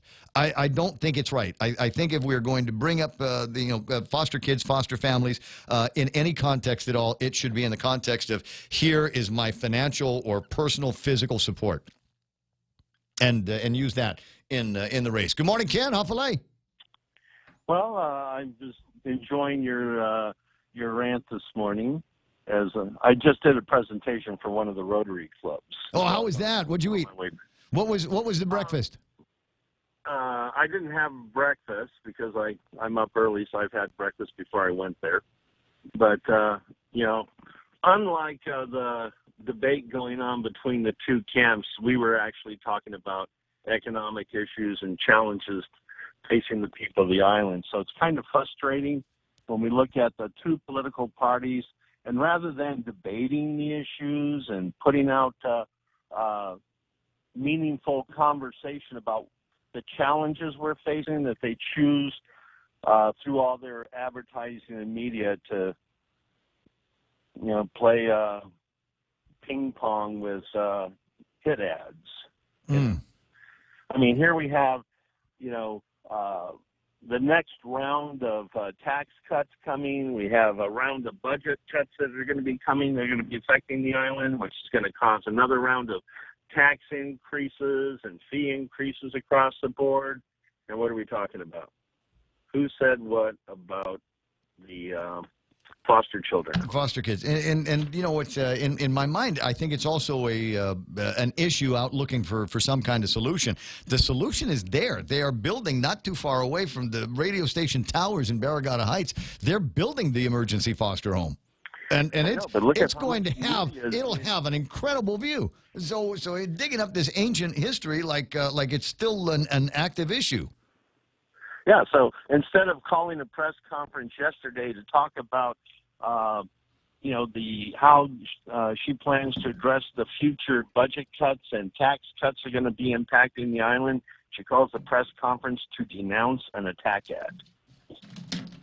Well, and so next we're going to hear, and all we're getting out of BOTA is we will fight these charges. So the people of Guam are being cheated, actually. Well, the problem, I hear what you're saying, Ken, and I'm going to dig right back into you here on this one. The problem is there is no viable alternative. If you don't like Lou, then you got Ray. If you don't like Ray, you got Lou. There is no third party, and as much as you guys are talking about some kind of holy crusade of a write-in campaign, I'm not feeling anything happening. You will see it. It's building. When? The response that I got at the Rotary meeting is indicative of the responses we're getting in our community meetings. And they're small, but they're getting bigger, and they're getting more numerous.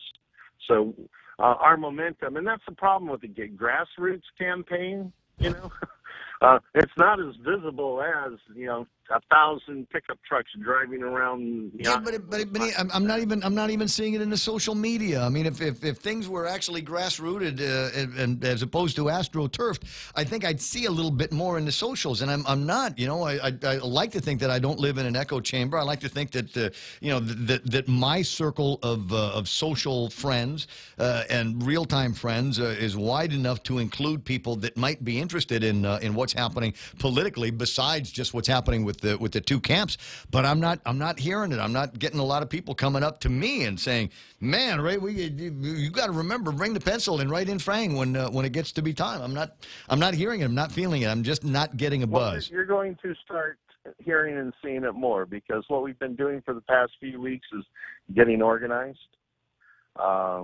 and reaching out to people, getting other people organized. And now that we've got a pretty good core group of people that are ready to start moving, we're going to start moving, and you're going to start. Do it before. You need to do it before the 6th of November. I just need to point out today is the 2nd of October. Time is running out for a campaign, regardless of how well organized it is. Bruce wants to join the conversation. Good morning, Bruce. You're on with Kenley and Guerrero. My name is Ray. Right. Hey, it's your turn, Bruce. Yeah. Well, I mean, I saw the signs all over the place. That's what got me started on the whole thing. We're going, what in the world is the Democratic Party doing? It's not the Democrat Party. Look, they've got Ray on the ropes. All they have to do is stick together, and what are they going to do? They're going to split the vote.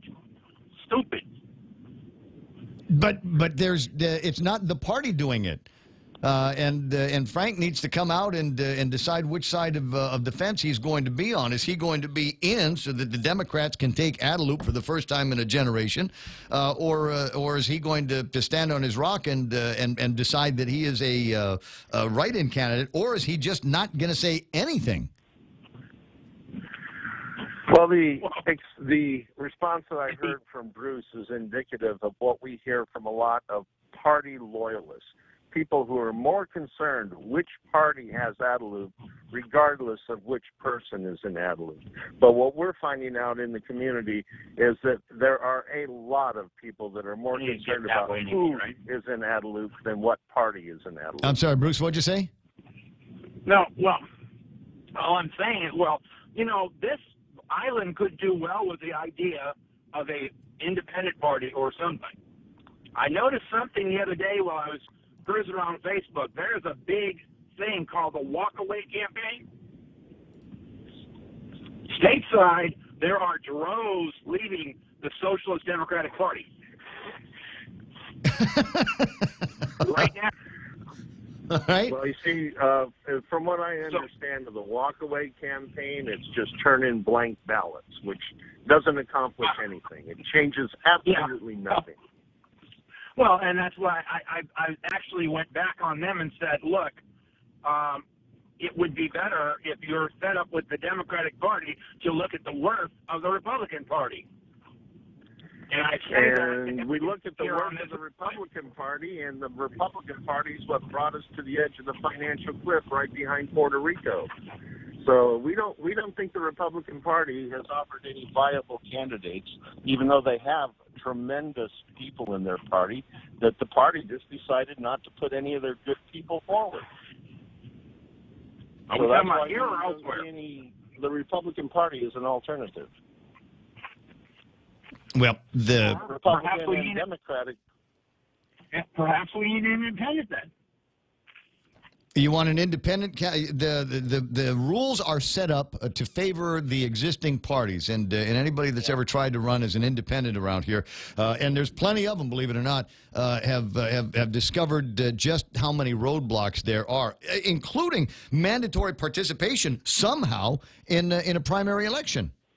And you have to get 10% of the total vote cast. You know, I mean, the Republican Party and the Democratic Party only have to get 4. With that, right, and the problem with that is you're handed 2 ballots. One's a Republican ballot, one's a Democratic ballot. Where's the independent fit? You're not handed 2 ballots. You're handed 1 ballot. Yeah, you're handed. No, you've got a piece of paper with a Democrat side and a Republican side. So you technically got 2 ballots, but you can only vote on one of them, and there is no third side to a piece of paper to accommodate somebody that is not in one of those established parties. Yeah, well, I agree. I mean, the political process is flawed, and it's designed by politicians for politicians. No, you want to change the game. This is the way I say we change the game. Is we actually have a true independent path to the general election. We do not have that right now. The only path to the general ballot comes through the primary ballot, and as I said, it's very difficult, if not impossible, for somebody running as an independent to get any traction on that. So we find a way, and they tried this a couple of years ago, and it was like pigs squealing over at the legislature. No, because they get a free ride to the general. Well, if they're not. And if you want control over your primaries, then you conduct your party primaries and don't charge the taxpayers for it. You can't have it both ways, but they have to this point had it both ways all this time. So and I would be more interested. People ask me about a political campaign that I might one day participate in, and despite the fact that I really don't have a lot of interest in politics the way they are, if somebody said, Ray, you can run for senator as an independent, I'd go in tomorrow.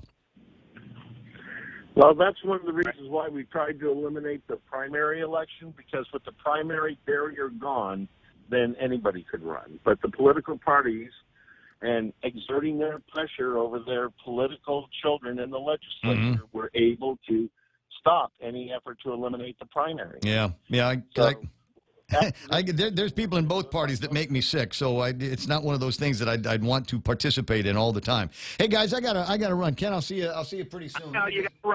Sorry, I had to throw that last bomb in there. Okay. Well, no, go ahead. Say it again, because I'm not sure everybody heard it. Why? Okay, first of all, the signs are already up. And all I can say is Ray virtually has a cakewalk. It doesn't really matter what he does because the Democrats can't make up their minds. And so it's going to... That they lost by 260 votes. They signed a loyalty pledge. They did not say, okay, Lou, we'll support you. No, Lou, we're going to oppose you.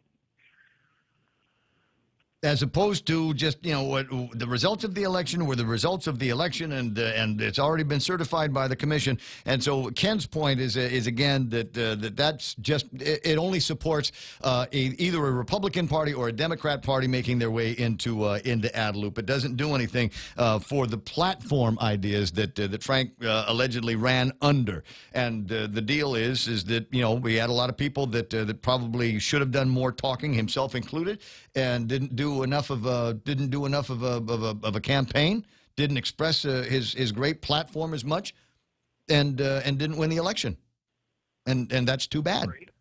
And you're absolutely right. But what I'm just saying, at this point, I don't see any advantage in a write-in campaign that's obviously just going to split the party, and neither one's going to win. Right. No, I agree with you. I agree with you. From the perspective of from the tactical view, the high altitude tactical view, I believe that you are correct. Is that there is if it's just between Lou and Ray, I think Ray's going to have a hard time given some headlines that we've gotten recently.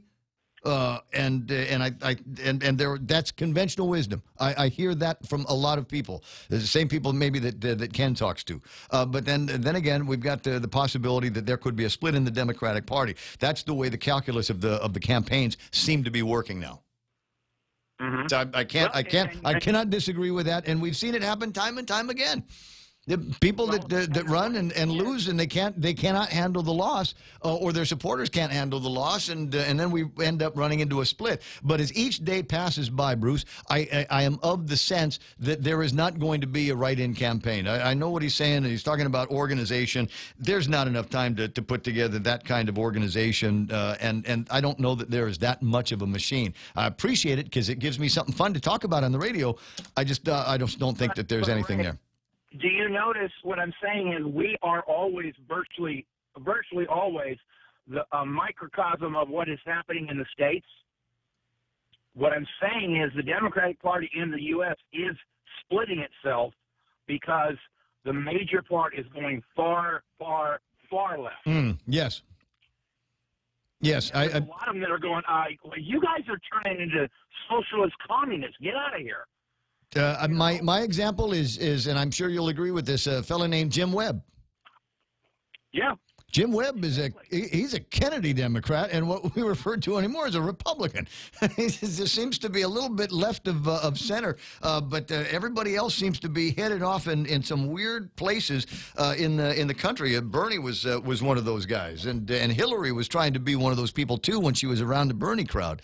And I think that made for messy politics. Hey, I got to run. My producer is telling me I got some more commercials to play. This all day, Ray. I'm sorry. No, I know we could. We absolutely could. Hey, listen, buy me a beer and I'll tell you the rest of it. All right. All right. Yes, okay. Hey, that's how we solve problems around here, isn't it? And the only reason why I haven't managed to solve every problem there is because there's nobody that's writing it down when I talk. Now that would be the thing. There needs to be somebody, I don't know, Moses, the guy over at Crust or whatever, just whenever a pearl of wisdom shoots out, whenever I vomit out a pearl of wisdom, he needs to write it down. Ray Gibson said this on this date.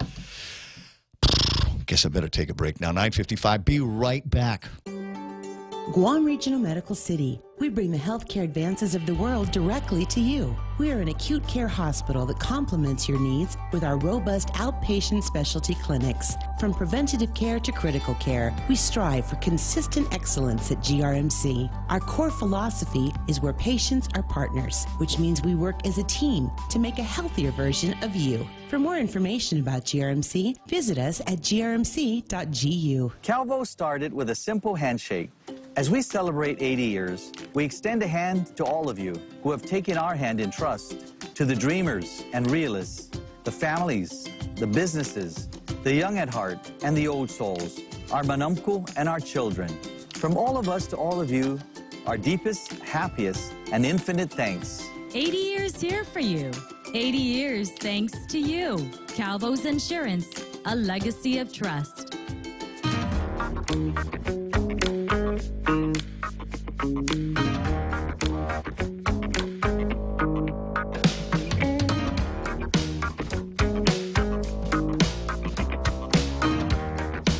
The ratings are in. And, yeah, Ray Gibson showing the points, doing just fine. But the Nielsen's, I don't know if you've seen this, the Nielsen ratings for the Kavanaugh hearings. Have you heard the numbers on this? You'd think it was a Super Bowl. You'd think it was playoffs. 20.4 million viewers. Wow. This is the massive, the number of people that have watched this. That listen to this show. Yeah. Brett Kavanaugh's Supreme Court nomination hearing before the Senate Judiciary Committee on Thursday delivered some of the biggest ratings among radio stations, too. iHeartRadio KFI's Los Angeles reported a 70% increase in audience compared to the week before where they didn't have the Kavanaugh hearings. K-Earth in Houston, KTRH, listeners there up 80%. WISN in Milwaukee, 42%. That's radio listenership. Wow. That is amazing. Nielsen reports that 20.4 million people tuned into the major broadcast or cable networks to watch the hearing. Audience numbers like that usually reserved for a playoff football game or the Academy Awards. I knew, because I read the posts on the Facebook Live, I knew that there was a whole bunch of people that were watching the Kavanaugh hearings and then would watch us. They go from one stream to another, and I was absolutely delighted because I'd seen bits and pieces of the Kavanaugh hearings and thought, oh my, this is some high drama here, and there's enough to split the party. So what's the consensus here? Is that they're going to go for a vote here after the FBI investigation? I believe that's now. What are they going to investigate? Well, the Federal Bureau of Investigation. Okay, I know that they've got it in their name, but what crime are they looking into? Well, that's the thing, and that's why I responded to a post not too long ago, and it's like, look, the FBI has no business investigating anything. If anything needs to be investigated, it should be done by the state police department, where all of that happened, in response to charges being filed by this woman. Otherwise, and that's her right and his. And I don't really know what the FBI is going to investigate. We'll see. Find the Attorney General. Send him out there. 10 o'clock in the morning. That's it for us. I got to go. I got to clean the studio. Bob Klitsky likes it nice when he gets in here at 4 o'clock in the afternoon. So I want you to be listening for that. And then of course, it's Tuesday, so we're back to right-wing bomb throwers here on the radio station. Brian Kilmeade and Rush Limbaugh. And then we got Bob Klitsky and then Sean Hannity, and then into the rest of the weeknight program lineup here on KUSG. Hagutnia. This is 93.3 The Point. My name is Ray Gibson. Thanks for watching. See you tomorrow.